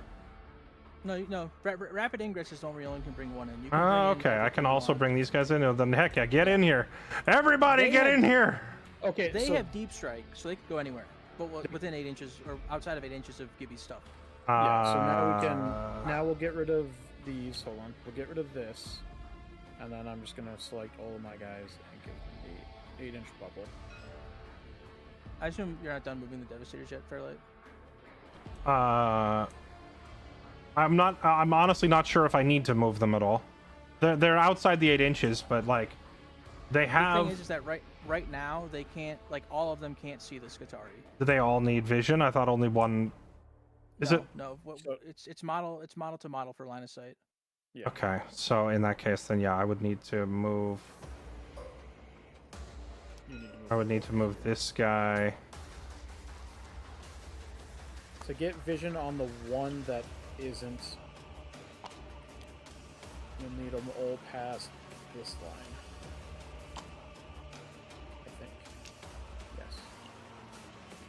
I'm not zoomed out enough, so tell me if my line's crossing anything. You need them all past this line. I need to put them behind the red line. To the left. I'm sorry, to the right. Your right. So like Yes. this, essentially. Yes. So now they should all be able to see there. But now he's not Because- within 24 inches anymore. So now now those back 3 are not within 24 inches. I don't think there's any spot where you put them all here that you get both line of sight and range on everything. Yeah, well, if I just get most of those shots, that's good enough, I think.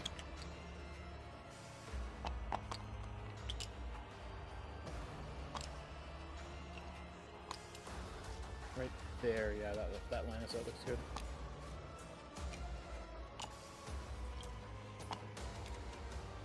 I'm trying to check if you measure. I don't think you measure range to the hidden model. I think you would be measuring it to this model that's not hidden. Yeah, because that's the one Um, you'd be targeting. So So hold on, would which you- guy am I? I'm aiming at You're aiming at the wall. This At the, one. this guy. yeah, Now, if I'm aiming at him and I fire, can I kill the others, or is it I'm just trying to kill that yes, one? Yes. the wounds will apply to the whole unit. You're shooting at the entire unit. Okay. And how far is 24 inches from him? Can I put down a marker here? Well, I would, 24 inches is like. To here. Like, so if any part of your model's on the yellow line, it counts as like seeing him. So I would move like, So I could do it like this. yeah. Even though that front model is hidden, you do measure range to that model because you can see the unit behind it, so the unit doesn't get hidden. Is that how it works? Oh, that's cool. Okay. So as soon as you see a single non-hidden model, the whole unit Yeah. is no longer hidden to the It's unit? it's like how you can like see a model behind. Okay. The unit can be behind a wall, but as soon as you see one model, you just shoot at the whole. All right, does this look good? I'm thinking we're good. I'm thinking I leave him right So- there. Can I, This- This last model back here won't be able to shoot, but everything else. Yeah, I don't think I can get him in range. There's no valid spot to stand. But 5 out of 6 ain't bad, so we'll put them there, and then I'm gonna bring in. Oh, I don't want to move that. I want to bring in the suppressors just so that they can cap the objective. Only one of them needs to be on it, right? Correct. Yeah. Can I get a citation on that? Not that I don't believe you, but I'd like to see that from the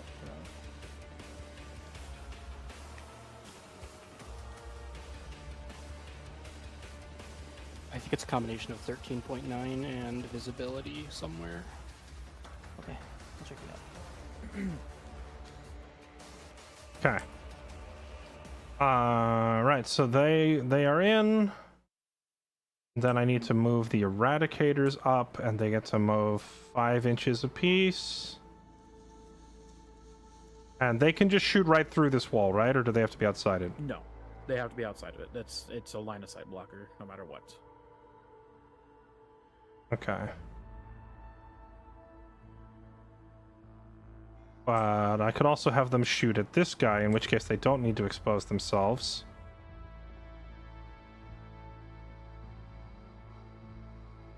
So I could have them go like here. That's 5.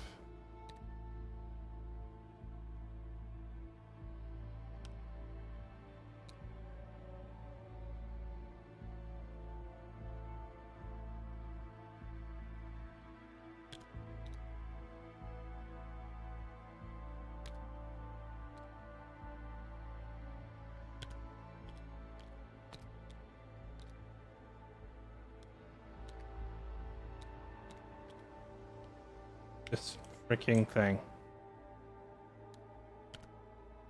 There we go. And then lastly, you. And 5. Are you kidnapping my guy with the... Pick up the indicator real quick. Okay, now moving back. I'm trying to get that objective out there. Okay. Alright, so I think that they're all in position to fire at him. Oh yeah, you were AFK, Gibby, but apparently due to, like, our scholars have unearthed ancient texts which indicate that I can shoot through this pipe. Yep, those are connected terrain pieces. So Okay. that's accurate.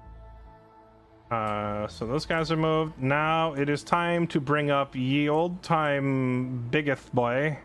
He moves... How far does he move? 10 inches, I believe. 10 inches of justice. Coming in hot. Actually, I should probably move the dreadnought first. It's 8 inches. So how close does the dreadnought have to get to this Skitarii to open up on him? Within the 15, but 15 inches. which is Right. well within. So you'd have to see the edge of this model. Okay, well, he can Well, you clearly get to- see it from right here. If you can see the edge of this one, you can see him because it's within 15 inches. You wouldn't have to go see this one. Yeah, but you could be farther away if you wanted to be. I Yeah. could, but If the dreadnought was right here, you could still shoot the Skitarii and you'd have cover for the following turn. Yeah, but like I need to start moving my stuff up. A, partly to control the board, but B, just to make space for like the tank behind me and stuff, you know? Yep. So I think I'm just gonna say F it YOLO, I'm a big boy, and walk out there I'm a big boy. and say We did forget. Drive my own car. and say But before we go too much farther, we did forget one thing in your command phase, what's that? which was scoring your primary. Ah, yeah, that's probably important to do. I went ahead and did it for you since I realized that, which was just getting the 4 points for controlling an objective outside of your home, which was this one over here. Okay, can you draw a line and tell me if I have a shot on the Onager from here? Should very easily, yeah. You very easily have a shot right there. Okay. I will have cover, but you do have a shot. Alright, what else really needs to die? I guess what I could do is put my speeders in a spot where they could hit... It could hit the Onager or Belisarius, right? Or is Belisarius invisible to me from there? He would be invisible because of the lone op. You have to be within 12 inches of him. Okay. What about the Skitarii? Can I shoot them from here? No, because this The only building is model, still blocking line the of only sight. model that Gibby has that you could see would be the toed-in ones, which I've hidden. Okay. In that case, the Iron Strider over there on the left. I know I can see him. You would have to still tow into this terrain, but Yeah, yes. yeah. Well, I'm towing into the terrain at a spot where I have multiple options in case one of them dies. Like I could shoot the Onager or I could shoot the Iron Strider from here, right? Yes. And I believe, I think you. Oop. Why did Gray randomly join? It would have covered Gibby. Yeah, that's what I was just trying to measure.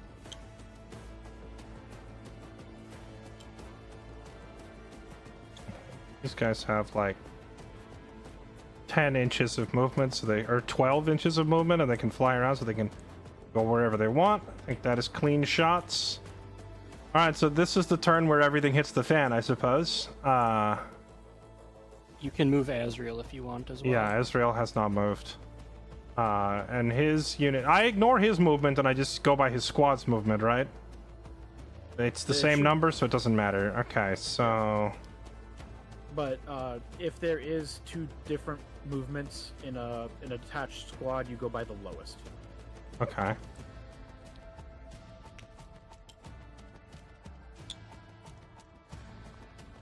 Okay, so he's in. He's in.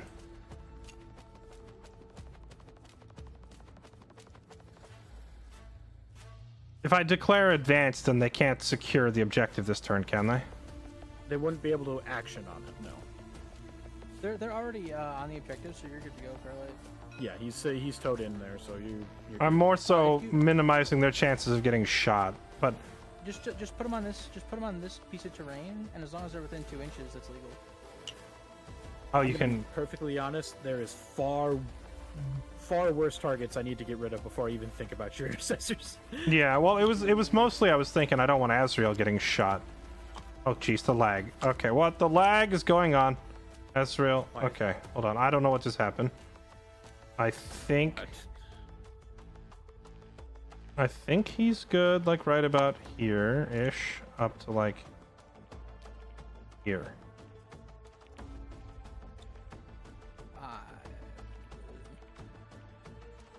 I would put him in terrain.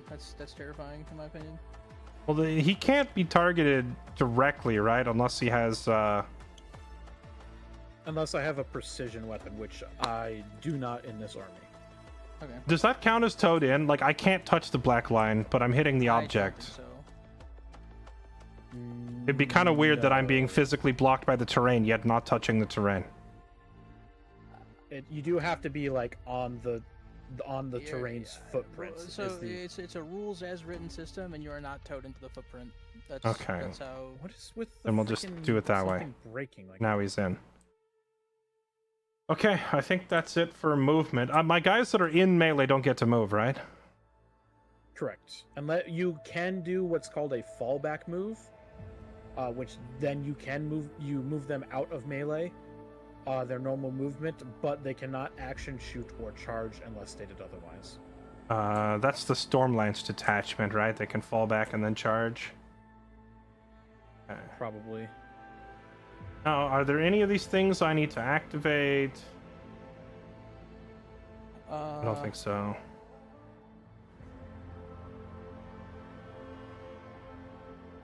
No, nothing. You have nothing for the end of your movement.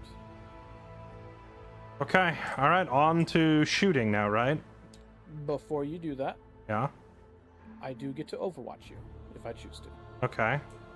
Remind me how that works? So it's a stratagem that I can pay a command point for to Okay. have one of my units do it. They can shoot all of their weapons at any eligible target within 24 inches, as long as the weapon's range hits that target. The weapon is in range. But Okay. I'm only hitting on 6s with no rerolls. Okay, and this is only one unit that does this, or this is your whole army? This is only one unit that does this. Okay. So So who's doing it? we are going to I'm gonna do my Iron Strider. Is gonna do it into your Devastator Centurions. I think is really the only eligible target. Okay, let him have it. So it is going to be the 4 shots, hitting only on 6s. Tear me a new one, Daddy. All right, there's one. There's one, and it does have sustained. So that still does proc. Okay. So these are strength 9. So I'm wounding you on 3s. I do get the reroll for this for twin linked. Doesn't matter. It is a single wound at AP -1. Okay, and AP -1 means what again? It is you. I don't know how the math works on the AP stuff. You're It saving is. threes. You save on your 2-up save goes to a 3-up save. And I'm just rolling 1? Yep. I suck. So now one of your guys takes 3 damage. Okay. Okay. And then I have. If I start lowering the health on one of these guys, and then the next time I take 3 damage, I can't move it to the next guy, right? Correct. You have to finish off the next. You have to. Okay. You can't spread out your wounds. You have to finish it off. Okay. And then because of my broad spectrum data tether, I get to roll a dice, and on a 5 up, I get to regain a CP for a stratagem, which I do. So I don't get to spend anything there. Okay. Now it's your shooting phase. All right, let us commence with the shooting of many faces. Let's start with the Eradicators, because I believe they only have one target they can actually see, so that takes the decision making out of it for me. Uh-huh. Yep, all of them can see. So That is 1 attack only. Oh wait, did they fire the pistol and the rifle, or only the rifle? one or the other. Yeah. Okay, So, so you fire either all non-pistol weapons or all pistol weapons. okay, so they're getting 1 attack each and hitting on a 3+, unless you have something special going. Oh wait, actually, hold on. I misspoke. I need to hit my Oath of Moment target first, don't I? Because No, you don't have to. well, I noticed that I have a command thing where I can move the Oath of Moment if I kill him, so I might want to do that. I'm not sure. So let's. It is 2 command points to do that. Just keep in mind. I don't even know if it's worth doing. I'll probably consult with my advisors, but first let's see if I even get the option to do so. I'm gonna have the Lancer just fire everything. I'm in cover, so -1 to hit. Okay. It is 2 attacks. 1, 2, and they hit on 4s. They hit on 4s, but since it's Oath of Moment, it's a 3, right? Or is that just a reroll? Reroll. You get to okay. reroll. All right, here we go. Hitting on 4? 2 hits. With it anyway. Okay. Wounding on 3s. Wounds on 3s. Boom. 2 3s, 2 makes.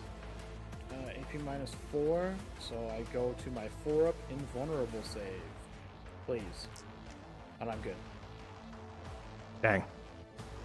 Okay, so it's just no damage dealt, right? Just no damage done. Okay, now we'll have the Eradicators do their thing.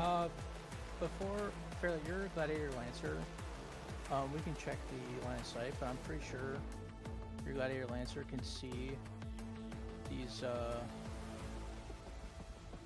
Oh yeah, I was gonna ask, if I fire at the one target, can I take my other weapon and fire it at somebody else? Yeah. Yes, you Yes. can. So you do. technically, you would you would declare it when the Gladiator Lancers goes to shoot. You wouldn't choose it later, but the Lancer can see the Scutari because it can see this one behind. It can see its base. Where's the measuring tool? It's the just go to the line. Yeah, it's the purple line on the left hand side. Oh, there it is. Okay, line. Yeah. So And you're within 18 Inch. inches for the frag launcher. you're within 18 inches, and because it has the frame, we would actually measure from like that very front, so you definitely can still see them. Yeah, I mean, even with that, even without. Oh, the- I see what you the mean. zoom Okay. from Yeah. there. So yeah, you measure range from the front, but you draw a line of sight from like whatever you want on the model to see that unit. Yeah, honestly, as soon as I said it was firing at the onager, I noticed that the other weapon didn't reach, and I meant to ask if it could target something else, but I just didn't Yeah. realize that any of these other guys were actually visible.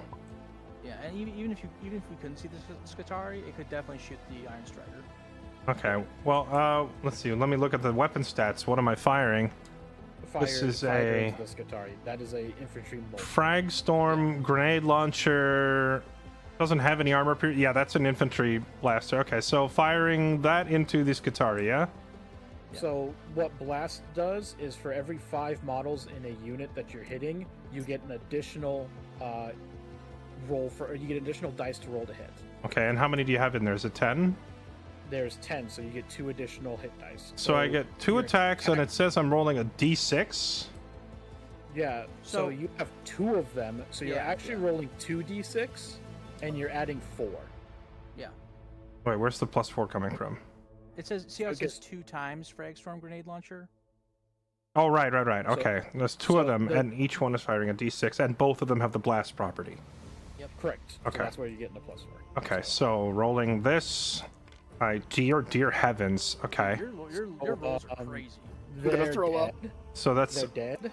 that's 11. Okay, so I get +4. 15 attacks. Yeah. Okay, there's 15 15 attacks. dice, and they hit on They're- 3 plus. Okay. I will have Just 'cause he's got cover. Yeah, I have cover. So So they winning hit on so 4 winning plus. On 4s. 1, 2, 3, 4, 5, 6, 7 hits. Just come So over you to come you over do here. get What does you he do get 1 reroll to hit, 1 reroll to wound, and 1 reroll damage every time this thing fires. Oh, right, the Aquilon optics thing. I forgot about that. Yeah. Sorry, I get a reroll on what now? Does that mean reroll the 1 die or reroll the whole set? One die. die. 1 die. Okay, so I'll reroll this one. Turns it into a hit. Okay. And then if you come over here to the delete and right click, it'll delete everything below that. So then you can get rid of Okay. all the ones that Then I keep those ones that hit, and then you Now only you- want 3s. right, wounding on 3s, rolls a wound. No, it's 4s. It's 4s. They're Fours? strength 4. I thought no, Skitarii toughness. Oh, no, I'm sorry. I was looking at Skit- saves. You're right. Skitarii is toughness 3, so wounding on 3. Okay, so that's 4 that went through. You can re-roll one of those if you want to. Oh, right, I can. I keep forgetting. Okay, reroll. Turns it into a hit, so now there's 5. And then do you roll now to resist it? Yep. So now I roll it's AP nothing, so I roll the base save of 4 up on these guys. Okay.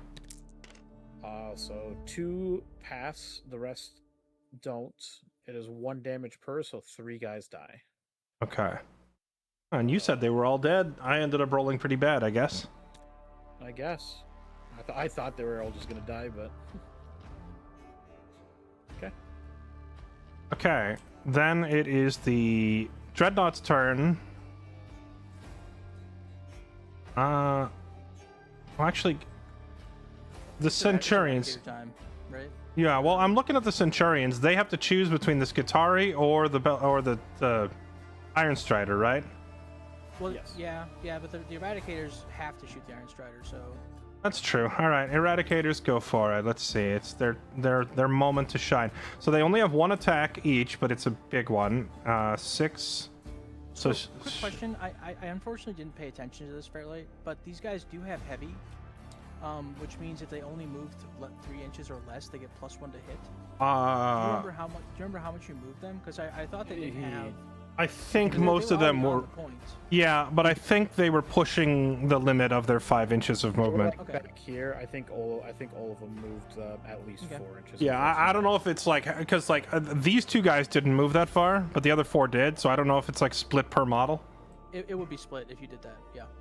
Yeah. Then maybe these 2 would qualify, but like that'll probably just be something I keep track of next time. I'm not gonna split that hair right now.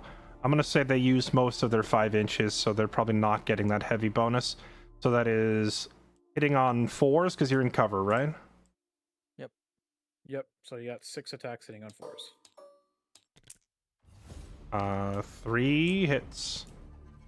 Okay, and then their strength Oh, 9. whoa, hold. Oh, what Each time now? a ranged attack made by a model in this unit targets a monster or vehicle model, you can reroll the hit roll, you can reroll the wound roll, and you can reroll the damage roll. Oh, right. So you get full So you can rerolls, reroll not the just 1 threes. dice. Oh, so I can redo all 3 of these? Yep. Yeah. So there you go. So there's 4 of them Okay. hit. Okay. So then you delete those 2. And then now it is strength 9. Yep, strength 9 into toughness 7, so you're wounding me on 3s. And you can reroll. And you can reroll. They all wound. Dude, you're insane. AP minus 4. So I have to double check if these guys have a. They have a 4 5 up, I'm pretty sure. Double checking. It is 5 up. So I have my 5 up invulnerability save against. Who's it? 4 wounds. I make 2 fail 2. Their So- damage is. Oh, is it D6s? And 2 of them So hit. So, I would roll them separately, Fairlight, because you have reroll to damage. Okay. So I would roll 1, if it's shit, reroll it, and then do the same thing again. Okay. Do they not just both get rerolled? Potentially. I mean, you can honestly just roll both of them because you can reroll each Yeah, that's one true. individually. You could reroll both of them Yeah. at first, and then choose which one to reroll. Okay. 2 and a 4. I'm assuming we keep the 4, reroll the 2. Yeah. Reroll Ooh, unfortunate. That's a lot. You can attempt to reroll the 4 and try and get. You'd need a 6 though to kill it. I would honestly. That's a tough call. I feel like you don't, because you could. So when the grab. Well, can hold on. shoot- Am I doing 1 point of damage for every number shown on the die, or is it the 1 to Yes. 3 scale? Because I thought it was like a it's- 1 and 2 are 1 damage, and a 3 and 4 are 2 damage. It's No, on that's a if it's a D3. D3. This is D6. Okay. It's a D6. And that thing has how many wounds? 7? 7. Yeah. So unfortunately, because the reroll went lower, you would have to reroll that into a. 6 No, in I order think to I just take the damage I have. I'm not gonna chance a 1 in 6. Because you can just have 2 of the grab cannons shoot it, and you'll probably pick it up. Wait, I can do that? I can just have 2 of these guys shoot at him, and the other 4 shoot over Yeah. here? Yep. Yeah, you can split. Oh, I didn't. I thought you could split by weapon type. I didn't realize you could also split the models. Yeah, as long as the models can draw line of sight and are within range, you can split. Okay. Do I have to do I have I do with my to robots. do I have to declare all the weapons at the same time, or can I fire 2, decide whether they hit, then You fire 2 Yeah, more? you gotta do like when you select that model to shoot, you pick all its targets, then you fire. Okay. Do I fire the bolters and the grav cannon, or just one or the other? both. If applicable, you fire Oh, it's not bolters both. too. Oh my god. Yeah. But bolters definitely go into this guitar. Okay, so yeah, we're gonna fire all these bolters into the Skitari, and then how many of these do we think it would take to? How many attacks so do they get? with infantry, you do split model to model. So you would have to have, if you want to fire anything into the Iron Striders, you wouldn't be able to fire like all your bolters into here and then split the grav cannons. It is based model to model. Okay, well, each grav cannon gets 3 attacks. Anti-vehicle 2+. Okay, I think I'll just do half and half then. Like 3 grav cannons going into this guy, and then 3 of the bolters going into the Skitari. Is that, or is that not can a good fire- idea? I would do only 2. I think you only need 2 because you're going to shoot the bolters as well. You get to shoot both weapons. So, But you you're just gonna said, I can't target them. Like I can't split it like that, can I? No, so you can't split it by saying I'm going to choose this model here is going to shoot the bolters into the Skitari and the grav cannon into the Iron Strider. You can. It can. I looked it up. Yeah, I was silent because I was looking it up. I'm looking at. I was just looking up too. For select targets, it just states Selects weapons. targets.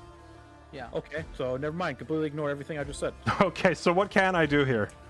You can shoot whatever you want to into whatever you want to.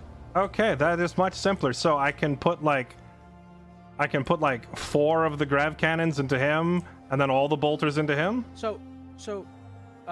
Yes. Okay, Just let's to just- add further. Well, just to make sure that I'm properly understanding this, each of these guys can fire both of their weapons. Yeah. Correct. Yes. Okay. What is it you're saying?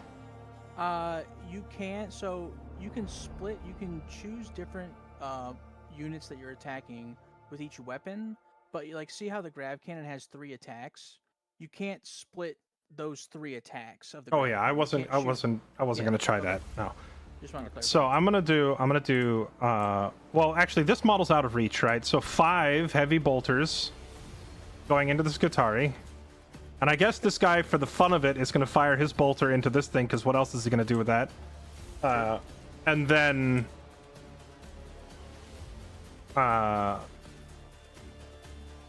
Freaking. I'll put three grab cannons into the Iron I'm Strider. gonna put 4 just to, in case I roll poorly. I'm 4 grav cannons into him, and the other 2 firing into the Skitarii.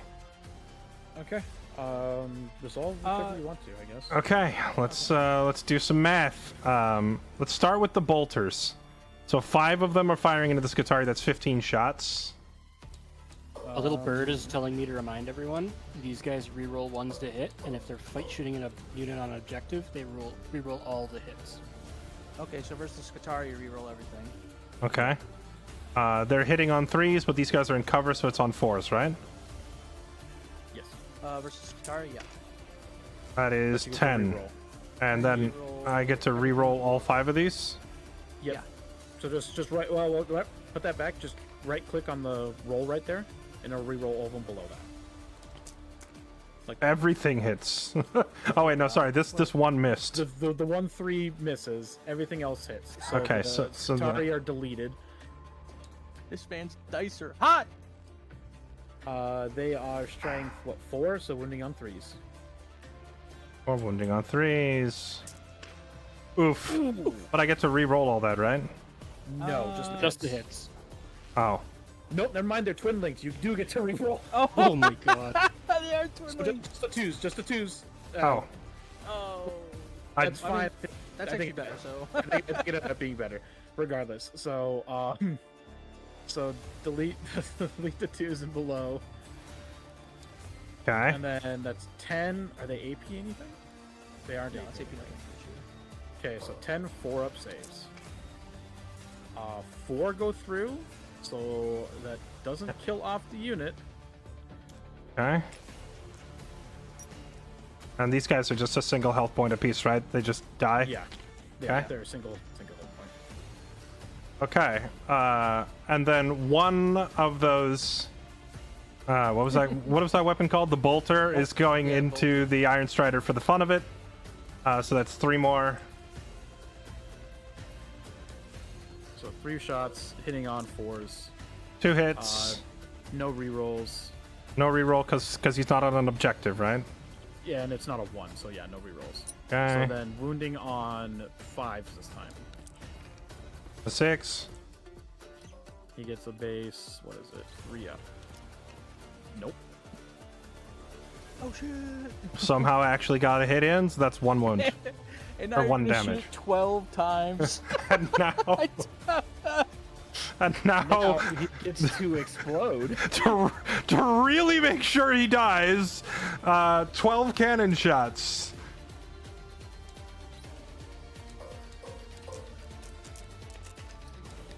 Hitting on 3s. Oh.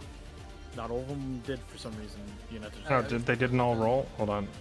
Just throw them in the box.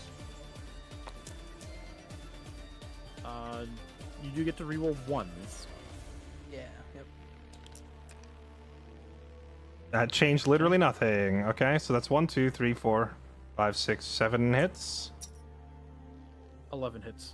You just delete the ones below. They're Oh, Wait, hitting no. on- yeah. I thought it was 3 and above, right? Sorry, they're hitting on 3s. Or 4s, sorry, because of cover, so... Yeah. So So- delete that. So only 5 so hits. But Okay. wounding on 2s. Yeah. And then wounding on 2s. Gosh dang. Wounding on 2s? Why is it? Is it because my weapon strength is high on these, or because of? No, Oh, they have because of anti-vehicle. anti-vehicle. Right. Yep. They're, what, AP minus 1? So I do get a 4-up save against this. Okay, on 2 hits. Oh, say a prayer. On 4, because you 2s count on this one. Oh, right. Okay. Da-da-da-da-da. But I think only 1 needs to go through Yeah, to kill it's him, right? Yeah. Yeah, and he's dead. Does he explode? He doesn't. Is he close enough for the explosion to hurt anybody? No, but it'd be funny if he exploded anyway. Okay. And then the other 2 cannons going into the Skitarii. So that's 6 more shots. For some epic amounts of overkill if they happen to hit anybody. What is it? It was 3 shots for each of them, shots right? So per- so 6. six Oh, shots. 6. Hitting on 4s, but with full rerolls. So you can. Yep. That is 4 hits. Okay, and then wounding on 2s or 3s. They're wounding on 2s. Oh my god, I keep hitting the 3 toughness.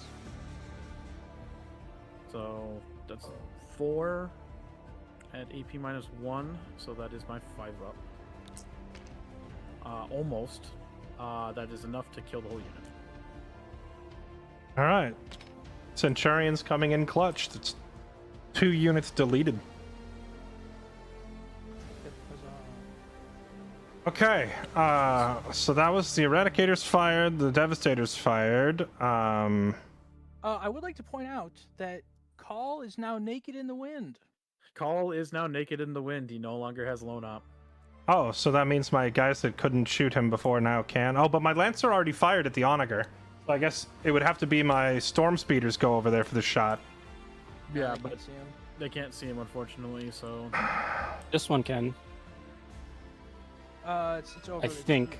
You're drawing the line over the. Oh no, he's towed in. You're right. Oh, he's towed into the terrain, so he can. Yeah, he Yeah. one of them can. The other one can't.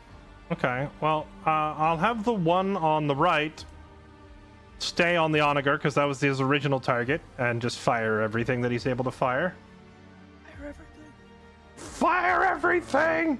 I am in range of everything, so Okay, Onager. All right, so let's do the land speeder shots. So it is 2 shots from the multi-melta. So it's just 2, right? yep, just 2 shots hitting on. I do get the benefit of cover because of this, so it is going to be hitting on 4s, but you do get full rerolls. Thank God you get. Well, thank God. Unfortunately, you get full rerolls. Both hit. Wounding on 3s. A 6. Does he have any of that weird? Your 6 does extra. Nope, not Oh, on this one. okay. No, I think both of these are firing into the Onager, right? Fairlight? Yeah, yeah, Sorry, yeah. this is the multi-melta, right?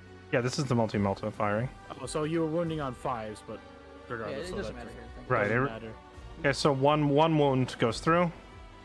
AP -4, so I get my 4 up invuln, which I pass. Okay. Next, firing the Storm Fury missile. We only get the 1, right? So clear. Wait, it's. I'm sorry. Are you firing just 1 into the Onager, Fairlight, or both? I'm firing the speeder that can see Belisarius is going to fire at Belisarius. The other speeder is firing at the Onager. Copy that. We're firing the Storm Fury missile, and that is just 1 hitting on a 4. Yeah. That's a 6.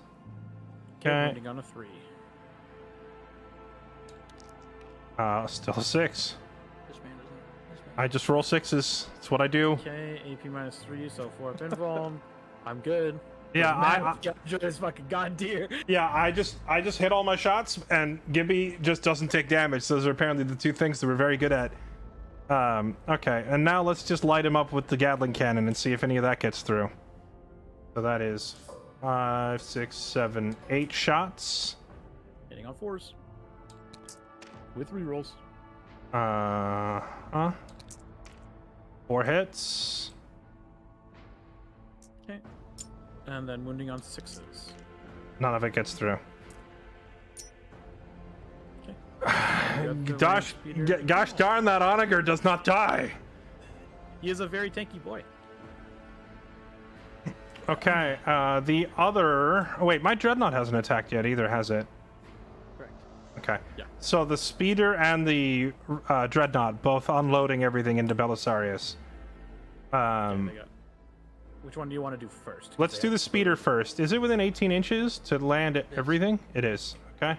All right, here we go. So 2 shots from the Melta, 4s, but no rerolls because it's not oath of moment. a 2 and a 6. And then wounding on 3s. is toughness 9. Only 1. So he shrugs that off. Okay, next is the missile. Hitting on a... It's a 6, so it doesn't matter. It's just Wounding on 3s. There, that one gets through. Okay, AP minus 3. That's going to put me to my 4-up invuln. Brother! Oh, sorry. Does not Everything's just bouncing off. I have insane accuracy, and he has insane armor. Okay, and then the last is spraying him 8 times with the Gatling gun. This reminds me of the last time I fought Dark Angels with Admech. It's hitting on 4s, right? Hitting on 4s. Okay, but so no that's 6 shots go through. This one is wounding on 5s. Yes, 5s. Only 1. And it is a dev wound. I do get, however, a feel no pain. Which I do fail. So Finally, more damage. Finally, he takes a single hit point of damage. Okay. Oh, you know what? I just remembered now that I'm done shooting, that I have that stratagem I can use that increases my weapon strength by 2. Would that have been relevant here at all? No. It might have been relevant for... What am I thinking of? It only makes a difference if my weapon strength is within 2 of his toughness, right? It would be only for infantry or mounted units, so it would only affect the Devastators or the Eradicators. I don't think they shot anything where that would make a difference. Yeah, it wouldn't have made a difference because they were already wounding on 3s into the Iron Striker. Your Stormbolters on the Devastators would have wounded on 2s versus the Skitarii. That's the only thing that would matter, I think. Yeah, Okay. They got obliterated anyway. So. That is the Dreadnought. Is he within 12 inches? Yes. Yes. Okay, You are so- within full range for everything. Okay, unloading the heavy onslaught Gatling cannon. 12 attack. Jeez, okay. And just not kid around. Big 1, involves, 2, baby. Big involves. 3. I mean, devastating. So hitting Big on, invulns is exactly what Gibby's gonna roll. That's what he's been doing. hitting on 3s because I don't have cover. Okay. Wait, I thought you had cover from the last shot. Yes, but not from you're on the Redemptor now. Yeah. So So why did you have cover before? Because this guy was he couldn't see the whole model from where he's sitting. But your Redemptor, I draw one line, like you can draw basically from one point and you can see the whole model. I So see. I no longer Okay. have cover.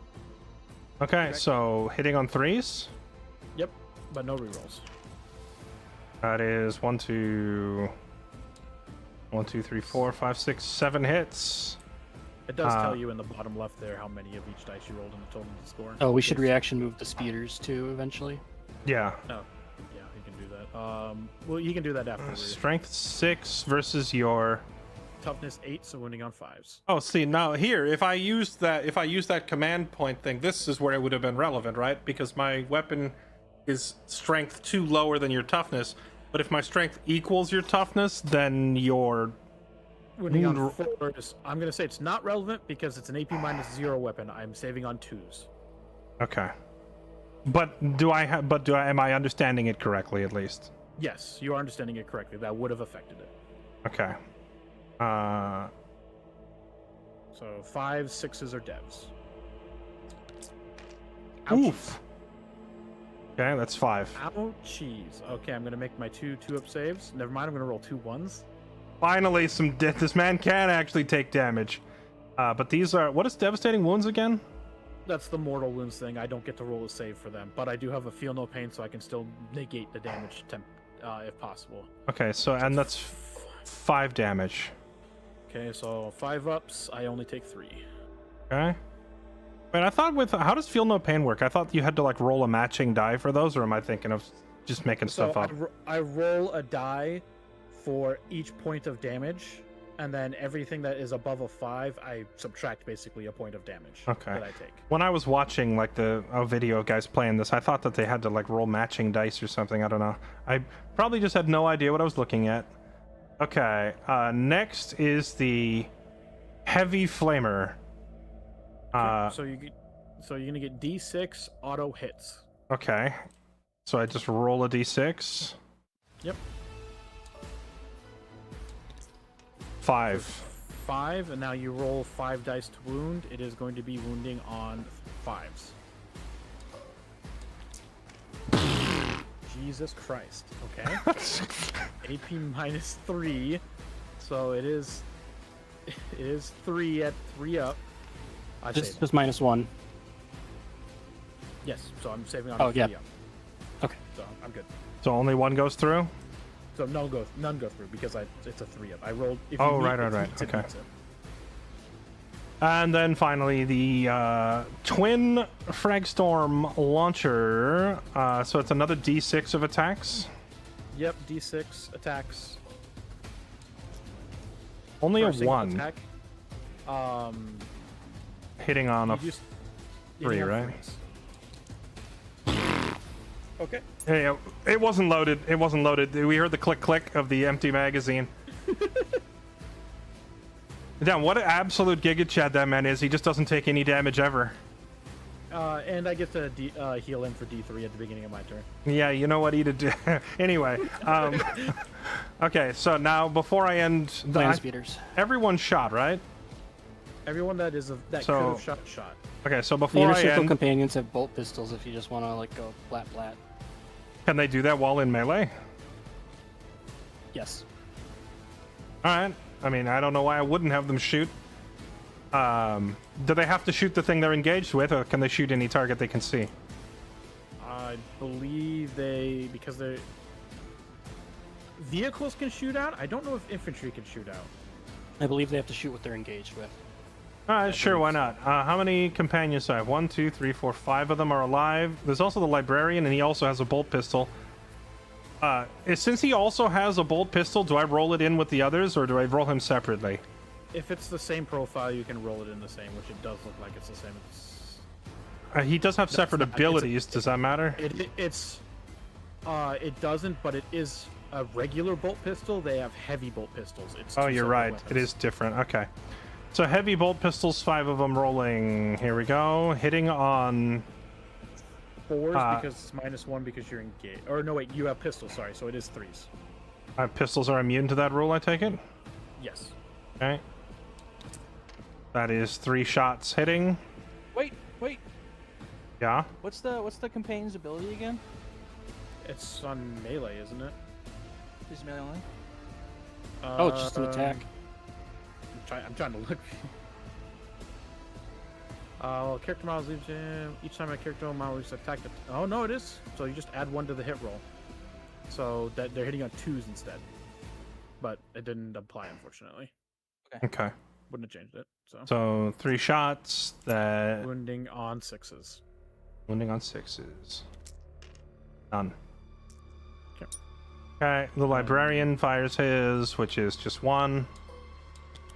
Hitting on a 4. That's a hit. Wounding on a 6. Nope. And your Okay. suppressors also have a pistol. How do they? Okay. I think they both hit. Yep, Wounding against on 6s. 6s. Nope. Okay, That's your fine. robots are just shrugging off all of my little pistols. Now I need to move both of the speeders. I will do them right to left. So here's... This guy gets 1 inch. To reposition.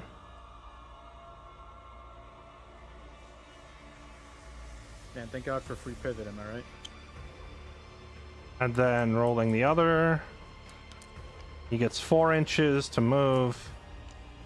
And he will just slide backward. How much do those speeders cost retaliation? They're only They 95 now cost points. 105. Oh, they nerfed them. Yeah, Yes. they did nerf them. Yeah, I don't doubt it.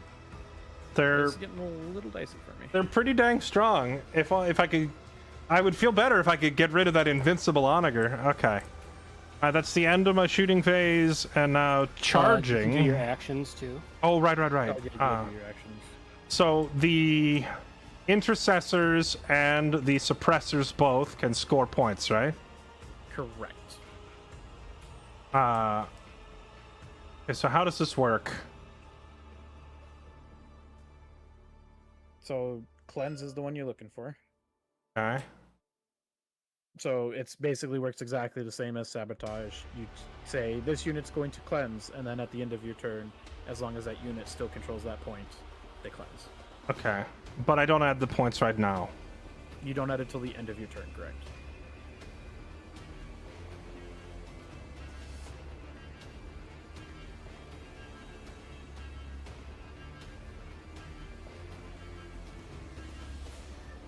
Okay, so I'm getting 3 points for the sabotage and 2 points for the cleanse. How did you get 15 points? Because Where did your extra come from? I sabotaged both here and the center point, and I got additional points because the center point's considered in your territory. And then I did score something second, I scored engage in all fronts, which is just be in different parts of the board. Okay. Right. I think that's that. Then charge phase. I don't think, since my guys that shot can't charge, right? They can. They can. You can. Oh, they can. I would roll and see if you get the 12 or 11 with the Redemptive Dreadnought. It's you need 11. Oh, really? Okay. So you Wait. roll 2d6. Roll 2d6. Oh baby! Oh shit! Is it wise to send my dreadnought up there by Shock itself? his ass! What? Okay. I appreciate the enthusiasm. I know you don't know what it is. Why am I doing this? Excuse me, Mr. Senior. Please bring your attention over here to the core stratagem page. There is a stratagem you can use called Crushing Impact. It used to be known as Tank Shock. Basically, when you run a vehicle, I completely forgot to do this because I could have done this with my Castellans too. But you roll an equal number of dice equal to your toughness. Any ones, you take mortal wounds, but any 5 and 6s, I take mortal wounds, up to a maximum of 6 per unit. So, it's a suicide charge. I mean, kind of. You're not going to kill your Redemptor with it. Okay. Alright, let's go for it. Let's see.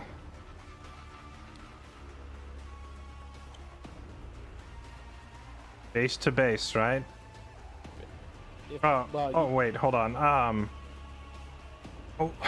The Dreadnought is a vehicle, not a person, right? Can vehicles control objectives? Like, do I need him towed in on the objective? Yeah. But he can control it. He now controls that objective because there's nothing else on it. But that also opens him up to getting shot by everything, right? Unless I position him. Because I could have him charge and stop here. I would just move an inch wall, and just be as far back as you can, as you legally can. Yeah, you only have to be within an inch. Yeah. Okay, so I don't have to be touching you. The farther you move back, the more protected you are from like all this shit. Yeah. Like that? There we go. Yeah. And then you would roll the tank shot because it's in the charge phase. Okay, how do I do this? And also, does this cost me a command point? It does cost me a command point. Okay, and then I'm spending... I'm rolling 10 dice. d6 is equal to toughness, so that's 10. Okay, And 10. then any ones is going to be damaged back to you. Any 5s and 6s is going to be damaged to me. 1 1 and 2 5s. Okay, so you're going to take 1 damage because you don't have anything to save on that, and I'm going to take my 2 5-up field pains, which I fail anyway. Yeah, so he loses a health point and you lose 2. Okay, my speeders could, in theory, charge as well, right? They could charge the Castellans? I guess they could. They would end within engagement range, I guess. Yeah, I mean, because you could put them out here, But and their melee is so shit. I don't see, like, unless you're trying to tank shock. Yeah, the I don't think. Yeah, Castellans. I don't think I actually want to.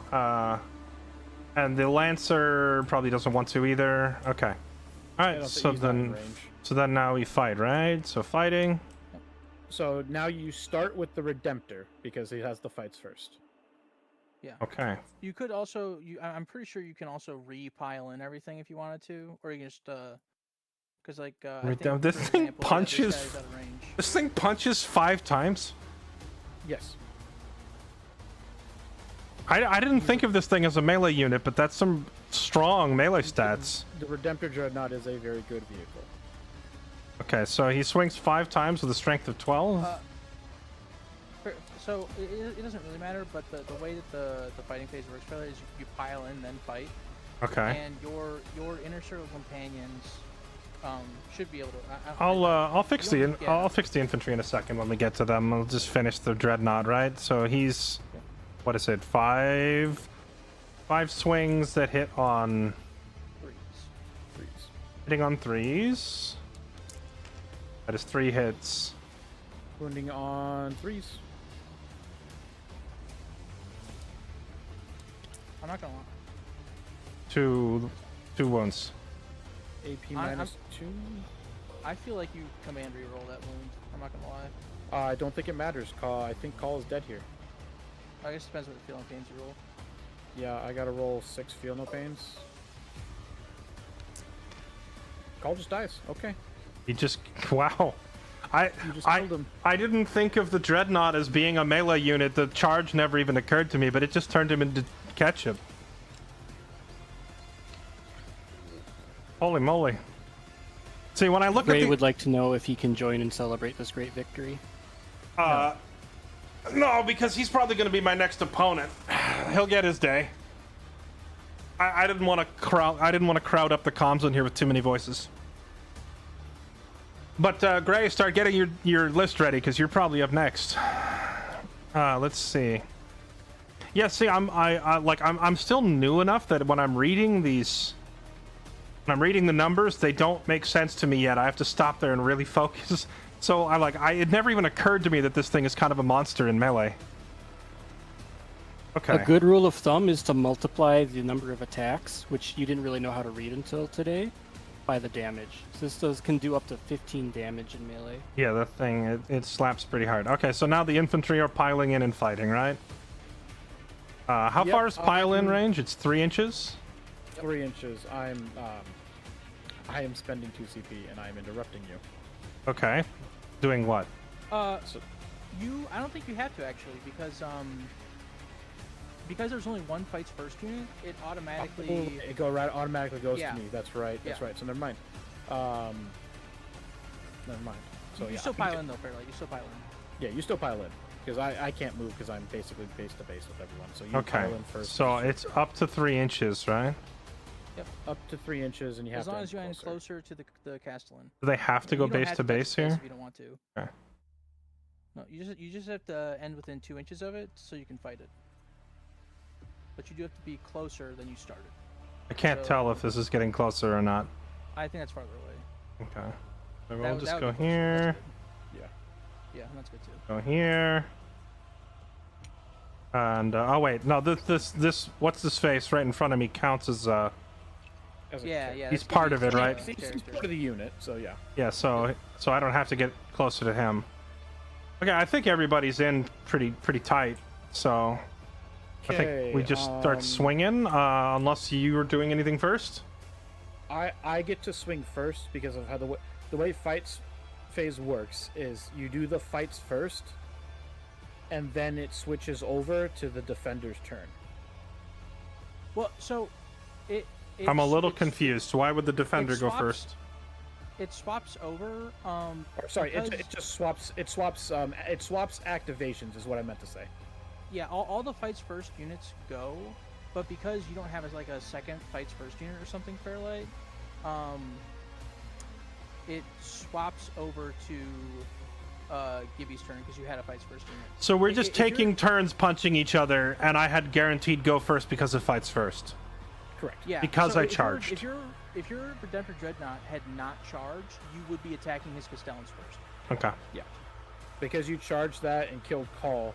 Because then I would decide if I would swing with the Castellans or if I would swing with Call. Which Right. Obviously, I would swing with the Castellans. Right, so I've kind of opened myself up to getting hit first, but probably worth it to take that guy off the board. Oh, 100%. Definitely. 100%. I have no because- idea what he freaking does, but you know, he's got a proper name, so he needs to die. That's the rule. He is literally Oath of Moment for AdMech. It's really, really strong. Yeah. It's not as strong as the Space Marine one, because Space Marines just get it for free. I have to spend like 200 points for it. Regardless, Castellans, I'm just going to throw everything into your frickin' Death Knights, except for the Data Smith. He's going to go into your Companions, which we'll do second. Roger that. They're still in Conqueror Pro. These are mods. It's Force Org and LCT on the Steam Workshop for Tabletop Sim. which will turn your 4-up save into a 3-up save. I would. You still have 2 CP.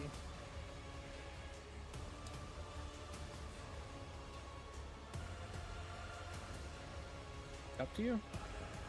Oh, I'm sorry. I didn't hear the question. You can Armor of Contempt your Terminators like you did last time to give the -1 AP for me. I'm trying to remember if that made any difference last time. Sure, I'll do it. It definitely did. I feel like. So it is still going to be 12 attacks sitting on 4s. Ouchies. Ouchies, ouchies, ouchies. Winning you on 3s. A single attack goes through at AP -1. Yeah, that's fucking that's a scam. That sucks. I got a hardcore scam. You did get scammed. So now I'm rolling my what? You're rolling your 3-up armor save. So roll a single dice and see if Is this separate from my invuln save? Yes, yes, because your invuln save is higher. You take whatever the lowest value is. Okay. Yeah. So Invuln five. saves are kind of a cap on how bad your save can be. yeah. Gotcha. So I rolled a 5, so that's just no damage, right? So that's no damage. My Data Smith is going to swing into your inner circle companions and see if he picks something up. He gets 2 attacks, hitting on 3s. Okay. Just one to hit. -1 to hit because inner circle, so I don't hit. I'm just going to pick up these guys off the board then. Absolutely scammed. You guys, the last time I brought you guys freaking one-shot Lionel Johnson. Now what the fuck are you doing? Did you re-roll your wounds, Gibby? Because you do have twin linked on your fists. I didn't. How many? I don't remember. I'm sorry. It was 3. 3 went through, so I need to re-roll that for 1 additional wound. We So have roll no your- biases here in the referee box. So just roll your 1 dice again, Jesse. I'm sorry, what am I rolling for? The save again. I forgot I got rerolls on wounds, I got an additional wound there. His talons have twin linked on their fists. I've been scammed! Oh wait, no, 3 is You still a haven't. pass. 3 is still passed. I've Yeah. been scammed. Yeah. Never mind. scam point, You all are still the scammed one. All right, now you get to swing back. Commence with some counter scamming. So there is a dumb thing you can do here. Because you don't want Gibby to shoot you, you could make the inner circle companions use the bad weapon profile. And not kill them. Yes. I think the Deathwing Knights are just gonna kill them. I also think that, but I could just leave the Data Smith alive. Well, I mean, You Gibby are- chooses who gets hit, right? Yeah, you are forced to fight though in the fight phase if you're engaged. You can't. Yeah, like, you just can't not fight. Like say I'm not swinging. Okay. Yeah. Well, we'll see what happens, won't we? Let's have the big boys fight first. So 2 Deathwing Knights attacking. They have 4 attacks each. With a weapon skill hitting on 2s. Unless you have something that changes that number. Nope. Okay. That is 7 hits. Okay. And then they are damaging you on... Strength is 6. Oh, wait, no, hold on. The vehicle thing, right? So Yep, they just vehicle damage on thing. 4s by default? Yep. Okay. AP -2. So that is 3 wounds. 4 up. 2 go through. 2 go through. Their damage per hit is 2, so that's 4. Okay, you still up. Okay. Then the Knight Master attacks. He swings 5 times and hits on 2s. He hits 4 of those. Now you wounding with 1 sustained. Oh, right, with a sustained hit. Okay.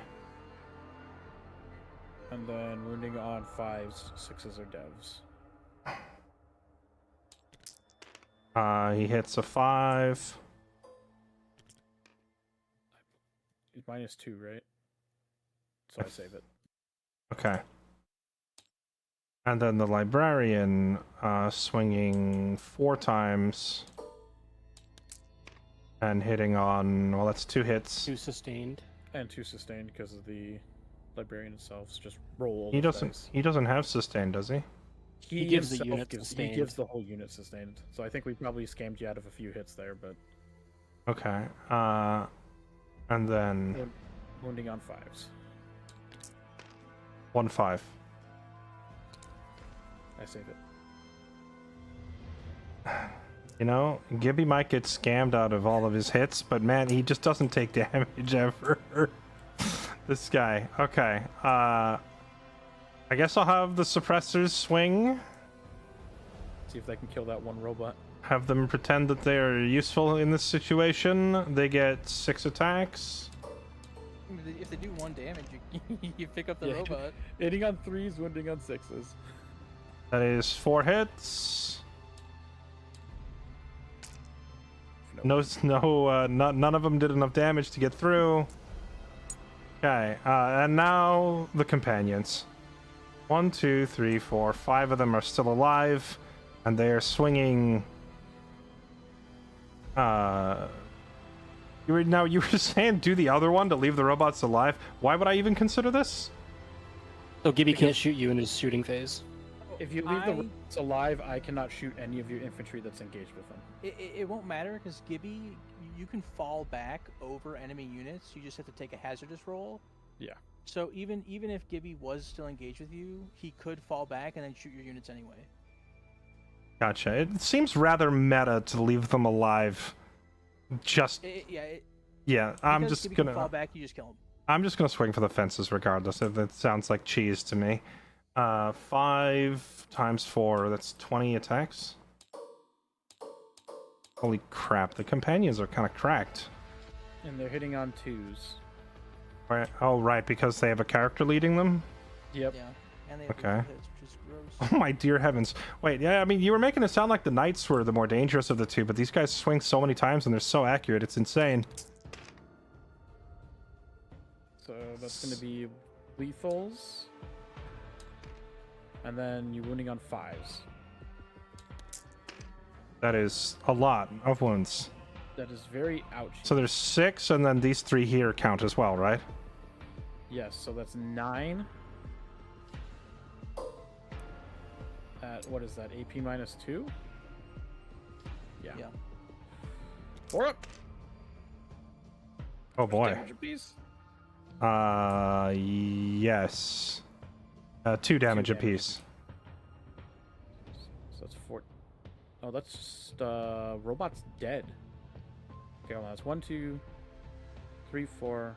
Okay, hold on. It's 1 hit, 4 hits. So that's 5 hits, and then I have 1 more hit that goes into the data smith. So he gets feel no pains on that. So he only takes 1 damage. It was 5 wounds, right? It's no, it was 2 It was 3s, 2 nine- 2s, and nine 2 wounds. 1s, right? Sorry, it was 9 wounds. It was all 4-ups, no matter what. So I failed. So 5 went into the robots. So I needed. So 4 will go into the data Yeah. smith. So yeah, roll 2 more feel no pains. He's taking 1 damage. He's taking He 2 lives, damage. 1 HP. Now, do the robots explode? Is the question. We'll start with Mr. 1 Health. Does he explode? He does not. We'll start with the other one. Does he explode? He does not. Okay. No one's exploding. Would have been The- would have been hilarious if they exploded and killed the datasmith, which then opened me up to getting shot. Your would've- librarian still has to attack. Oh yeah, I forgot about the other librarian. Okay, 4 attacks from the librarian coming in hot. Clear map. Yeah, 1, 2, 3, 4. Rolling. What does he hit on? 2s. Okay, so Again, all 'cause of the- all 4 hits. Does the inner circle's ability work for the librarian? According part to the of- retaliation, it did. He's It's part of the unit. Yeah, if he's part of the unit, is he not? Each time a model in this unit makes an attack. Yeah. Yeah. So Yeah, that makes sense. Okay. What is the Uh, datasmith's toughness? 4. Only 4, so you're wounding on 3s. Okay. 2 wounds. 4 up in Vuln. How much damage? It is a D3 of damage. Okay, so roll your But D3 also, he plus only 1. has 1 health point. Right, but I have a feel no pain, so I can still survive. Okay. So roll your D3. 2 damage. Okay, I fail either one of these, he dies. He dies.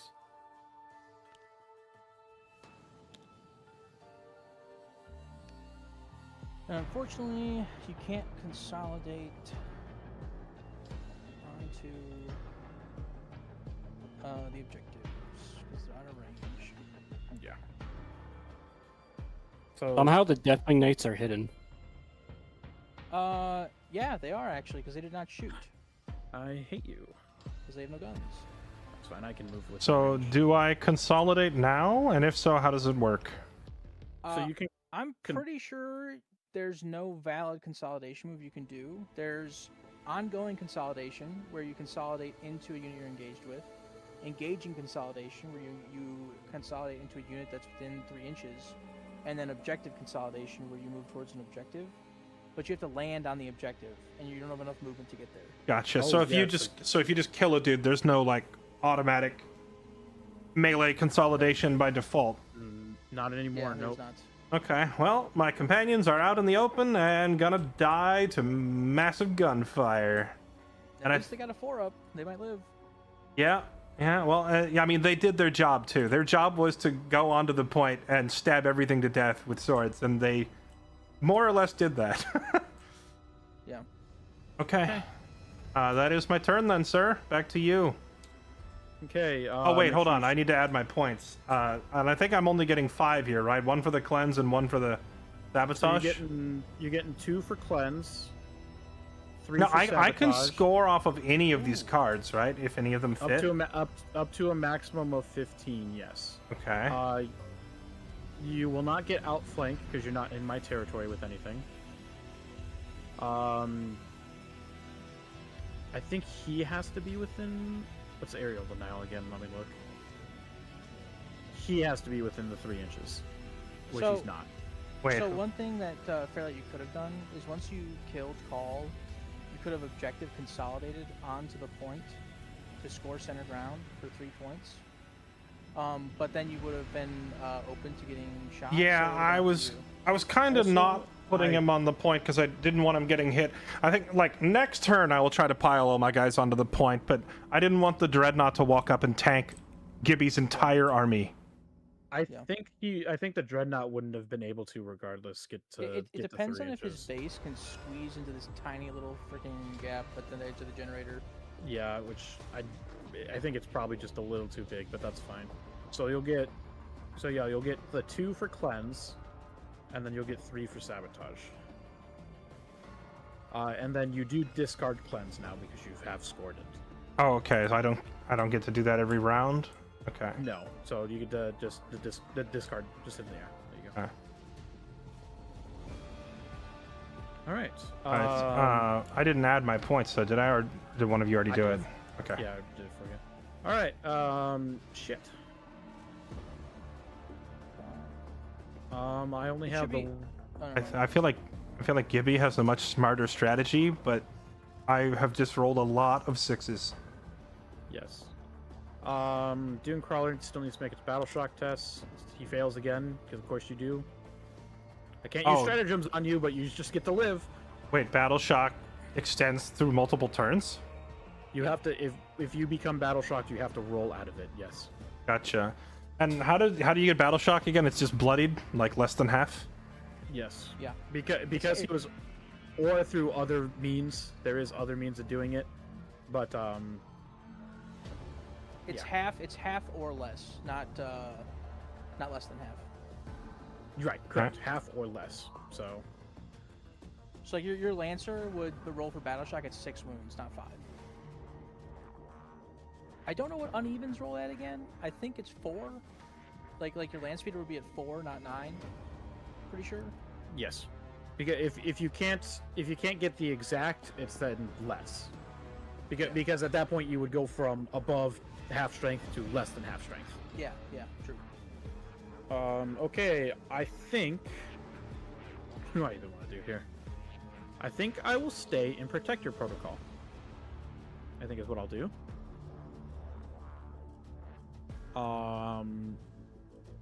Yeah. I think I'll stay in Protector Protocol. I'm going to give my Castellans... I believe it's the Protector Protocol. They're going to have 2 additional attacks for their ranged weapons. We'll see if that matters at all. I'm also going to spend a command point to give them Motive Imperative, so they get their additional 3 inches of movement plus 1 inch for the advanced roll. I'm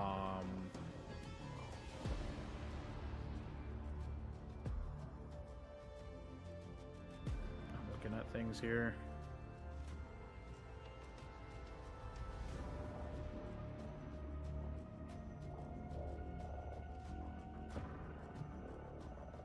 You know, we massacred his army last round. Like we did huge damage. Julia is going to give... But he's still up on points. She's going to give her buff to herself this time. So she's going to have both imperatives active at the same time. And then... I think that's going to be... Oh, no, wait, sorry. I do get to have the Enderseer gets to heal the Onager for D3 for additional 2 hit points. I'm sorry. Well, yeah, finish whatever you're doing with that unit, then I have a question. Which will also give him the 5 up Feel No Pains again. Okay. I'm reading this objective, center ground. This when one or more friendly units, excluding aircraft and battle shocked, are within 3 inches of the center of the battlefield and... Oh, wait, okay. No, hold on. When one or more are within 3 inches of the center of the battlefield and no enemy units are within 6 inches... You have to be inside this tiny circle. No, sorry, it was outflank. Outflank is what I was looking at. It says within 6 inches of one or more battlefield edges and not within your territory. Does that not just mean the entire border of the map? No, so territories is this line that goes through the center. It's basically the midway point between both deployment zones. Okay. This is my territory, this is your territory. You have to be wholly within the opponent's territory, which you're not. So I have to move a unit up across the yellow line, hugging the edge of the map to score those points. Essentially, if you move these guys over, like, literally just barely over, then like their most movement. So is this card bugged? Why is it saying units is not within 5 VP your territory? Wait, 1 second. It's a text bug. I so don't know. the 3 points does not say wholly within, but I'm checking the 5 one right now. Okay, sorry, you can carry on your turn. I just wanted to know what that meant. Oh, it does not say wholly within. So that would actually... So you would score outflank with these guys. I would double check because that card's bugged just to see what that actually is. It's bugged on the website too. It says the same thing. Okay, well. Are within 6 inches of opposite battlefield edges, and one or more of those units is not within 5 VP your territory. What the fuck does that mean? I'm assuming it's supposed to be not within your territory. Oh god, that's funny. So where's the territory thing again? So well, that you would score. It's just got to be a typo. It should just say not within your territory, and that thing gives 5 VP. So you could score 3 VP on outflank right now, Fairlight, if you wanted to, because you do meet the requirements for that. Should I not just should I not just add that and then discard the card, or how does that work? If you save it, so next turn, you could easily move one of your. So all you have to do is. Oh wow, that's really far away. Ooh, I don't know about that one. I mean, all he has to do is move the suppressors. Or do they have to be on opposite? They do have to be on opposite. So the suppressors have to be on have to be opposite. up here, and you have to have something over here. Yeah. I score for 3 because I assume these Sicarian infiltrators are coming into melee.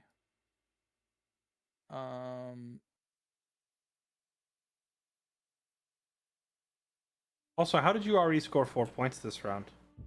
At the end of my command phase, because it is the end. Well, I still have to draw secondaries, but the end of my command phase, controlling one or more map objectives. Because I still control this point over here. Okay. I would score it if it was me. Sure. Yeah, let's just take that now. Go.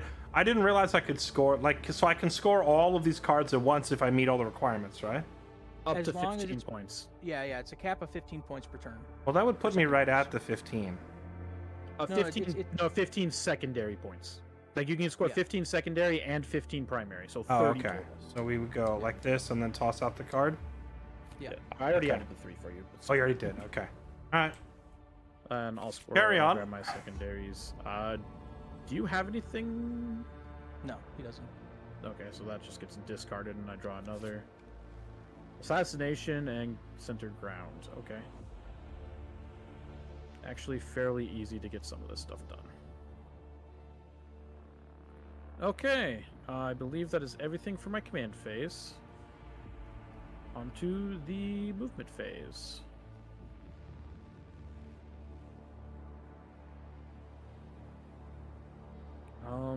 Shit. That's gonna be hard to do. Did you do Thulia's ability, Gibby? I did. She's giving it to herself. Okay. I need to think about how I want to do this because I need to just start scoring points as much as possible. She doesn't get the AP though, right? Because you got no Skatari left. I mean, I have Skatari left. They're just nowhere near Yeah. Okay. Oh yeah. Sorry. because they're way in the back screening. Because, yeah, she doesn't get the 1 AP now, or the -1 to hit in melee, but she'll get everything else. So we'll do. I think we'll just move her over.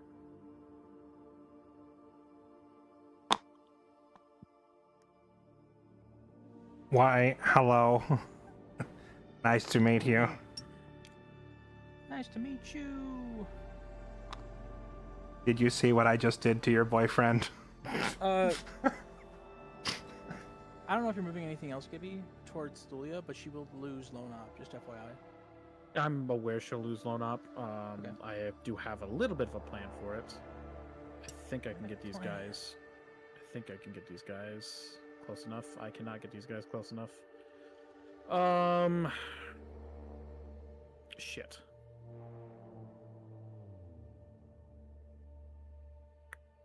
Well, if you pick Conqueror Protocol instead of Protector, they would have Assault. Yes, but I would be also losing some plus to hits that I might need. Yeah, you'd be losing Heavy and plus BS on the Onager. You need to move her that far forward? Maybe if you slid her back a little? I don't need to have her that far forward. You are right. Yeah, I think if you I just make put a her- charge harder. That's it. It makes the charge a little bit harder, but I think having her lone opt just in case I fail the charge. I need to move these guys one at a time. So I need to make this so they can see a little bit here.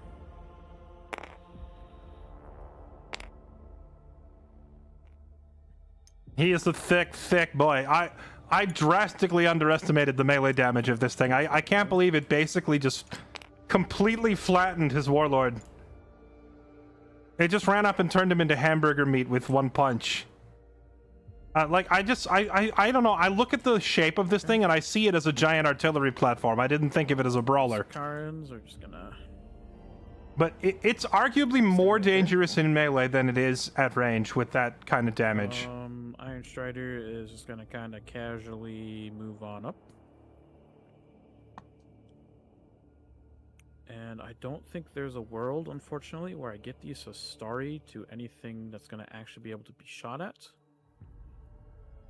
Since you're in Protector, Gibby, don't forget that if you only move 3 inches, you keep Heavy on everything. So like your Iron Yeah. Strider would have Heavy if you don't move so much. Right, but if I move him, let's say I move him back here, I only move him forward 3 inches. You can see the companions. I can see the companions. I cannot see the Deathwing. Because I feel like I need the autocannon into the Deathwing. So I think I need to just move him. I think I just need to move him up. Just a quick question regarding the previous round. Did you give me the 4 points from sabotage for controlling?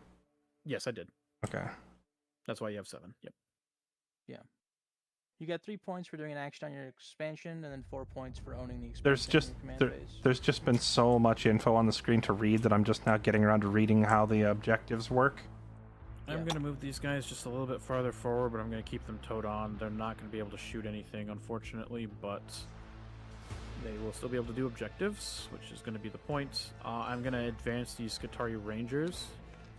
That is not the right dice. For 5, so it's going to be 11 inches.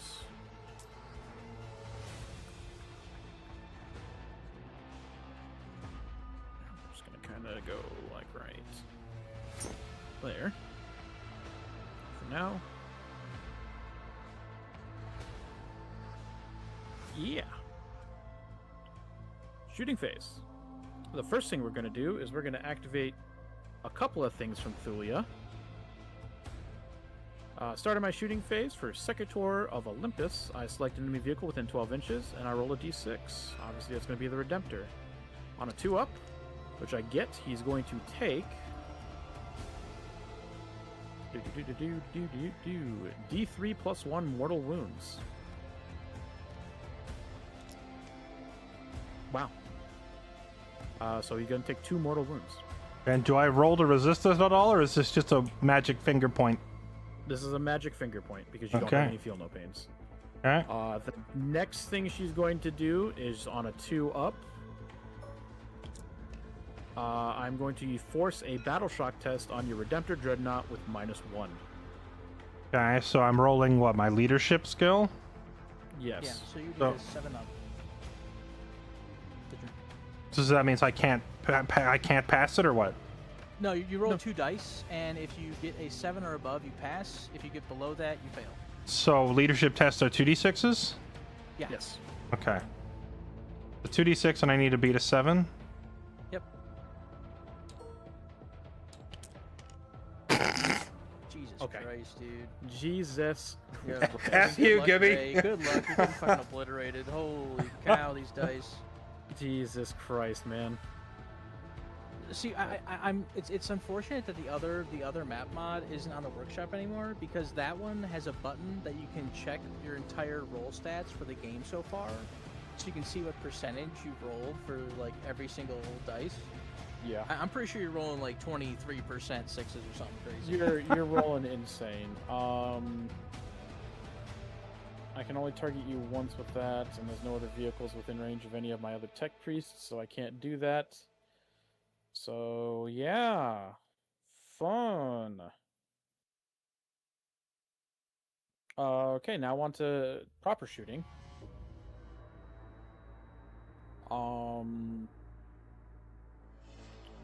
Let's just start on the right-hand side here. My Skitarii.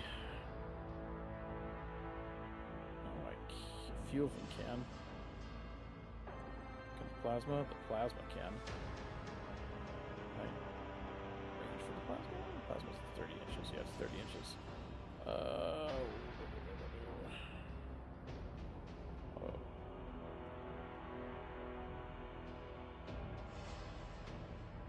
I think all but 3 can see the Centurions. No, all but 2 can see the Centurions. So my Skitarii Rangers are going to fire into... 8 of them are going to fire into your Devastator Centurions. The other 2 are going to fire into the Redemptor Dreadnought. Okay. We'll do the Redemptor Dreadnought first because it's going to do 0 damage, but it's going to be 2 attacks apiece. Okay. Hitting on 3s. With no rerolls, but wounding on 6s. Or nothing, yeah. Well, you have anti-vehicle 4+, right? So doesn't that mean you wound on 4s enough?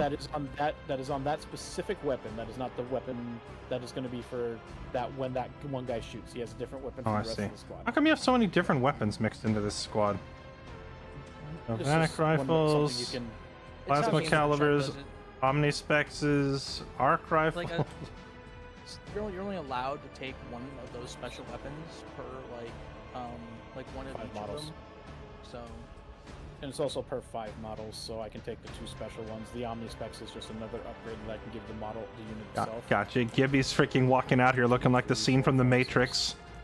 yeah, pretty much. Guns. So I get 12 attacks, hitting on 3s into your Centurions. The Omnispecs allows me to ignore cover. I'm thinking I'm back. So Yeah, I'm thinking I'm back. hitting on 3s. Okay. Strength 4, so I believe I'm wounding you on 5s. Yeah. For 3, at AP nothing. Okay. So my save, it says, is 2+. Yep. So So does that you mean get 3 anything over it? Anything over a 2 means I take no damage, yeah? Correct. Okay, so 3d6s. Don't roll 1, so I rolled a 1. That kills that last dude. That's on 1 wound.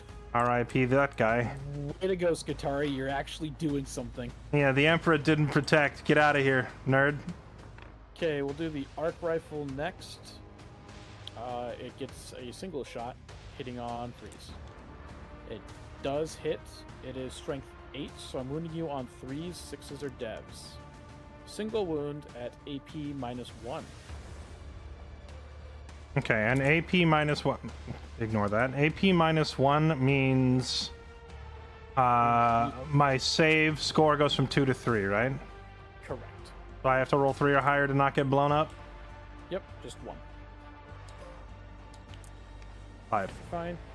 We'll do the plasma Calivir. It is going to be supercharged. Because I ain't no bitch. It's going to hit its 2 shots, hitting on 3s. Of course. Supercharged, it's going to be wounding on 3s. It wounds at AP -3. Oof. Okay, so that means my save becomes a 5 or higher? Do they have an invuln save? I don't think so. They don't have a leader in that unit to give them any abilities, so if it doesn't say it on there, they have decimator protocols, oath of moment. No, nothing special like that. So I have to roll a 5 or a 6 to not get blown up, right? Correct. Pain. How much damage is that thing? It's going to be 3. Sorry, 2. Sorry, 2. Okay. All right. Now, because I supercharged my plasma, I get to roll to see if he blows up. He doesn't. But is it a 1 you blow up? 1 or a 2, yes. It deals 1 mortal wound to the unit. Alright. Next, we'll do Thulia. She's going to shoot into the Redemptor Dreadnought. Okay. We're going to do the Titanic Impact. Obviously. So, 2 shots hitting on 2s. No cover for you. Of course, I rolled a 1. Why wouldn't I? It is a strength 12, so I believe I'm wounding you on 3s. 6s or devs. Wounds, AP -3.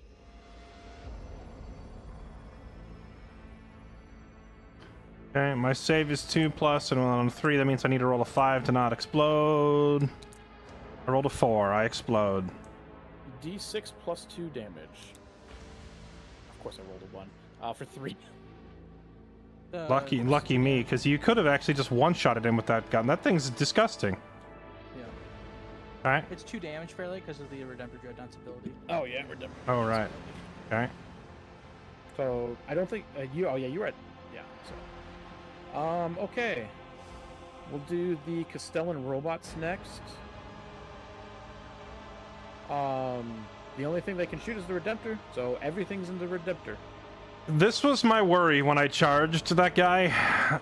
Ultimately did it anyway because I figured getting rid of Belisarius is probably worth it, but my poor Redempty boy is about to get focus fired so hard.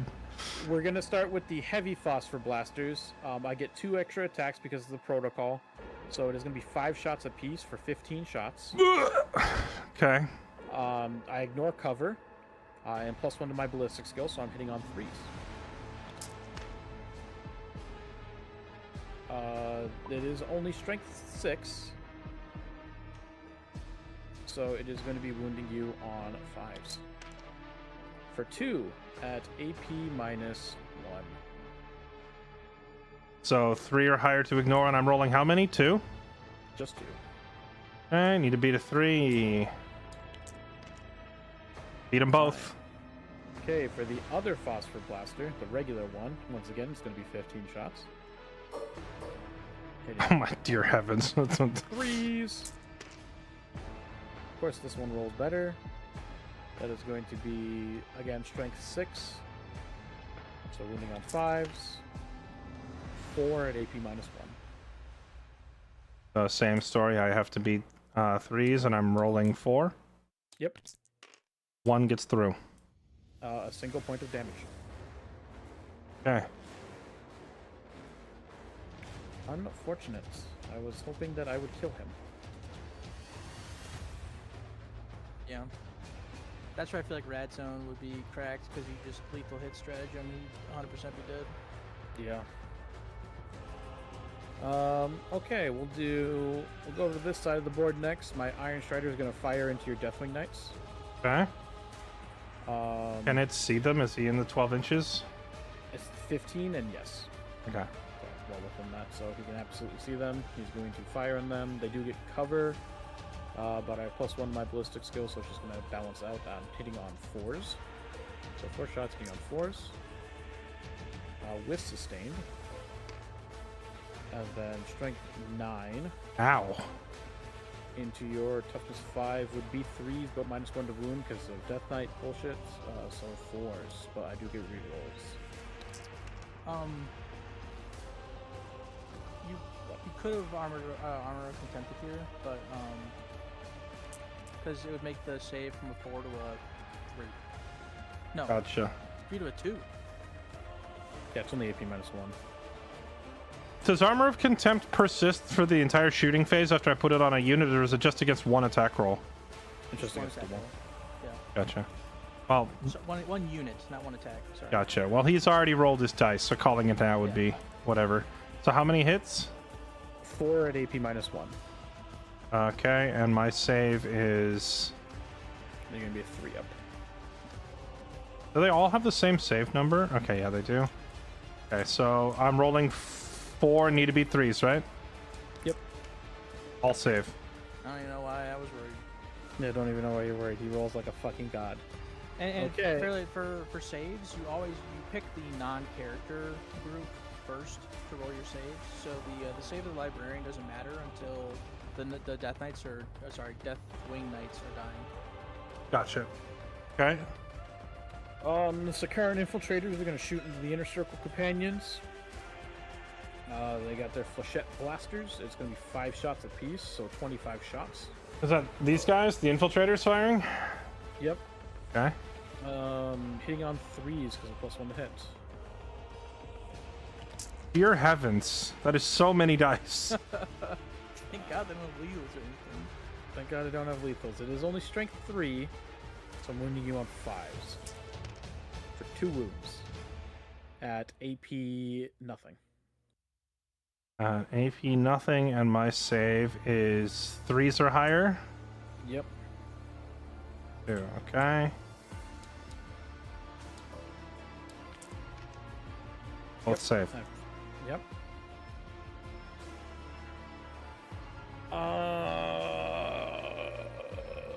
I don't know if the dice are rigged, but you just rolled like 30 attacks. None of them getting through. It feels such a weird. It's such a weird system where you get shot 30 times and take no damage. We'll go ahead. The Onager Doomcrawler is going to do its shots now. Okay. I'm going to do the Heavy Phosphor Blaster into your Terminators. Okay. And I'm going to do the Cognos Heavy Stubber into your Inner Circle Companions. None of these sound fun. We'll do the Phosphor Blaster next. So he moved less than 3 inches and +1 to ballistic skill, and this one ignores cover, so I am going to be hitting on 2s, so it's going to be 12 shots. Okay.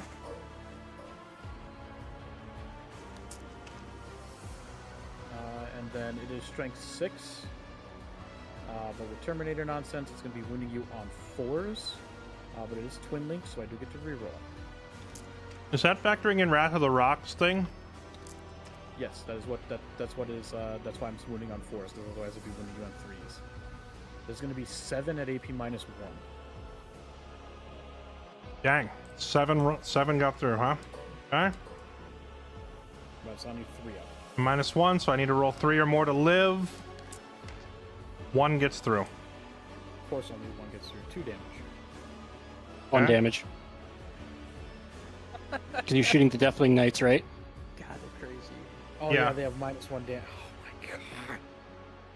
All right, heavy stubber into the inner circle companion. I am within rapid fire range, so this is going to be 6 shots.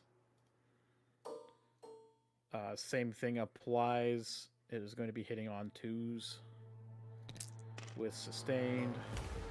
So it's going to be 7 hits. Strength 6.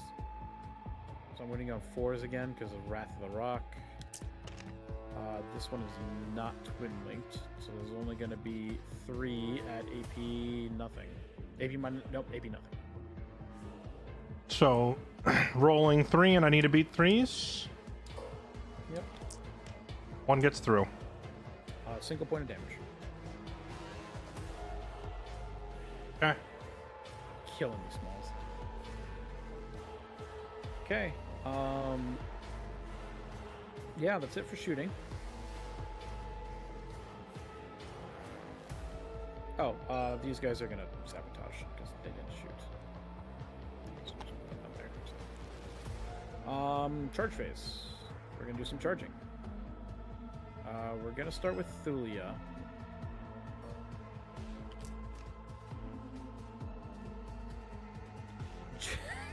She literally just makes it. Holy shit. Okay. Is she coming here to eat my face? Yes. Move hands. I can't see measurement. Someone move me. Can't see them. I'm just gonna end with an inch right there. She attacks 6 times and hits on 2s with the 10 string. Jeez! Okay.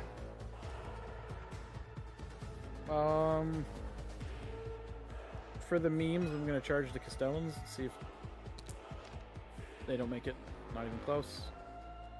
My Sakarans are gonna charge. They have a 7-inch move.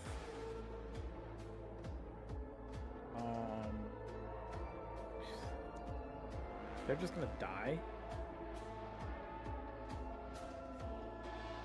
So I don't even know what I want to charge. If I want to even charge, well, we're gonna do. Over this way and do just a little bit of screening.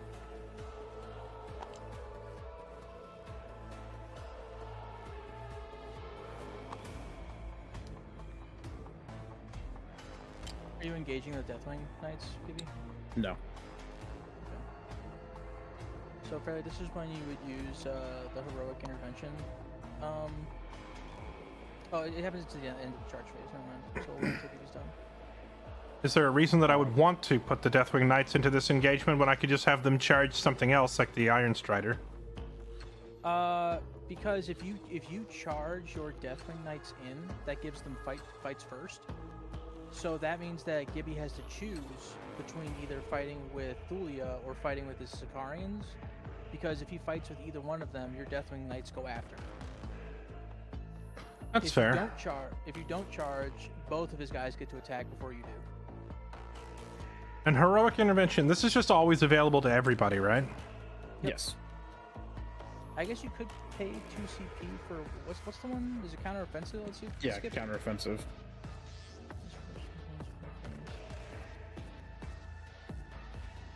Yeah, that's double the CP, so you're better off just charging. Okay, sure, yeah, let's try it. Let's do it. Do I have to roll my own charge? You do, Okay. but you only need I don't think I can. I don't think I can even fail if it's 2d6. Right? Charges are If you- 2d6. If you roll Snake Eyes with no modifiers, it's an auto fail. Okay. because you're outside of engagement range, so you need a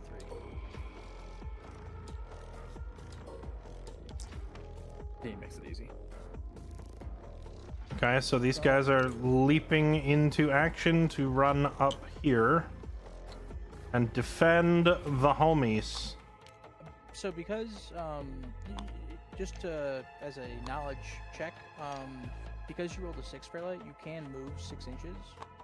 So you could move, like, this guy could move all the way, like, up here if he wanted to. Like, as long, but you'll have to, like, measure it out because you can't go through Gibby's units. You'll have to measure it 6 inches. Well, he started like all the way back here, so this already is about 6 inches. Okay. But you could still Yeah. pile ins if you don't go base to base. Just remember, you still have to maintain unit cohesion. So, if this guy goes all the way over here, these guys will have to move off to the right. Which it is possible because. Well, wait, if who goes where now? If you move this Deathwing Knight up over here, you would have to move these guys over and to replace their position. Otherwise, you would lose cohesion. Yeah. He's gonna stay right there. He doesn't have movement to go any further. Okay. Well, I'm saying for your pile-in because we do get the 3-inch pile-in. Okay. Which obviously I'll get first, but I think that's going to be it for charges. Yeah, no one else is going to charge.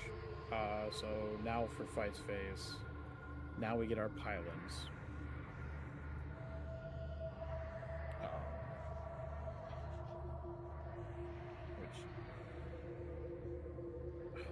I'm trying to figure out how I want to do this here. We winning? I'm killing a lot more of his dudes.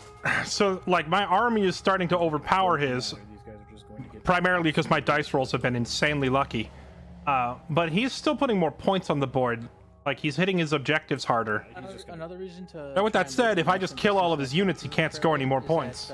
if you end up killing Gibby's infiltrators, if you're within 3 inches of his onager, you could consolidate into the onager. What is that? The ongoing engagement or whatever it was called? It's engaging Yeah. consolidation. Yeah. Yeah. Okay, I did my pile-ins. You can do your pile-ins. Remind me how pile-ins work again? You can move up to 3 inches. If a unit is base to base, you cannot move them. And once again, maintaining cohesion, and you have to move closer to my Sicarans. Okay, and I need to do this because some of my companions are not in, right? Correct. Yeah. Okay. Can you consolidate to the other side? Like, can I go through him? I don't. You might actually. Let me check the rules. I'm pretty sure. Actually, I think you can like move through enemy infantry. you could also argue that I'm just walking through the wall here because we can walk through walls as infantry, right? As long as you. But you'd have to measure going around him through the wall, which would be more than 3 inches. Yeah. But I'm pretty Even sure as it stands right there, the 3 inches that you're measuring.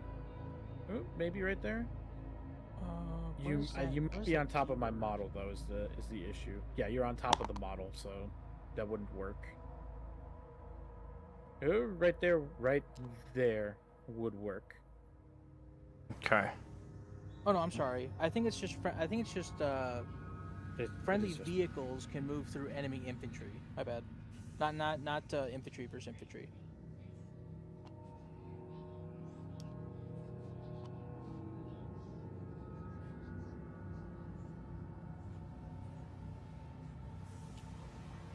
Okay, there is my companions moved up, and then I don't think this knight can get any closer.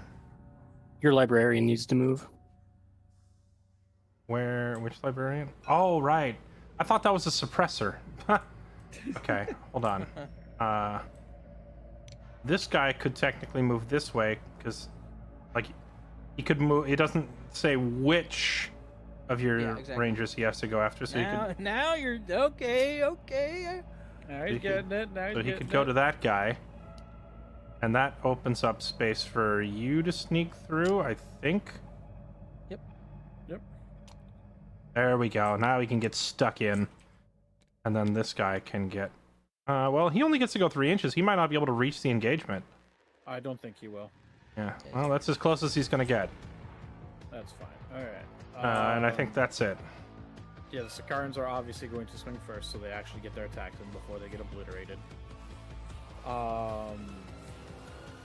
This one has to target your Deathwing Knights, because it's the only thing in range. The rest of them are going to go into the Inner Circle Companions. Okay. Dude, what a brawl on the right flank. Goddamn. I know, what a brawl. It's just it's get just turned into one melee at the start, and it's just never ended. So we'll do the I'm piling in, I'm consolidating. we're doing the one. We'll do the one into the Deathwing Knights here. He's gonna do his 3 attacks hitting on 4s with sustains, no sustains. Strength 6. So normally wounding you on 3s because of bullshit. 4s, it does wound at AP -1. Okay, and AP -1, remind me, means 3 or more to not get blown up. Correct. Okay, Yep, you're not fine. blown up. The rest of them are going to go into the inner circle of companions. So it's gonna Give be me. I dare say, 4 sir, of that them. my dice rolls have made you somewhat salty. Shut your dirty whore mouth. I think your saves and rolls have been insane. I think Gibby definitely he got scammed on the castles in my opinion. Yeah. But I will say when Call is dead, life gets real hard. So The 12 attacks hitting on 4s. That's a little bit better. I do get sustained 2 on these guys. yeah, So boom, boom. Sustain looks to bug out like that. And then these are once again strength 6. So I would be wounding you on 3s because of bullshit. 4s. That's gonna be 5 at AP -1 into your inner circles. it's too late now. They were minus But 1. I forgot that inner circle companions have -1 to hit in melee. Yeah, I forgot about it too. As soon as you said it, I was like, damn. Yeah. Okay, sorry. So I'm rolling 5 dice, and I need to beat 3s or 4s. I need to beat 4s. Don't mind if I do. One does hit though. One guy takes 1 point of damage. And now you get to swing back with your Deathwing Knights. I think since they have already attacked, they're no longer a threat. Who is the threat is Tulia, so I think I attack her with my Dreadnought, Oh right? my goodness! I didn't even have this.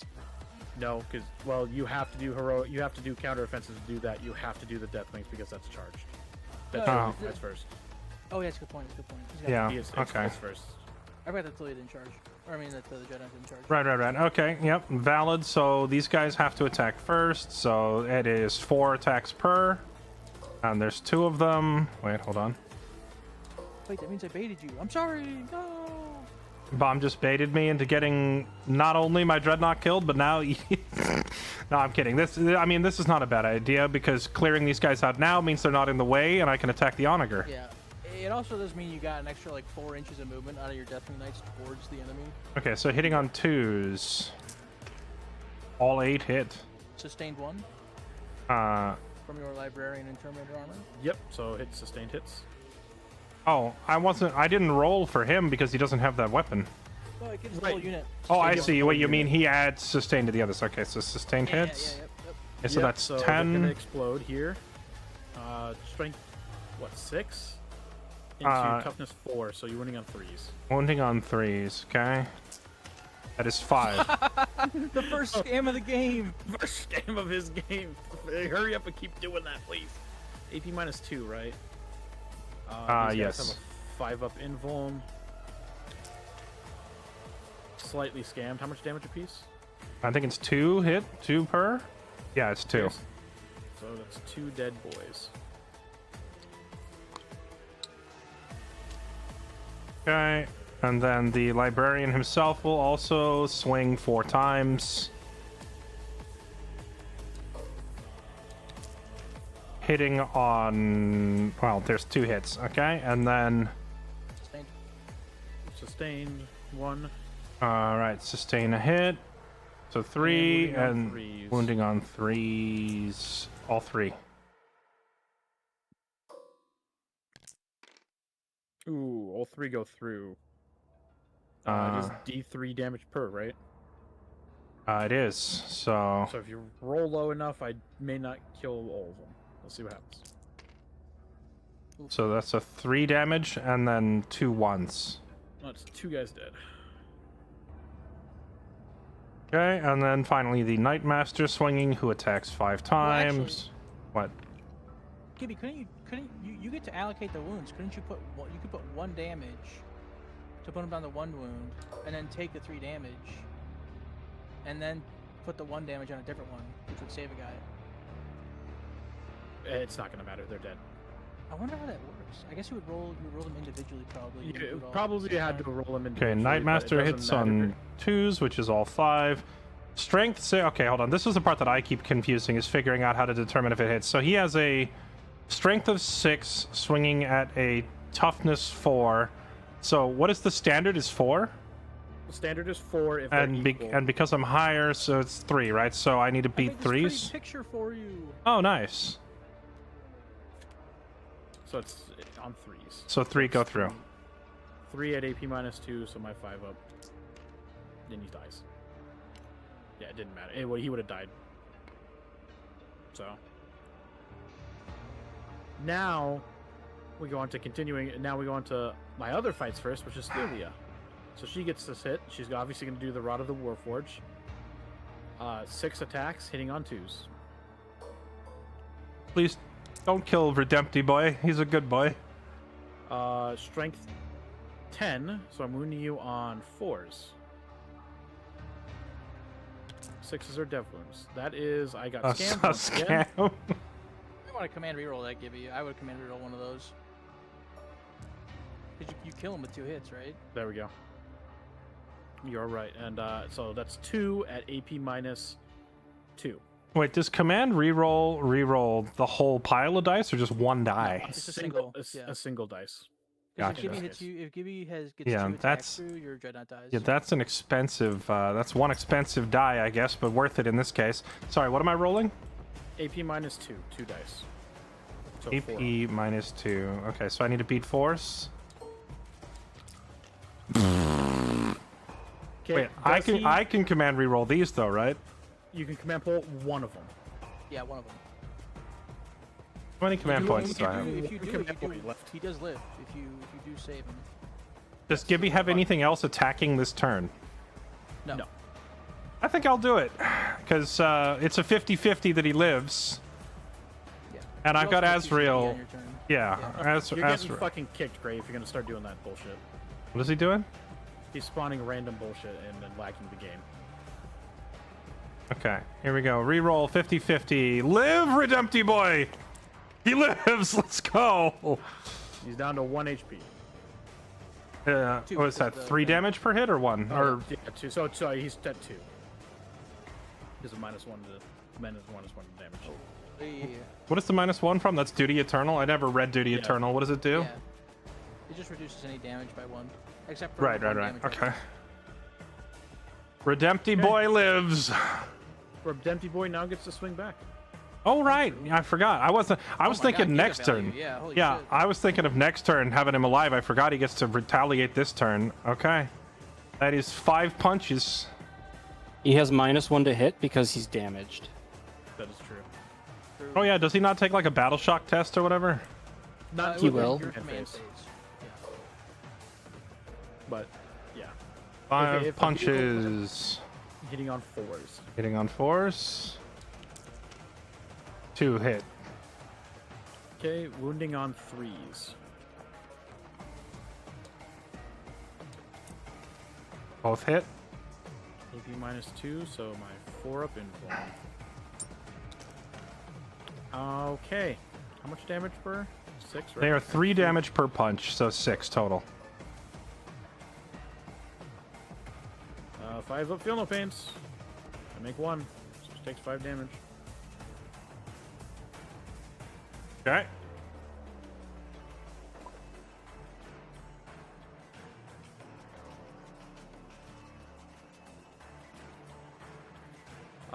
Yeah. That is the end of the phase. I think I am still out. You can't consolidate, so. I will say the Rogue Trader soundtrack is going unbelievably hard right now. Really setting the mood. Well, you guys could consolidate because you're not base to base right here, but you'd have to get closer to each other, so Yeah, we'd basically have to move like it wouldn't really matter. it wouldn't matter at all. So, that completes the sabotage over here. Then, so I'm gonna get 3 primary. I still didn't destroy a unit, so I don't get no prisoners. I don't get tempting target. I don't get underground. I don't get assassination, and I don't get overwhelming force. This is absolutely horrendous, is what this is. It is the end of my turn. I'm going to discard Tempting and gain a CP. Because I'm never going to get that one. And then that's it. Okay. It's So- now your command phase, and I roll over and die. So now I draw 2 cards from the secondary, right? Technically, it's at the end of your phase, but you can do it now if you want to. Okay. Did my CP go up on its own? Yes, Okay, but then I manually add another one because Asrael. because of Azrael. And then- You have a single battle shock test to take first, which is on your Redemptor. Right, okay, so... his leadership is 6, so it's 2d6 and I have to beat the 6, right? Yep. Yeah, she's fine. Okay. Redempti is a good boy. And then I have to declare my Oath of Moment, right? Yep.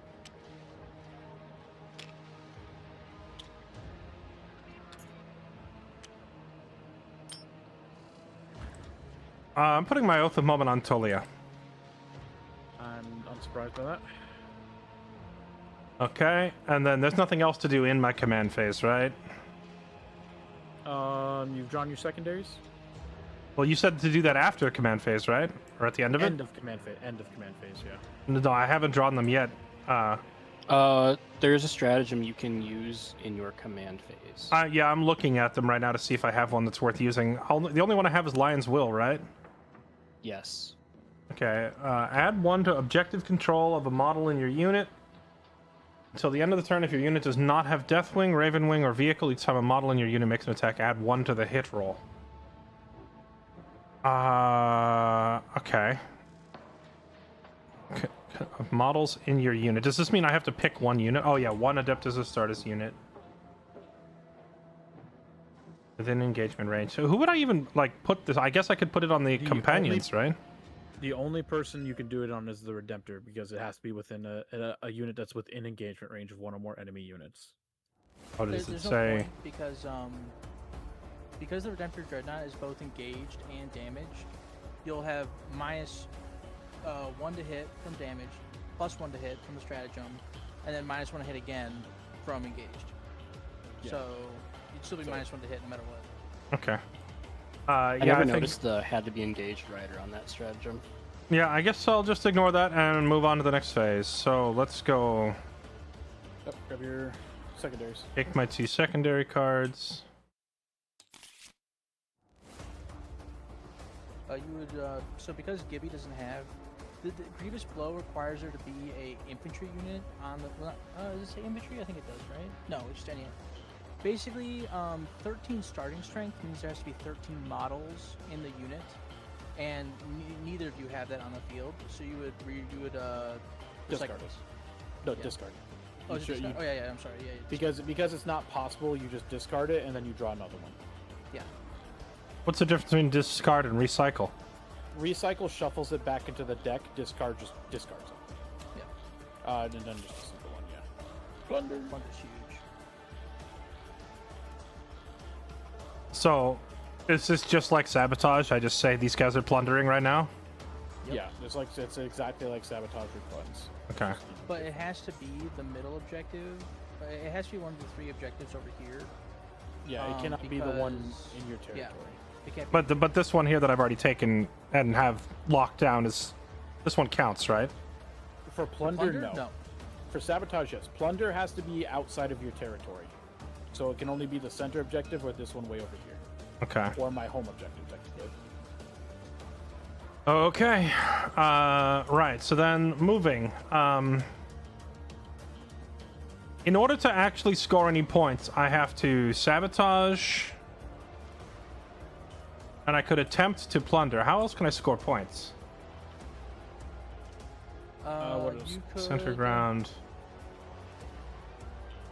Plunder. You You need can- to remove Gibby. You need to remove Gibby from the center for center ground. Wait, I so- have defend stronghold. I just get 3 points for holding my own home objective? You get Yes. 5 because no enemies are in your deployment zone. Yeah, you would get 5. Okay. Did I have this last turn? No, No. you just What? drew that one. I just drew this one. Okay. Yeah. And then So You have that's behind that's enemy just like lines. 5 free points. That's crazy. Yeah. For each friendly unit, including aircraft, wholly within your opponent's deployment zone. Okay. So the only one here, so basically, I need to push Gibby off the center point if possible, or just get. Can vehicles use plunder, or does it have to be infantry? It can be It can- anybody. it can be Anything anyone. in action. Yeah. It can be anyone. Okay. Yeah. Wait, how far are these guys? Oh yeah, they can actually reach it. So I could just tell my that's right. suppressors. Now, can I declare if I declare an advance, is that their action for the turn, so they can't plunder? Correct. But since these guys have cracked movement, They can make it. Yeah. he can just walk up there and do it. He's got to be on the thing though, so make sure he's got to be on the corner. I hate that I can't rotate the camera once I start moving a piece. Yeah, he can get his foot on right there. Big dub. So I'm gonna do exactly that. He's gonna get on. Oh, it doesn't actually have to be an objective for plunder. It just has to be a terrain piece. Oh. Wait, I'm sorry, what? Yeah, Gray's right. This counts. So it doesn't have to be this. You can do this over here as well. Any piece of For fun. terrain.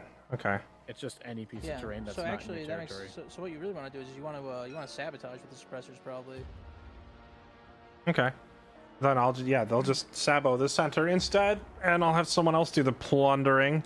Although I don't know. I mean, plunder's worth more points than sabotage, though, right? Yeah, but you could probably have the eradicators maybe. No, they probably can't. Kind of want the eradicators and the centurions to do shooting. The only people I want scoring are the suppressors and the intercessors. Yeah, I don't think anybody's got the movement to get up there anyway. 'Cause You these can do are- plunder in a later turn, though. That's You true. can't, That's like, true. do Like so, multiple sabotages. plunder gets discarded as soon as I do it, but I can sabotage every turn, right? Yeah. Yes. Yeah. Okay. You want to sabotage every turn because that is your main point. That is your main way of scoring.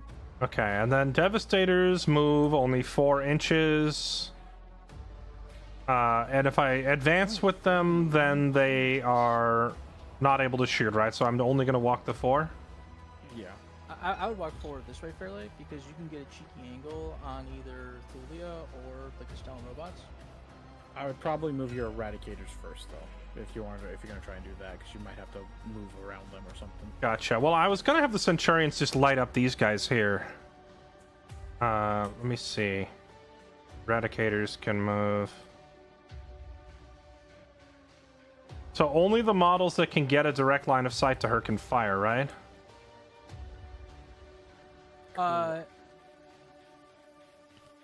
Yes. Yeah, only the models that can I can draw a line of sight from any part of her model to any part of their model. Yeah. So you can, I mean, But this is a shot right here, then, right? I'm pretty sure we can Correct. see That her is a from there.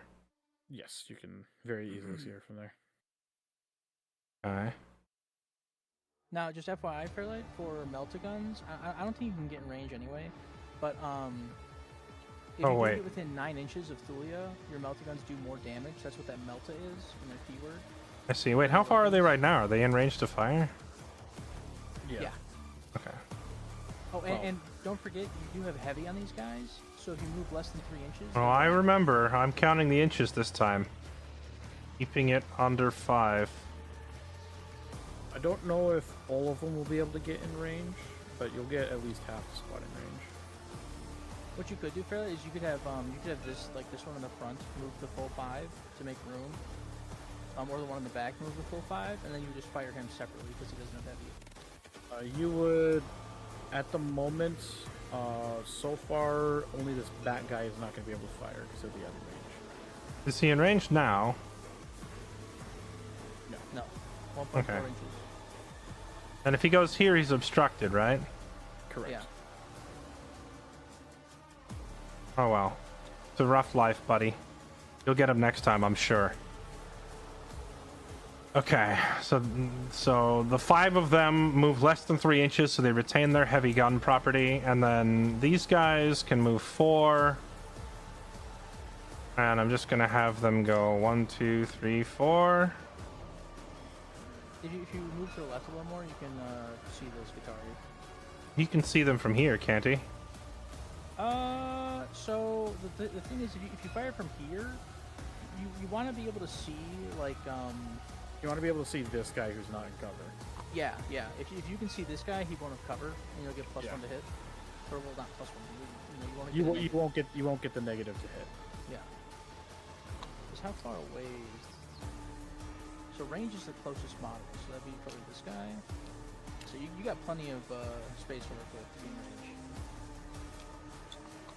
You gotta get line of sight, which would be the right side of this model. You want to get covered. Or avoid cover, I should say. Why is my line so thick? Okay, so I think 3 of them can get in range to take that shot. I'm not sure on this guy. I mean, he's in range. Yeah, he's got the 24 angle. inches.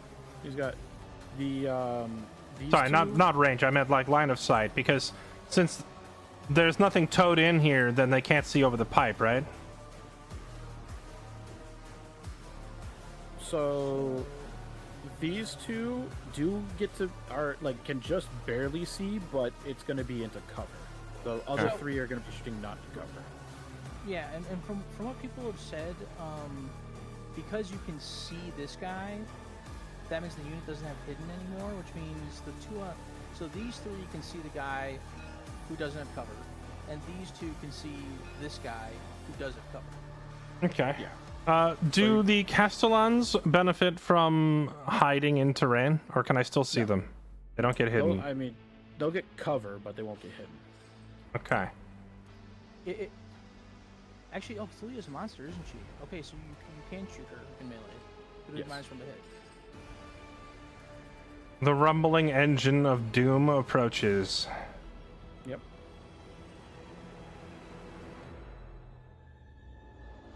That right there. Oh, wait. Because it's got that frame trait, that means technically it's towed in here and it can see these guys, right? Yes. Yep. So you could frag them if you wanted to. Okay. You could also pivot, and it would definitely be in, just pivot, so it's front is more over. And then It's definitely in. I can just see looking at it from top down. It's just barely towed in, but it's towed in. If I'm towed in, that doesn't necessarily mean I can shoot through the big red tanks, though, right? No, you can't. I can? Yeah. I thought that... The you can shoot through this opening, but the tank itself would still block line of sight. Yes. As soon as you turn into the footprint Fairlight, all that matters is the actual physical, if you attached a string to your model, can you connect that string in a straight line to the enemy model? Yeah. So you can see these Castellans very easily. Yeah. towed in right there, you would be able to see fully. I'm setting them up so they can choose the Castellan or Tulia. And then this one is going to be able to choose Castellans or the Onager. Okay. And then finally the Deathwing Knights.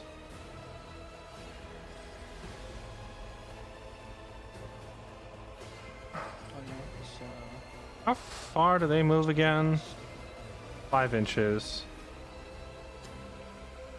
1, 2, 3, 4, 5. They can move and then shoot and then charge and then melee all in the same turn, right? Correct. don't think these guys have guns though, do they? They don't. Or maybe they don't. I was thinking of the companions holding their pistol. Oh, well, the librarian has a ranged attack.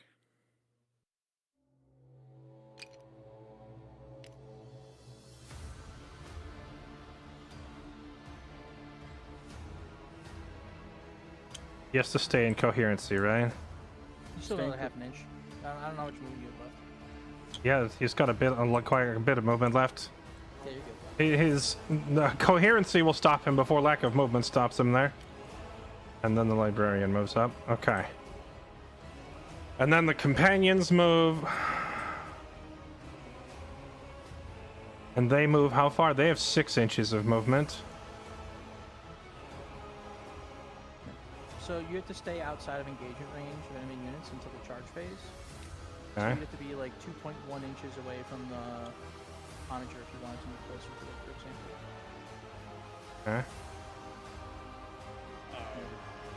Be careful a little bit there. Make sure you can still maintain coherency with your Death Knights in the way. Wait, I'm sorry. Can I walk through my own guys or not? Yes. You can. yes. You absolutely can. Okay. Just, remember a little fun coherence and bullshit. So.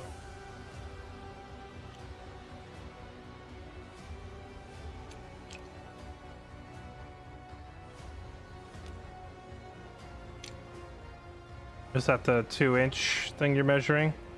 Yeah. Yes. You're good there. Okay.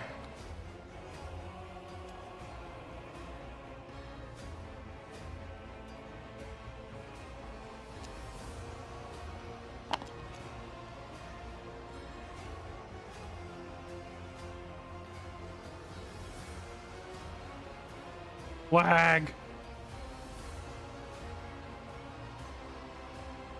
Okay.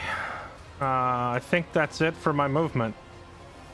Anybody I forgot to move? Oh, I didn't move these suppressors. I mean, they're not really going anywhere because they're just going to stay here and plunder, right? They do have 9 autocannon shots, which is pretty brutal. Oh, remember you can't plunder that objective has to be in my Or, territory. sorry, not plunder. Sabotage. Sabotage. Yeah. Suppressors also have the pretty nice ability, in my opinion, where until the start of the next turn, whatever they've shot is suppressed. Right. And Actually, these guys have a crazy 12-inch range, right? I'm just going to walk them all the way across. yeah. These guys are so mobile, it's nutty. I'm going to just stick them in here. And yeah, they inflict a -1 to hit on their victims, right? Yeah, but it's -1 to hit for the enemy shooting and fighting phase. So I would have them shoot something. There's no one else. Well, I mean, I guess I could have the intercessors do the. If you put them right here, they have 48 inches of range. I'm pretty sure. Yeah. So they can. If you put them back here, they can see everything up this lane.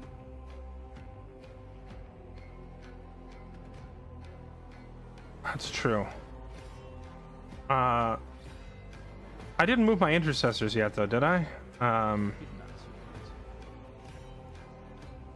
it. The suppressors. I kind of just want them to score points for me this turn because I need my intercessors to get up there for plundering and sabotaging, which means there's no one left to sabotage this turn. So I'm gonna have to hold off on shooting because I need the points. Because even if I'm like doing good at killing stuff, I'm behind on points. Intercessors move how far? 6. Okay. I'm gonna have the intercessors declare an advance. So how does that work again? They get to roll an additional 1d6? Yep, and then you roll 1d6 and then add that number to the movement. Okay. Let's go. A full 12 inches. 12 inches of movement here. Alright, intercessors coming in hot. There's 12.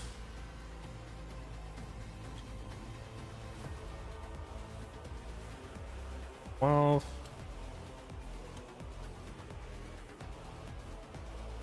11.9, 11.8,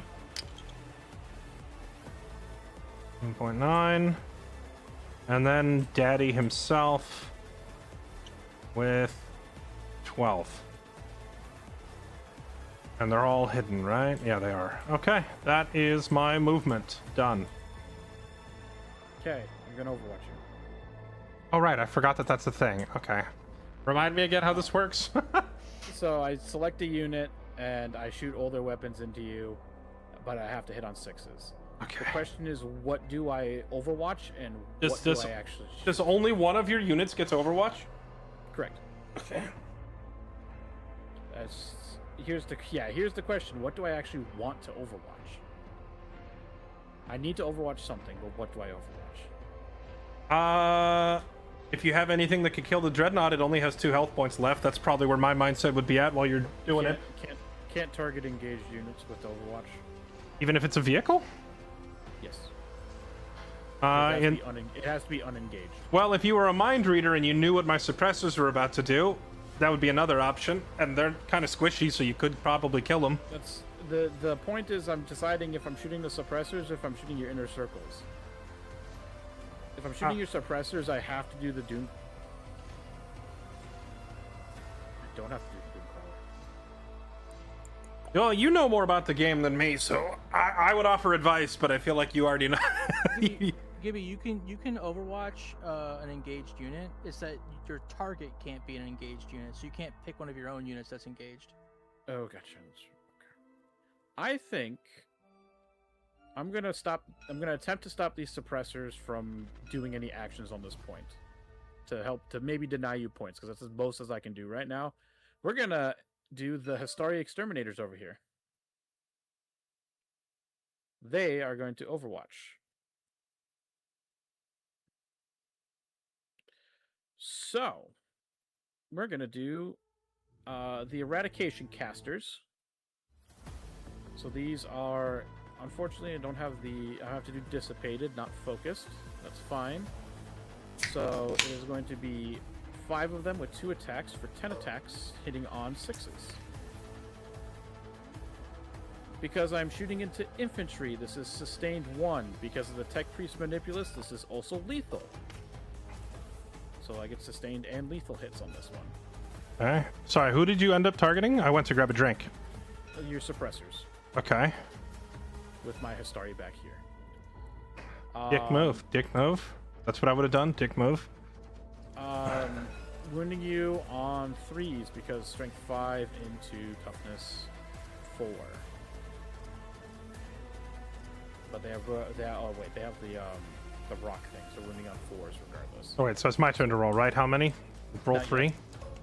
Well, yeah, only roll 3 because I rolled terribly on that. So 3 at AP -1 onto your suppressors. And AP -1 for them means save 3, so 4 or better. Yep. Scammed. Honestly, after this is done, I'm going to become like an insurance salesman. So that I can just scam 24/7. They have multiple weapons, luckily, so the arc blasters are going to get to fire.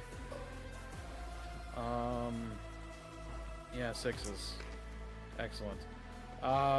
Is the Manipulus in range? I gave him a short range weapon, didn't I? He is not within range. Was my Marshal? What's his range again? 12 inches. He's definitely not in range. Okay. I'm about ready to flip the table.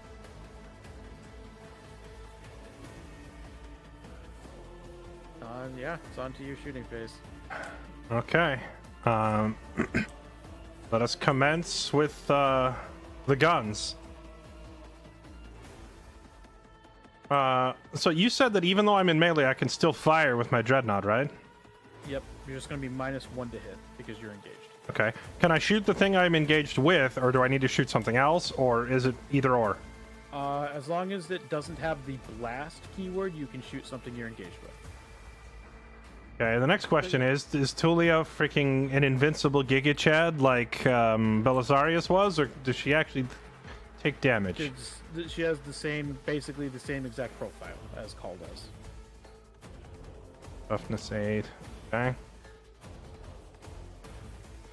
Okay, so that means my guns probably aren't going to do much to her, but my fists absolutely will. What about the toughness on these Castellans? Are they also... Yeah, they're frigging buff. Is this Tech Priest Engineer like by himself, or is he part of a group, or what's going on over there?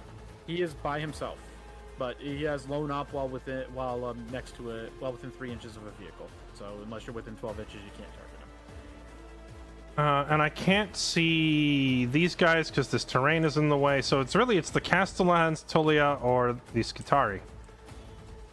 Okay, well, let's lead with the guys who don't have any other options, namely the Devastator Centurions can't hit anyone else except the Skitari, so it's a no-brainer who they're shooting. So let's start there. I think all but one of them can fire, right? Oh no, 2 of them. 2 of them. So you have to do it in 2 separate groups. 2 of them have a -1 to hit because of cover. The other 3 do not. Okay. So the 3 that have clean lines of sight, let's start with them. They are firing everything into the Skitari, so that's 9 shots with the bolters. 1, 2, 3, 4, 5, 6, 7, 8, 9. And they hit on 3s, so that is rolling 1s. Reroll. Why am I re-rolling the 1s again? Because of your Devastator protocol. Okay. Reroll 1s normally, and if they're on an objective, reroll full hits. Okay, so that's 9? No, 8. Almost every shot. Wounding on 3s with twin links. So Wounding on 3s with a reroll. Wow, they all went through. 1, 2, 3, 4, 5, 6, 7, 8. On my 4 up. 4 go through, so it's 4 dead boys. Okay, and then the grav cannons also taking their 9 shots.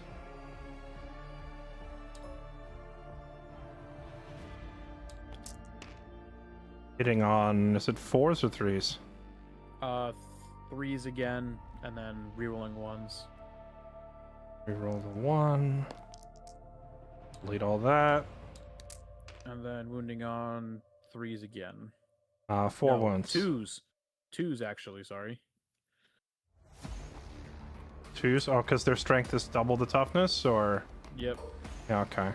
So I get my 5 up invuln. Slightly scammed. 2 die. We'll take this one, and we'll take the Omni Specs out because they're not gonna live. Okay, and now the 2 that were partially obstructed are firing. Their first, the bolter weapon, hitting on 4s now, right? Okay, so 3 4s, but still get the reroll 1s. And then wounding on 3s.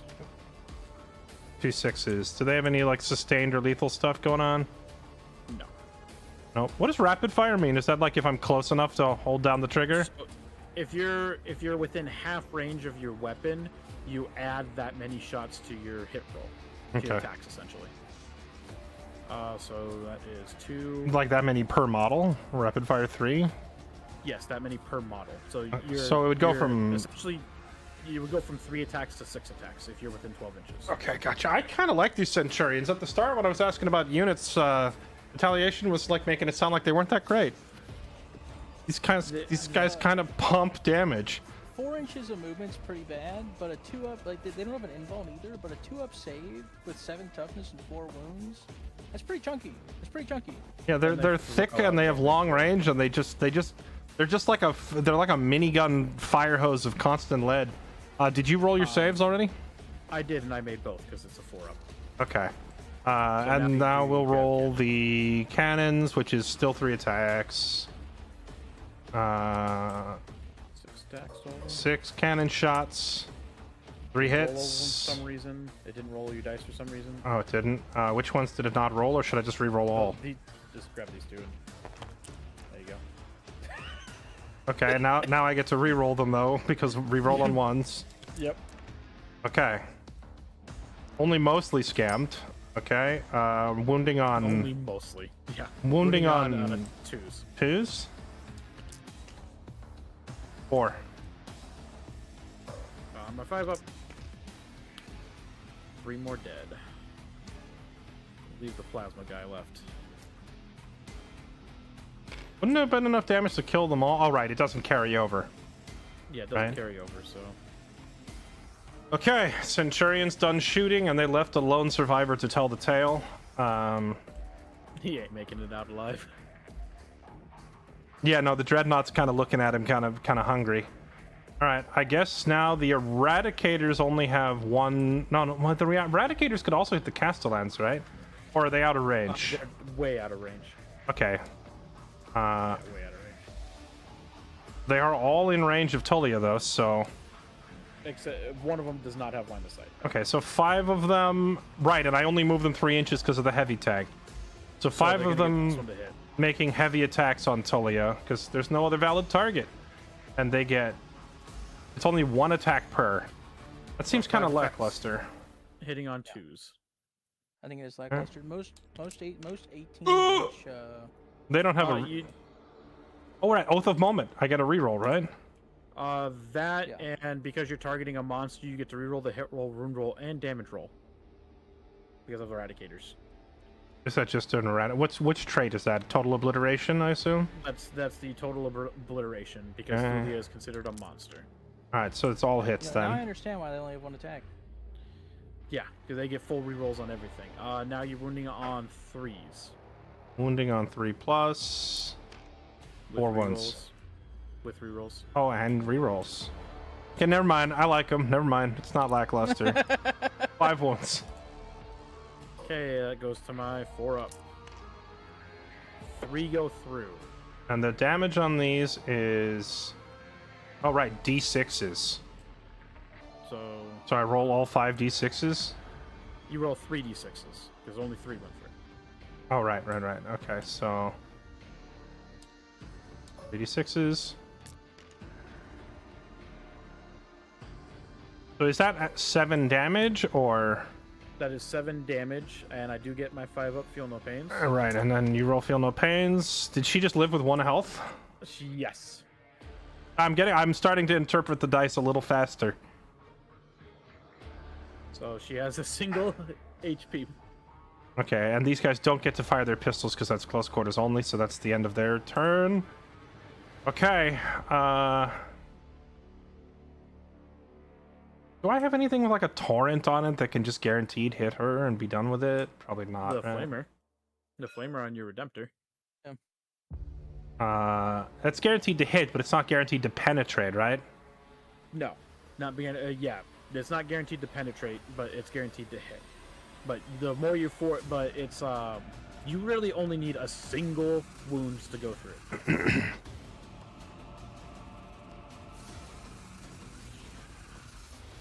it. The Dreadnought is like, it doesn't attack very many times. Oh wait, no, it has 12 attacks on the onslaught cannon, yeah? Yeah, and devastating wounds. Okay. But you'll be hitting on 4s. Yeah, 'cause you minus 1 hit. You do technically have 2 minuses to hit right now, being damaged and engaged, but modifiers to the hit roll can only be plus or minus 1. I'm debating on whether I want to just dump all of this into Tulia to make sure she dies, or if I should start putting some of it into the Castellans. Well, you still have the both land speeders and the land. Yeah, I've got a lot of other things ready to shoot at them. All right, whatever. Let's put all 12 shots from the Gatling gun into her face in the hopes that one of them does the trick. You do have to declare all the weapons before you start rolling. So what are the other 2 gonna do? The Flamer is going to fry this guy if he's in range. He is in range. Okay, so the Flamer is just going to toast that guy, get him out of my face. Everything else is hitting Tulia in the hopes of finishing her off. Okay. So let's roll this guy's fate first and see if he gets toasted. Okay, D6 auto hits. Okay, so there's no roll to hit, so it's just roll for damage, right? Well, you roll to see how many hits you get. So D6 hits. Oh, right, how many hits? Okay. Hey, this really was the Space Marine 2 Dreadnought. 5. So now you roll 5 dice, wounding on 3s. He's so dead. AP All minus 1, so I 5 get 5 hits. with Binfoam. Scam. please. No. Yeah, he's extremely giga dead. Okay. Extremely toasty. 12 Gatling gun shots hitting on fours. 5 more, 2 more hitting on fours. Do I have rerolls on these from anything? You do from the Oath of Moment. Oh right, Oath of Moment. Is that reroll all of them or just the ones? All of them. Okay, that is 8 hits. Wounding on.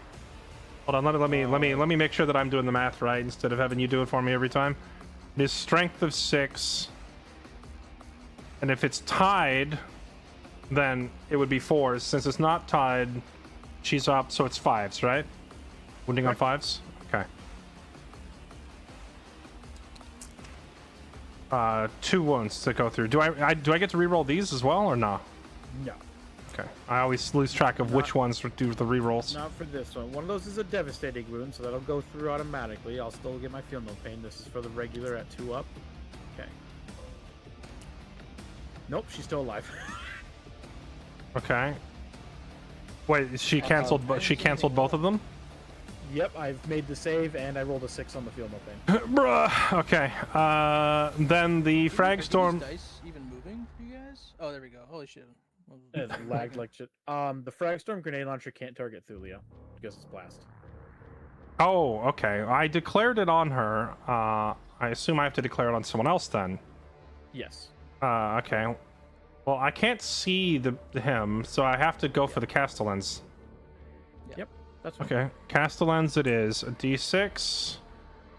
You'll get D6 plus 1 because it is a 5-man unit. D6 plus 1. Roll. Oh, Okay. max out. Insurance salesman. 7 hits hitting on 4s. Yep. That is No 4 rerolls hits. this time. 4 wounds. Wounding on 6s. Oh, right. 4 hits. You only on 6s, right? Yep. Dang, okay, only 1 goes through. Do they save? You do get rerolls because it is twin linked. Okay. So you get to reroll everything below 6. Still only 1 6. I get a 2-up save. I'm fine. Those things are so freaking hard to kill, dude. Oh, you know actually who will kill them effectively, though? The Devastator Centurions, which I am now declaring a top tier unit. I don't care what anyone says. I mean, like, so You'll get along very well with a certain tabletop YouTuber I know. What do you mean? There's a tabletop YouTuber that loves Centurions, like quite literally brought 36 of these units to a tournament. Who is it? So because they're infantry units, you could actually attach a leader to them. I'm pretty sure. I don't know who can be attached to them. But... I think because it's generally like the same armor types get attached to them. I don't think there is anything that attaches to the Centurions. Yeah, I tried to attach. Remember at the beginning of this, Azrael was. I had meant to send him with the Eradicators. I didn't realize I couldn't. Then I tried to put him on the Centurions, and I couldn't do that either. So I'll have to find a leader for them. Okay, so what's shooting next? Okay. Tulia just kind of decided not to die. Are my companions close enough to drop their pistol shots into those exterminator dudes? So only one guy can actually see them, though. Or no, wait, sorry, they can all see them. They're close. They are all close enough, yeah. Okay, let's take a bunch of pistol shots then. That's 1, 2, 3, 4, 5. And the librarian also has a pistol, right? Yeah, it's a separate pistol, so you have to do it separately. All right, not the same kind. Okay, so 5 heavy bolts going out. 1, 2, 3, 4, 5. Rolling. They hit on 3s. You guys are in cover, right? No, not these guys aren't in cover. Also, it's a character-led unit, so you get +1 to hit, so we're hitting on 2s. Okay, so in that case, all 5 hit. They wound on strength of 4 versus toughness 4. So they're hitting on 4 up. Yep. 3. 3 wounds. Or no, Okay. sorry, 3 hits, right? No, that's wounds. You're right. That was wounds. AP. Okay. And then So- I don't think I have anything that gives me rerolls, right? Not for this one. 1 goes through. How much damage? I think it's only 1 point of damage per, right? Yeah, it's 1. Okay. Librarian. I don't believe the librarian can shoot because he doesn't have line of sight because he's not towed in. Does he need to be, or does he like not share vision with the rest of the unit? He doesn't It's share a model vision. for visibility. Okay. Yeah. Fair enough. Then the He could smite the Iron Strider or the Onager though. so what is smite? How does that work? Force smite, focus smite. So it's basically just a ranged attack. Just a range attack, yeah.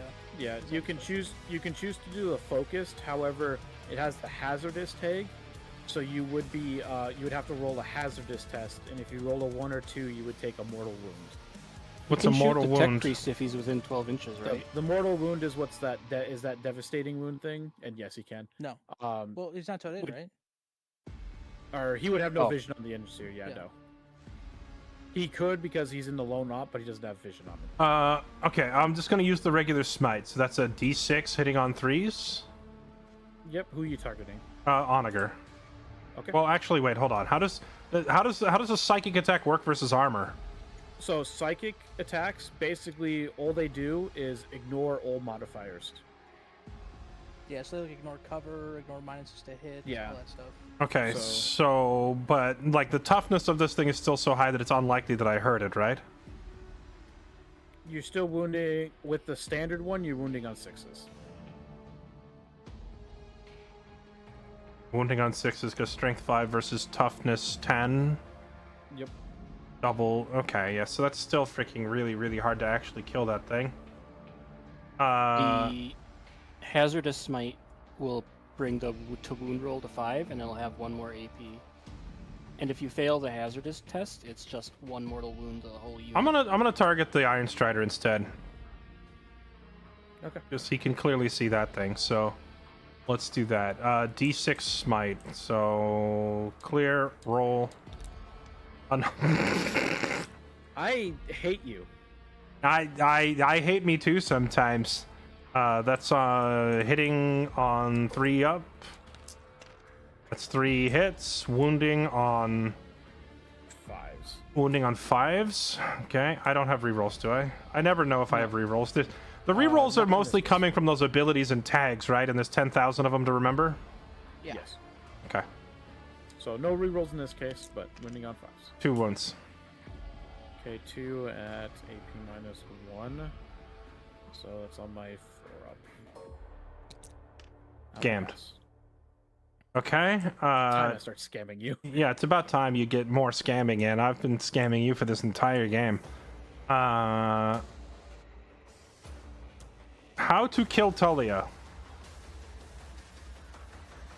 Like die melee to the Redemptor. Oh, that's true. The Redemptor is going to swing on her a lot, huh? Yeah, you know, honestly, I'm just going to rely on Redempty Boy.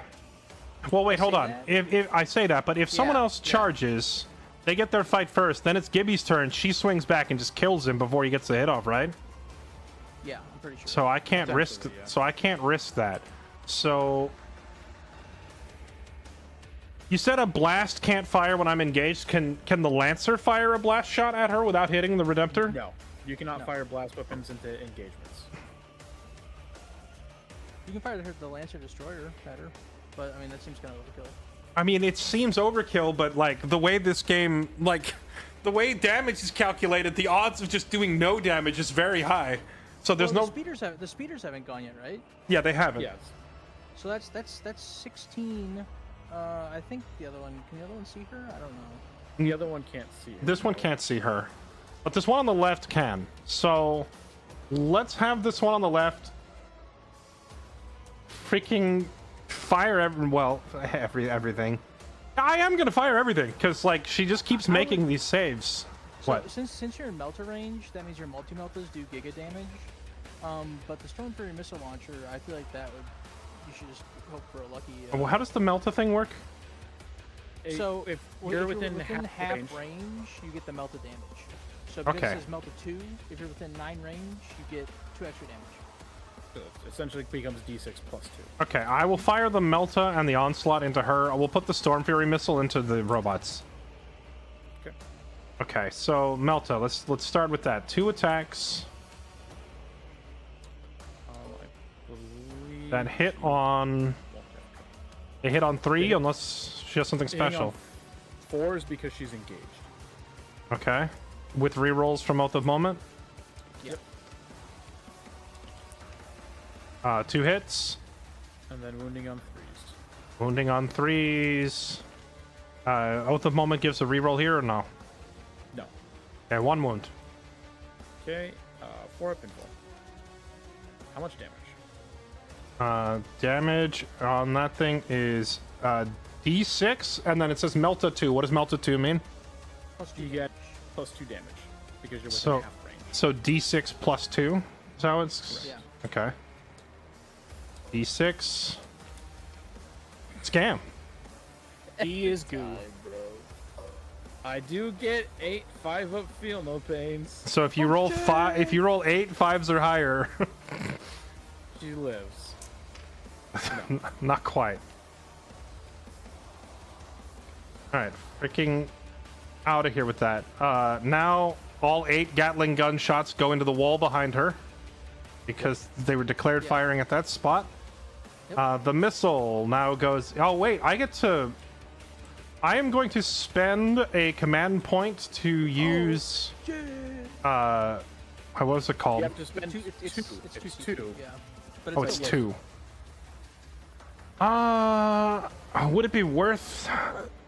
I would be more gung ho about it if I hadn't already fired with almost all my units.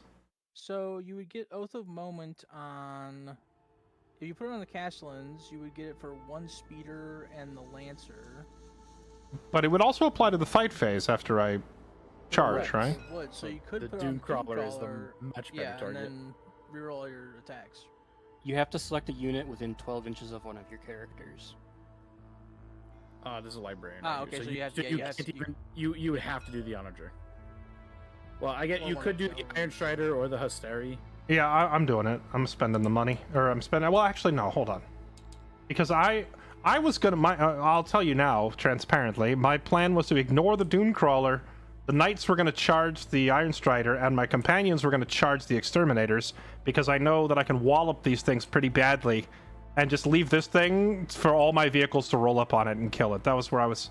That's where I was going mentally, and I still think that's a better plan than trying to mark this thing and like, why would I focus you tank? Like, it doesn't make sense, right? So I think I'm gonna stick to my guns here and not do it. So I'm not gonna spend the command points. I'm instead gonna have the other land speeder. Did he fire his missile yet? I don't think he did. No. No. Fires 1 missile on a 3-up. Are these guys in cover, making it a 4? Yes. No. Yeah. No. Can This- he? Oh no, he I can. would, he- I would, I no, would say no, this they're land not. speeder can see the entirety of this model. Yeah. Well, we're doing this this one first. So yeah, it's Oh, the one yeah, on the one on the yeah, left it is would be that firing. one, my bad. Yeah. Which would still he'd still be able to see this one, so no cover. He rolled a 6, so it doesn't matter. I'm gonna flip the table. That Moving his on 3s. wounding on 3s. He sucks at that part though, apparently. Finally. Jesus Christ. Okay, now the other speeder firing everything into the Castellans. Okay. That is 2 Melta shots. 1 hits. Wounding on 4s. Wounding on a 4. It's a wound. 4 up invuln. He's fine. Okay, and then the Storm Fury missile also firing. That's a miss. And then the 8 machine guns all firing. Which, Missing dice. oh yeah. Well, tell you what, that's 2 hits. We'll clear those, and then just roll the last one. Also hit, so 3 hits. Wounding on 6s. I'm lagging so bad now. I don't know why we're 1 lagging. wound. 2 up. He's fine. Okay, and then the last missile fires. That's a hit. Wounds on. You already fired that missile. Wait, did I? Yes. It Okay. missed completely. Never mind. Alright, the tank firing everything into the robots. That is 2 shots from the laser lance. Which hit on. 3s. They both hit? Okay. Yep. Wounding on 3s. 1 wound. It's a 6. Does he have any special shenanigans? Doesn't look like it. You get to reroll 1 wound, 1 hit, and 1 damage, I believe. Okay, so I get to reroll this wound. Lag. Nope, still only 1 wound. Okay. 4 up invuln. He's fine. Essence have a 5 up invuln, pretty sure. They have a 4 up. Okay, I think that's all my shooting done, unless there's some unit I forgot. But I think. Oh, nope. Never mind. They do have. I thought they had a 4 up. What? When did they change that? That did go through, actually. So early damage. Oh, okay. What was that? The damage on the laser lance? Yep. D6 plus 3. Ooh, that's a hard hit. Okay. D6 plus 3, 5. And you can reroll the damage, right? Oh, yeah, I He can. reroll damage if he wants to. Now he's getting scammed. 4 I'll damage. take that then. 4 damage. I thought they had fucking. If units are backup that can arrive, if you set them aside at the beginning, yeah, you can. I had a couple in reserve. Gibby put his whole army on the board at the start. At this point, both players have all of their units on the board. There's no more reinforcements coming. I think that was everything, right? Okay. End of shooting phase. My speeders reposition. You also got to declare your actions. Which, oh, right, like the guys scoring points? Yeah. Okay, so that is.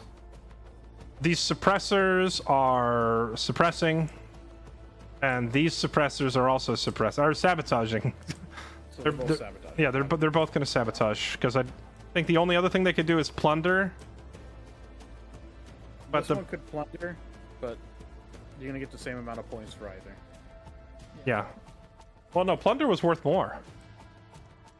So you're gonna get 5 because the center objective is in the enemy territory. So if you sabotage that, you get 5 total instead of just the 3. I'm not sure. Well, I'm sorry. Go run that by me again. So sabotage is a base 3 points, but you get an additional 2 points if that objective is within the opponent's territory. The center objective is within the opponent's territory. Each of those units that is within range of 1 or more objectives in your opponent's territory. I don't know what within range. Does that just mean on the point? That means on the point, yes. Okay. So because you're doing it on the objective itself is what has to be within the opponent's territory. So this center objective basically being in both of our territories allows both of us to get it. Okay. So 5 and 3 is like 8 points, and there's nothing that can happen on your turn currently to stop me from scoring those points, right? It resolves at the end of your turn. Right. So you can't. there's So nothing you I- can't really stop it. So why wouldn't I just calculate those points now? Okay, Because Gibby could technically, Like with Overwatch or You Heroic can- Intervention or something like that? can heroic intervention a unit that hasn't charged if they're within 6 inches. So his Doomcrawler could technically, he could pay 2 CP and charge your suppressors. He can't do it if he's battle shocked, can he? Because that's a stratagem. correct. Correct. Okay. So the Onager can't do anything. Okay. All right. Moving to my. I'm in the charge phase. Let's see. Charging will be. The Dreadnought is going to charge. He needs a 10. Yeah, I mean, there's no penalty for failing it, right? No. Yeah, so the Dreadnought, the Deathwing Knights, and the Inner Circle Companions are all going to charge. Okay. Does my Start with Gladiator the- Lancer do anything in melee? No. Not really. It This rams people this in- Lancer has been really not particularly impressive. I wish I just brought like 2 more squads of Eradicators. Yeah, I find the more I play, the more I lean into infantry more because hidden is just so cracked. Hidden and volume of fire. This thing just doesn't make enough attacks. Yeah. Yeah. Okay. If you want volume, you should check out the Repulsor Executioner. Yeah, That thing is that's- made of guns. I'll definitely tweak this list a little bit before I fight Burke. I need to tweak my list again. After I would this. I would declare which one you're rolling for like. Yeah. Well, I was about to ask, are they all roll 2d6 for charges, right? Correct. They Okay. all roll 2d6. Okay, so You just- Deathwing Knights charging. They've rolled a 7. They are going to charge the Iron Strider. Okay. Yes. Uh, They can't reach the Histari, so that's fine. They you could. wait, do I need to so- resolve all my rolls and move them one at a time, or do I roll them all in advance, declaring? I'm pretty sure you. I'm pretty sure your charge, move, all the pylons happen at the same time because that's Okay. pylons happen. So in that's the 7. phase. Okay, so So you do have to move them now, yes. yeah, so you're Now, going. You can engage these Histari by piling into them.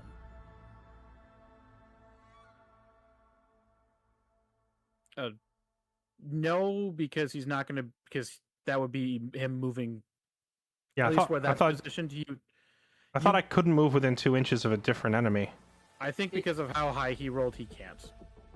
So If So if my you- Starry were over here, I think yes, but because of the fact that where he has to position his Treminators, they would have to be moving away from the Ballistariae to pile into the Starry, so it's not going to be possible.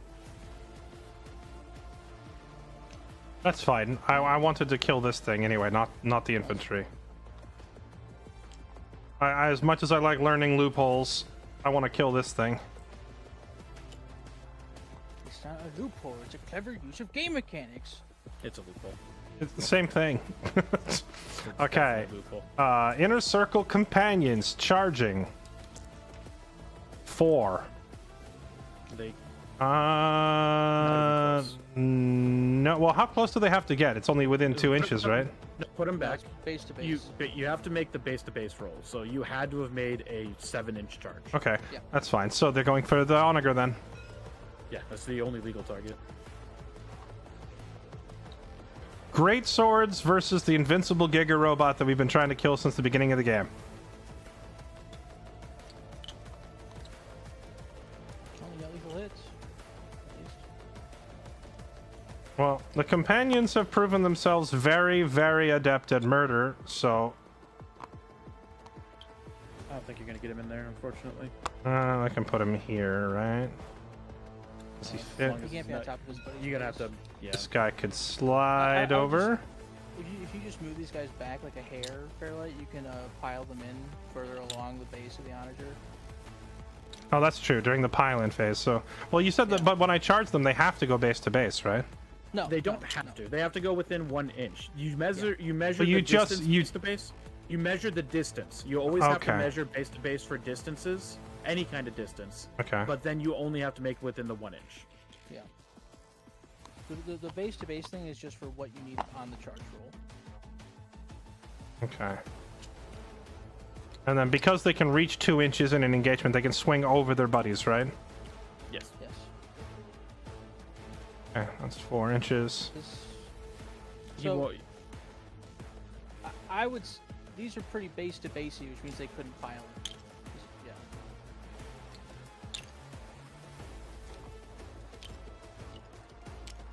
Yeah, and then you can Okay. just move them to the left 3 inches. Okay, and then finally, Redempty Boy, gonna go for broke, see if he gets it.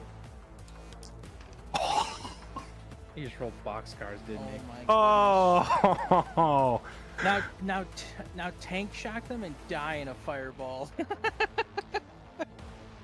Ooga booga, bump, bump, bump. Here he comes. That's actually insane. What up? Okay, I think that's it for my charges. Next phase. Fighting. Pylons. All right, piling in. What is the distance on pylons? Is it 4 inches or 3? 3. Okay. So I can move him this way to pile in.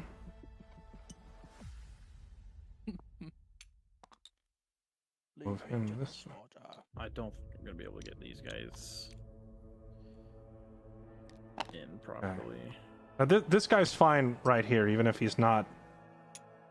Well, you can end your pylon within 2 inches, Gibby. You don't have to get that close. If you can fit the other one in, maybe. He's not gonna. I think, yeah, unfortunately, with 3 inches, I don't think. I could maybe move him out here and maybe move him like a little bit farther. There we go. He's not gonna make it. No, but I don't care. You're not gonna do anything. And then obviously I don't have any more pylons, so. Okay. So all of my so how does him swinging back work? Do I attack once, then he attacks, or do all of my charges attack first? You resolve all fights first, and you get fights first on the charge. So okay, all of your guys that charged get to swing first. Okay, and then after that, it's alternating whoever's left. But in this case, there is no other melee going on. It's only the charges, right? Correct. So basically, what's going to happen is you're going to get all your swings, and then you swing back. Alive, I get to swing back. I'm pretty sure the Castellans will still be alive. I'm just hoping the Dreadnought does like some good chunky damage before he goes down. So speaking of which, let's let him start things off. 5 swings. Blaze of Glory style. Hitting on 4s because you're still damaged. Force. So -1 to hit.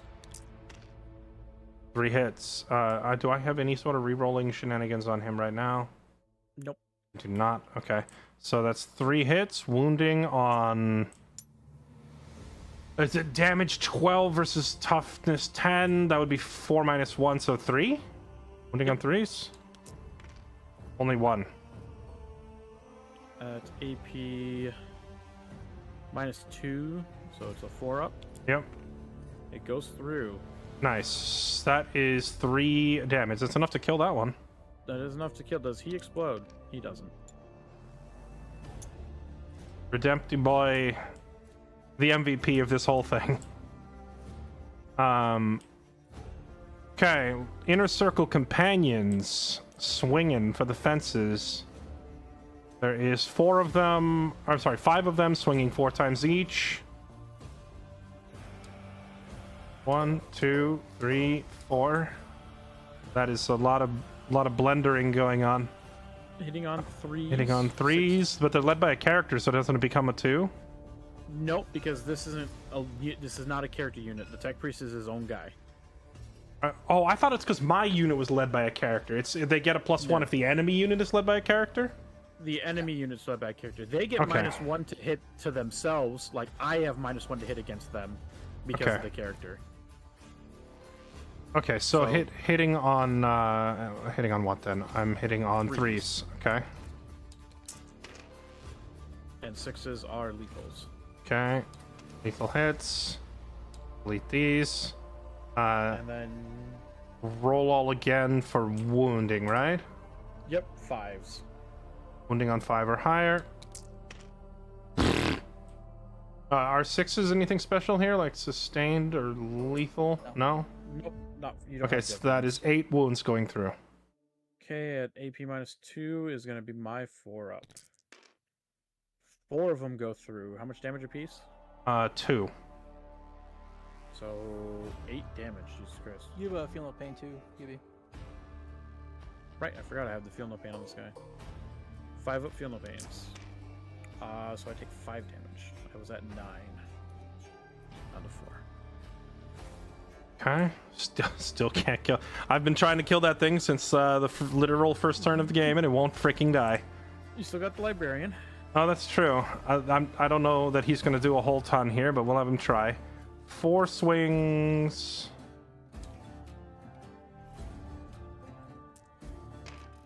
Hitting on, well, 1 hit. Unless he hits on a 3 for some reason. I don't think he does. Threes. Oh, he He's on does. Okay. So 2 hits. And then wounding on 5s. 1 wound. 1 at AP 2. 4 up. What goes through? D3 damage. Roll the D3. 3 damage. He's at 1 HP. Feel no pain. Keep forgetting that on him. He's at 2 damage.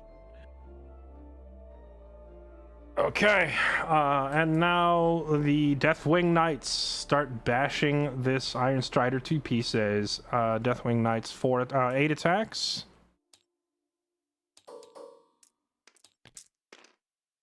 And they hit on 2+. Wait, did these 2 dice not roll? Yeah. just I don't know put why the it box. keeps doing that. Okay, all 8 are hits.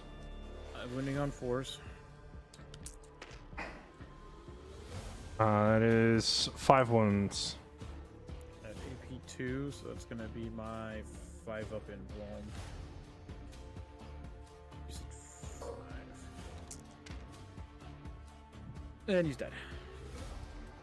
Clubbed to death. He does not explode. No one's exploding today. What the hell? No explosions makes us very sad. The Deathwing Knights are kind of Chadley. Okay, 2 of them didn't even swing yet. Did they get to like consolidate to another target, or they just not attack? So they just don't get to attack, but you do get to consolidate at the end of your turn into the Hastari because they are close enough. Okay. I think there is a rule called overrun fight, but it's only when the unit hasn't fought yet. Yeah. I'm sorry. Say that again. There's a rule called an overrun fight, where when a unit hasn't fought yet, and they're no longer within range of a unit, they can move towards that unit in an overrun fight move.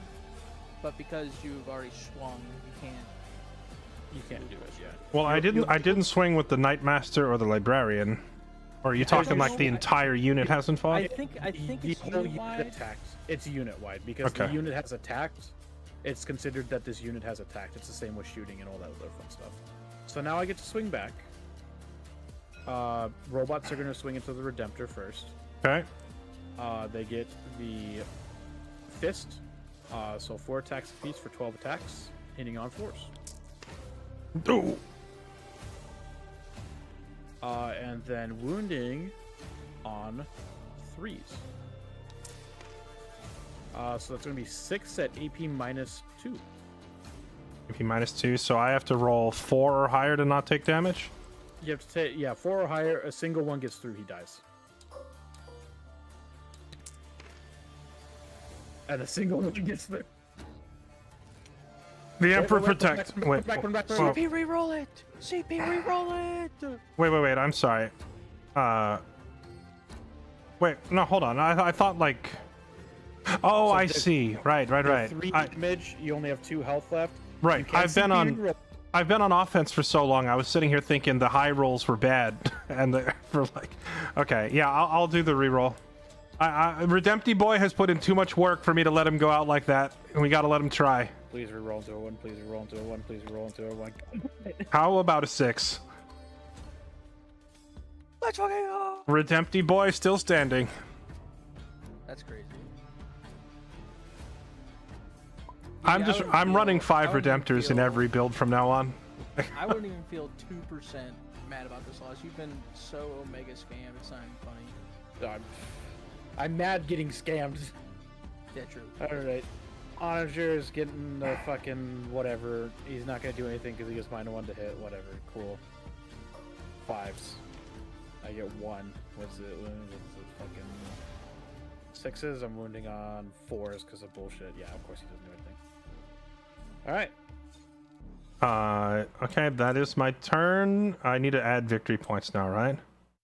Yes. So it's I get 5 primary and 4 secondary. You're gonna get. So it is 3 per objective you sabotage. You sabotage 2 objectives, so it's gonna be 6 for that. You're doing it in the secondary spot. Oh, why is secondary closer? I don't know. Then how do I already have 4 points? So Where'd you these come make from? some left. That that was from from- the end of your command phase. Yeah. From just controlling an objective. Okay. So score 6 primary. And then because one of those sabotages was within enemy territory, you score an additional 2. Okay. And then And then I also have my stronghold defended is 5 points, right? you don't get that until the end of my turn. Okay. End of your opponent's turn. Because I Right. can literally do nothing about it. Do you get center ground? I don't think you do. You don't. Nothing's within 3 inches. Oh, because did you react to move the speeders backward? He did. No! Wait. I thought my suppressors are on it, though. He's got a foot on it. Does that not count? He's got a foot on it for sabotage. For center ground, you have to be within this 3 inches. Oh, okay. Within 3 inches of the skull? Okay. Noted. And then you didn't plunder, and no behind enemy lines. So no secondary. Okay. You do get your consolidation moves if you want them. Right. Remind me the rule on it. It's just 3 inches towards an enemy, or... Yep, So you can do an engaging consolidation with the Deathwing Knights into the Starry. How far can they move? 3 inches? 3 yeah. inches. It does mean that the Histari, they do get to fight you, but their weapons aren't that crazy anyway, so it's not a huge deal. I would rather make them swing at me than give them the chance to shoot at me, to be honest. Yeah. This stops them from moving and shooting, so it's definitely worth it. Yeah, so I will get my close combat weapons. I think, though, of course you're fucking too far away. Well, I get a pile-in. Yeah.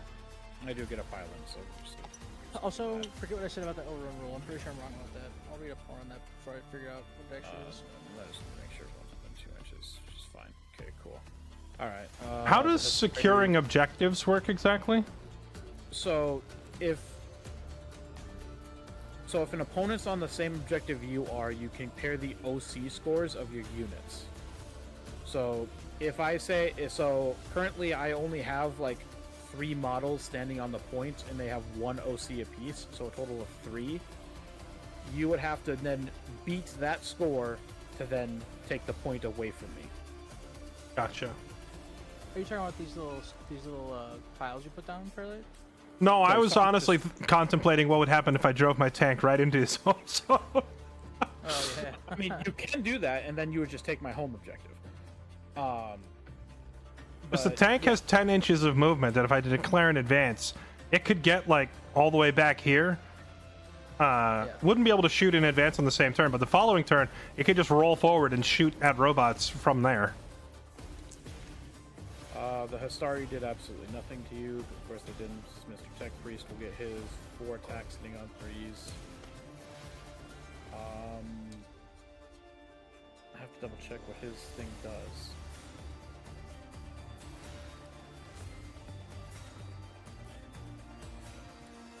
No, it is just any weapon, so that is going to be at least 1 lethal hit. And then wounding you on 4s because of bullshit. There's going to be 3 at AP minus 1 into your knights. I'm sorry, say that again. I'm rolling 3 wounds. 3 at AP minus 1, so you're 3 up on your... 1 hits. I think it's just single point of damage. No, 2 damage. Okay. One of the knights on his last legs. And then the Skitari Marshal will get his swings. He gets 4 attacks, hitting on 3s. And then... wounding on 5s once again. Or 4s, excuse me. 1 at AP minus 1.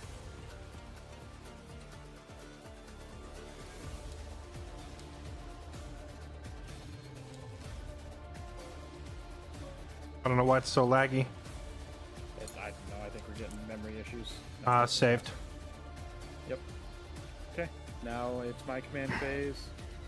We're gonna switch over to Conqueror Imperator because yeah, there's no point in trying to shoot things anymore. Everything's engaged. So I will get what +1 to hit in melee. Everything has assault, and I don't have any battle lines, so that's not going to apply. Both Thulia and Call are gone, so I don't get anything with that. I'm going to just try to keep the Castellans alive. I thought I spent my command point on a reroll and it brought me down to 1. Why is it back up to 2? Because I didn't add it. Because you get 1 command point each player, or each player's command phase. Both players get a command point. Oh, okay. So on your command phase, I get a point? Yes. Okay. I did not realize this. All right. So Battle Shock on the Doom Crawler. Let's see if he Battle Shocks this turn. Nope. Of course he doesn't. You do have 3 CP, Gibby. You could just insane bravery him, but I don't know what strategy you want to use on him anyway. You can't because he's already Battle Shocked. Oh yeah, right. Yeah, you're right. Yep. So, well, I would use the can fall back and shoot stratagem. Does Battle Shock only apply to like single entities or like? It'll apply to the whole unit. Yeah.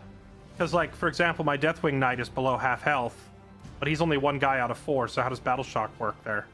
So it won't because it's a 5-man unit. The Battle Shock won't. You won't have to roll for Battle Shock until he dies. Okay. So and then your unit is considered below half strength.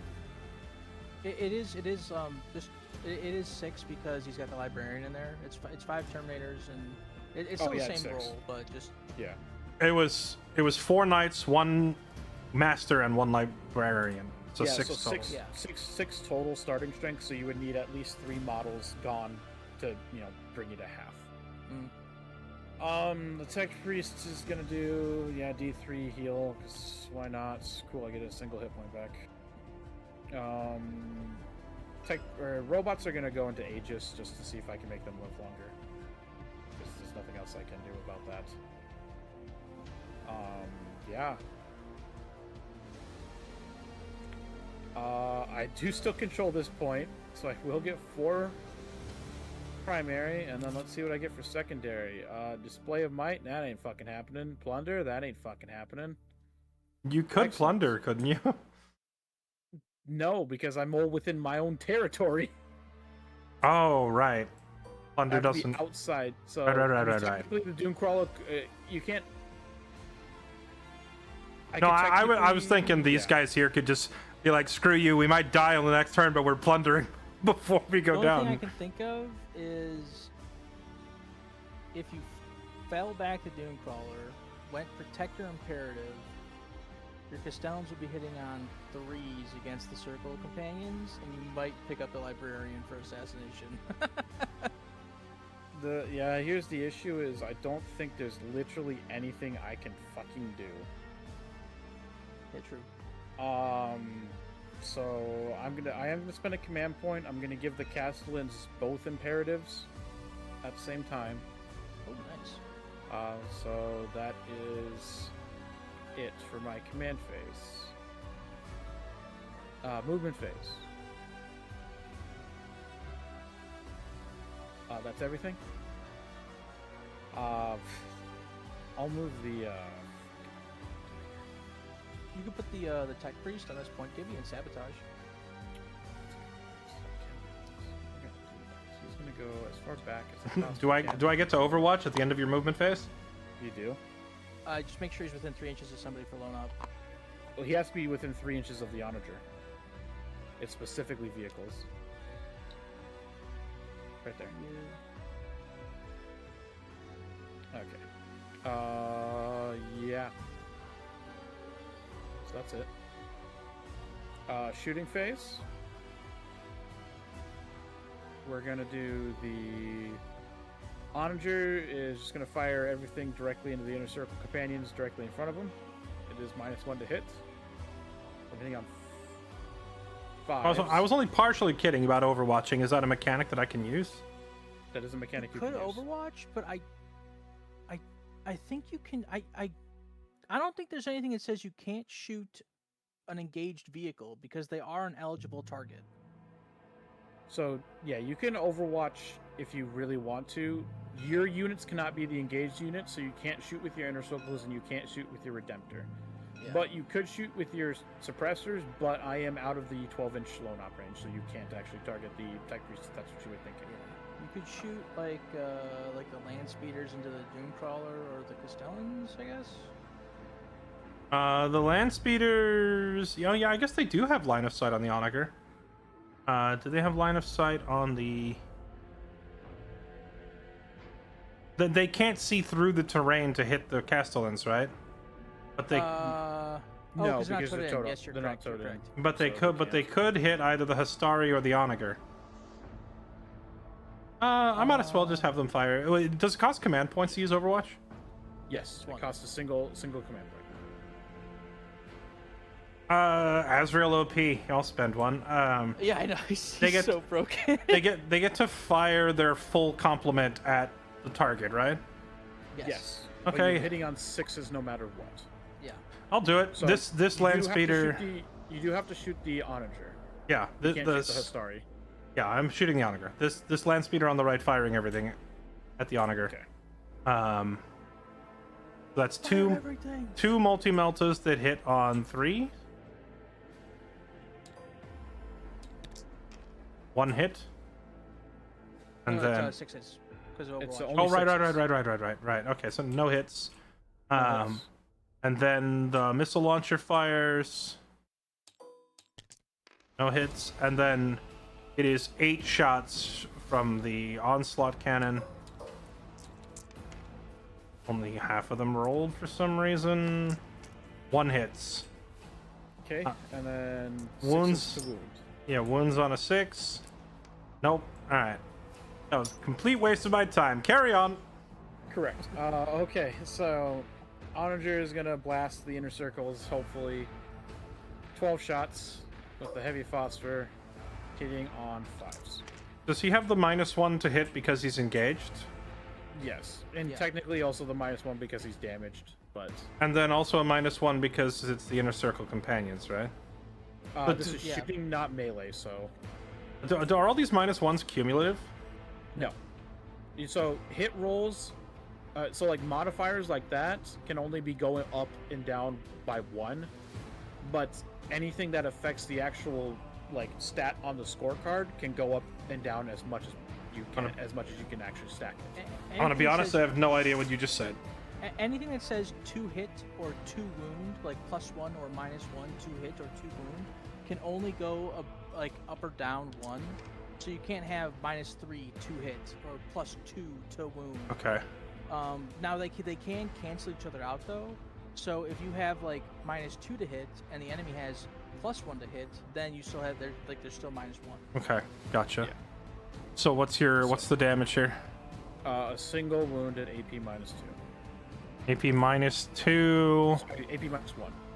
-1 rather. So I need to roll a 4 or better. Yep. How about an insurance salesman? How about I throw your models off the table? Heavy stubber. He gets rapid fire. It is 6 shots hitting on 5s. Wow. Okay. Really? Not a single hit. Gotcha. We have family plans. Fuck. The Castellans are gonna. I'm gonna get scammed, but I'm just gonna shoot the Dreadnought.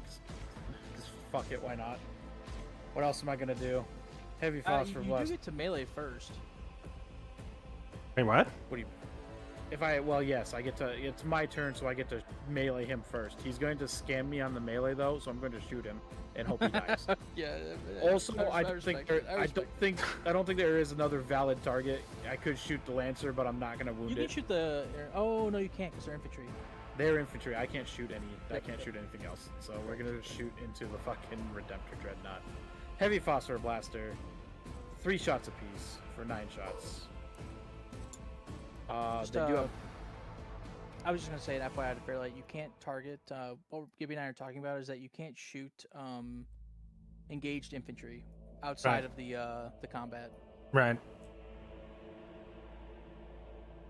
So because they're active by both protocols, they're actually hitting on 2s because it's +1 ballistic skill and +1 hit because of heavy.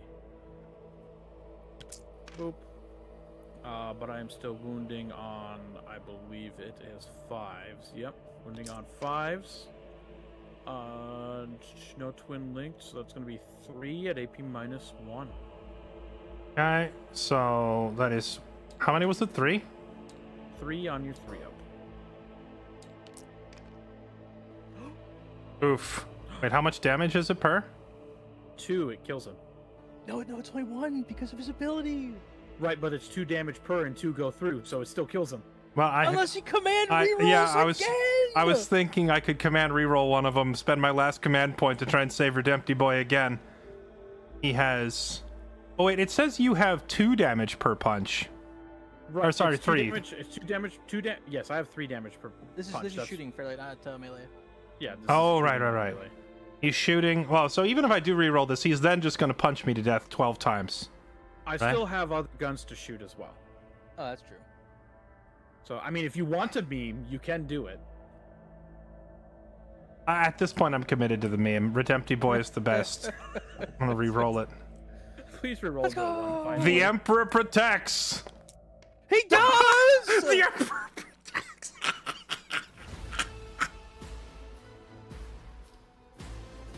He lives! for a phase. He still takes 1 point of damage. the, So 1 HP. the mightiest dreadnought. The rest of my phosphor blasters are now going to fire. Yeah. Get it over with. Okay, now you have 5 at AP -1. Okay, so I gotta roll 5 dice and they all have to be 3 or higher, yeah? Correct. Oh, well, I'll just roll all 5 of them high then. Okay, he's finally. Okay, I can't now- save him from that. Now- No. wait, put him back. Put him back. Oh, right, he explodes. He explodes. So Okay. roll a single d6. If you roll a 6, he explodes. Of course he does.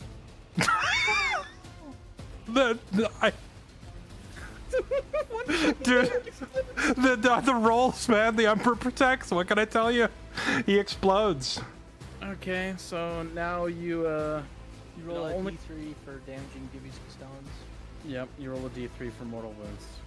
Okay, how wide is the explosion radius? 6 inches. Does that hit my guys? No, it literally quite. only hits the Castellans. Okay, you said a D3 of damage? Yes. You go. I can't believe my eyes, dude. I'm gonna kill myself. I could not believe my Is that eyes. for- Barely is it- rolled every Now you take him out the. You know what? No, fuck you. I'm throwing him off the table. No, my Redempty Boy. No. Hey, Gibby.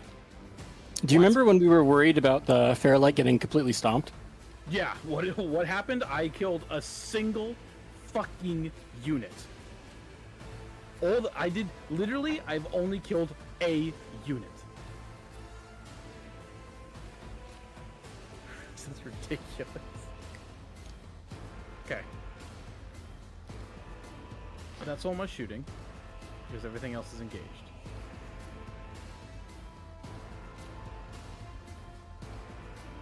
So, I mean, we're gonna YOLO charge him, 'cause why not? What else can I do?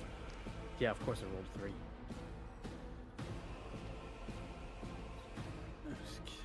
Yeah, I was gonna say I'd roll it. No, Yeah. of course not. Alright. Fights phase. Fairlight, if you were to roll a charge right now, what would you roll? If I were to roll a charge for what? Yeah. Just roll a charge. Just for roll a test. charge. Oh, if the Just roll a Castellans were mine, I'd like a 9. Okay, yeah, roll. Fuck Nope. it. Alright. At least you fucked.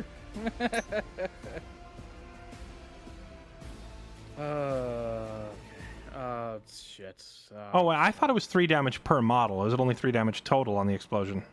3 damage total. Okay. Per unit. I guess 3 damage per model would be kind of broken. That'd be That'd be insane. Infantry would just be. You literally just send in suicide bombers. Just buy the For cheapest vehicle Alright, possible, we're charging gonna- every turn. We're gonna do the Astari over here before they get absolutely obliterated. Just see if I can take off the 1 Deathwing Knight.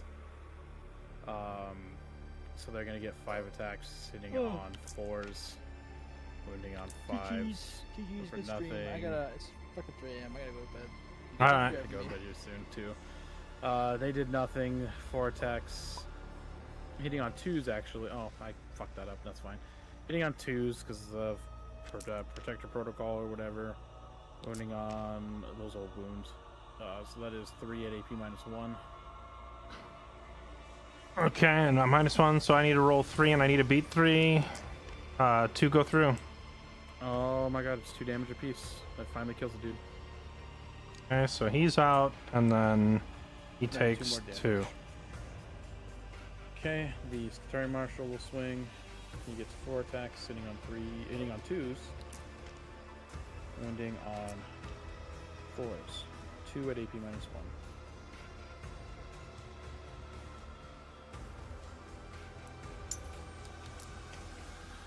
1 goes through. 1 damage. It would have been 1 damage each for the 2 damage because of the -1 damage.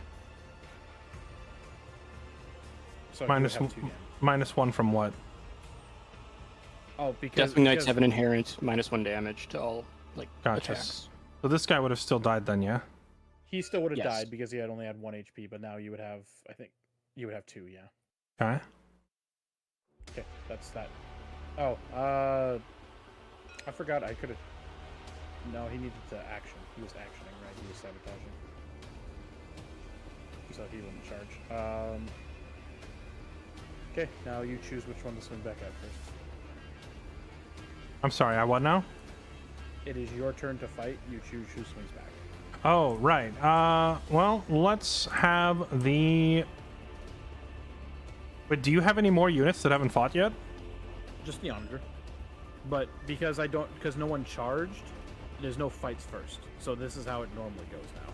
Okay, so, I mean, if I don't swing at the Onager first, I'm a moron, right? Because I want to deny it its turn. So, yeah, Inner Circle Companions will swing at the Onager. Okay. And there are 5 of them swinging 4 times apiece. And they hit on, is it 2s or 3s? 3s. They hit But on you get 3s. lethals. With lethals. Delete these. And then wounding on 5s. Wound, 4 wounds. Plus 5 lethal, so 9? 9 on my 4 up. 4 go through. At 2 Okay. damage apiece. So Feel no 8 pains. damage. Oop, I fucked that up a little bit. 6 go through, so he's dead. Does he explode? Of course not. Okay. Okay, so Uh, my turn. Deathwing Knight still needs to swing, though, right? Oh, yeah, sorry, they get swing. Okay, 4 swings from the Knight. 1 hits. Well, actually, I'm no, gonna wait, he hits on 2s, doesn't he? Yeah, he hits on 2s. Before you go too much farther, I am going to spend a CP on a stratagem. This whole unit will now have -1 AP for this attack. Which unit? My unit is -1 AP. Yeah, so your unit is -1 AP while attacking. Okay. Sorry. That's 3 hits. Wounding on... what is it? 4 against your... 4, so same. It's just wounding on 4s, yeah? No, your strength 6. Also wounding on 3s? Wounding on 3s. 1 wound. Okay, and then this only AP -1, so 4 up. He's good. Okay. Knight Master attacks 5 times. Hitting on 2s, that's all 5 hits. Wounding on 3s. 3 wounds. 4 up. 2 go through. That is 2 damage apiece, I believe. Yes. Yep, so that's 2 dead guys.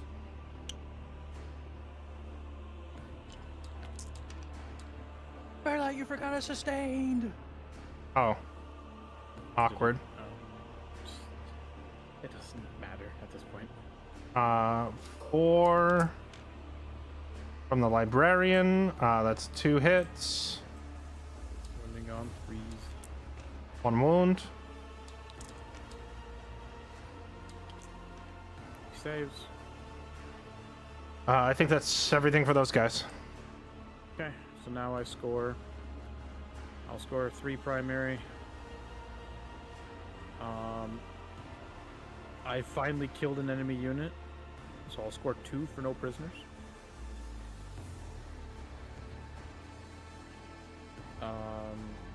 Definitely not Fairlight, definitely not that, definitely not that. No. Okay. So I think we can just call it there. Because you're gonna very far and away overwhelm me in points. So that's the game. Yeah. I was sitting here thinking, mathematically, I think I've kind of won. I would like to see, if you'll humor me, I want the Inner Circle companions to charge, because I want to see how their fight would go against the Castellans. So if we were to, say, remove, everybody else out of the way, how would these two units fare against each other? I mean, yeah.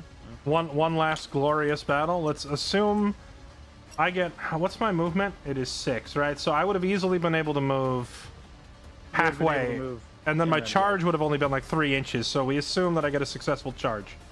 Yeah, we'll just assume you get a successful charge. Okay, so it is... Oh, I didn't have the Librarian attack. I keep forgetting about him with his smite. Well, it also... yeah, with the shooting at least, yeah. But... okay, so 5 times 4... Rolling, and hitting on... What are they hitting on? 2s, because it has a character in the unit. Right, that's such an Are we insane... including Oath of the Moment, or are we just... No, we'll leave Oath of the Moment out of it. You would be oathing him, but yeah, just... I mean, I probably would have, hits. but... Yeah, it's already, I think... With lethals. Okay, lethals. And then wounding on 5s. 7 wounds going your way. 2 ups. Sorry, 4 ups. 1, 2, 3, 4, 5 go through as so. That'd At be 2 damage per.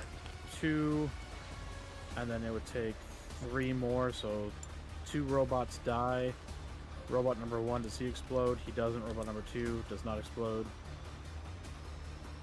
So then, robot final, or you would get Librarian. Yep. Librarian goes and hits 4 times, hitting on... That's 3 hits. And then wounding on none of those, 5s. right? Yep. And then I would get my swing backs 4 attacks, hitting on 3s. Okay, wounding on 4s. Or sorry, wounding on 3s. Because I would be wounding on 2s. So wounding on 3. So 3 at AP minus 2. So I have to roll 5 or higher to shrug these off? Yes. Okay. Only 1 save. That's a dead dude apiece. But he just one-shots them? The 3 damage. Oof. And then the Data Priest would do his swings. Hitting on 2s. Of course, now I'm rolling fucking 6s when it doesn't goddamn matter. Wounding on 4s because of bullshit. So 1 wound at AP minus 2. That would go through and that would do 2 damage. Or a pinball. Never mind, so it does nothing. Oh, I would have had the 4-up invuln on the last one then too, wouldn't I? I think you rolled a you 1 and a 3s. 2. You rolled a 1, 2, and a 5. So yeah. Gotcha. Wouldn't have mattered. And then my turn rolls around and we probably kill that thing. All right. Yeah, those Castellans are freaking crazy. It's an insane unit. But it's definitely taught me the importance of bringing along, like, volume of fire and armor piercing both. I can't believe I think that's the worst performance I've ever had in a game. I'm not even joking. You mean just poor rolls, or? Yeah, I literally killed one unit, and you tabled me. We can chalk it up to beginner's luck, or we could chalk it up to the fact that I have a D6 emote, because that's how lucky my dice rolls are. Your dice rolls are insane. Like, I could not believe my eyes with the bullshit I was witnessing.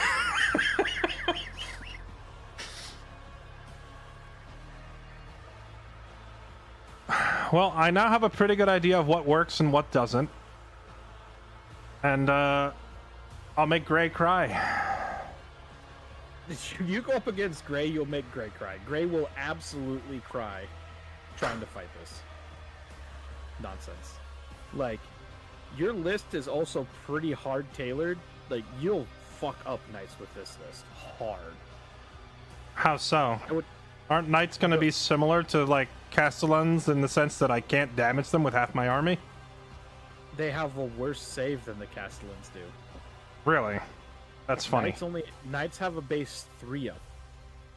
And they do have a 5 up invuln save. But only a 5 up invuln save against ranged. How well the Devastator, like, my Devastator Centurions didn't get to do a whole lot because they're so immobile. They were just kind of stuck there in the corner for the whole game. But if they were shooting into your big vehicles and robots, they do a lot of damage, right? They would have absolutely fucked up my Castellans just because of wounding on 2s. Yeah, that anti-vehicle 2+ is... The more saves you force me to roll, the more likely some stuff is going to start getting through. It's, yeah, specifically that anti-vehicle 2+ is absolutely bonkers for shredding machinery. So, if I remember correctly, you can take Devastator Centurions with las cannons instead of grav cannons, and las cannons are a much better overall anti-vehicle option, even though they won't have the wounding on 2s of the grav cannon. I believe they're 48-inch range, so the 5-inch movement of your Devastators doesn't matter as much because you can just set them up and they have line of sight across the whole board. Gotcha. Yeah, the biggest thing when putting this army together was having not actually played the game and only understanding what I've seen in the tutorials and videos on YouTube. Like, looking at the overwhelming number of options, I had no idea what was actually good, for what. Now that I've actually seen a match play out and got to see how the stats stack up to each other, I have an idea what to look for. So I'll definitely tweak this army a little bit.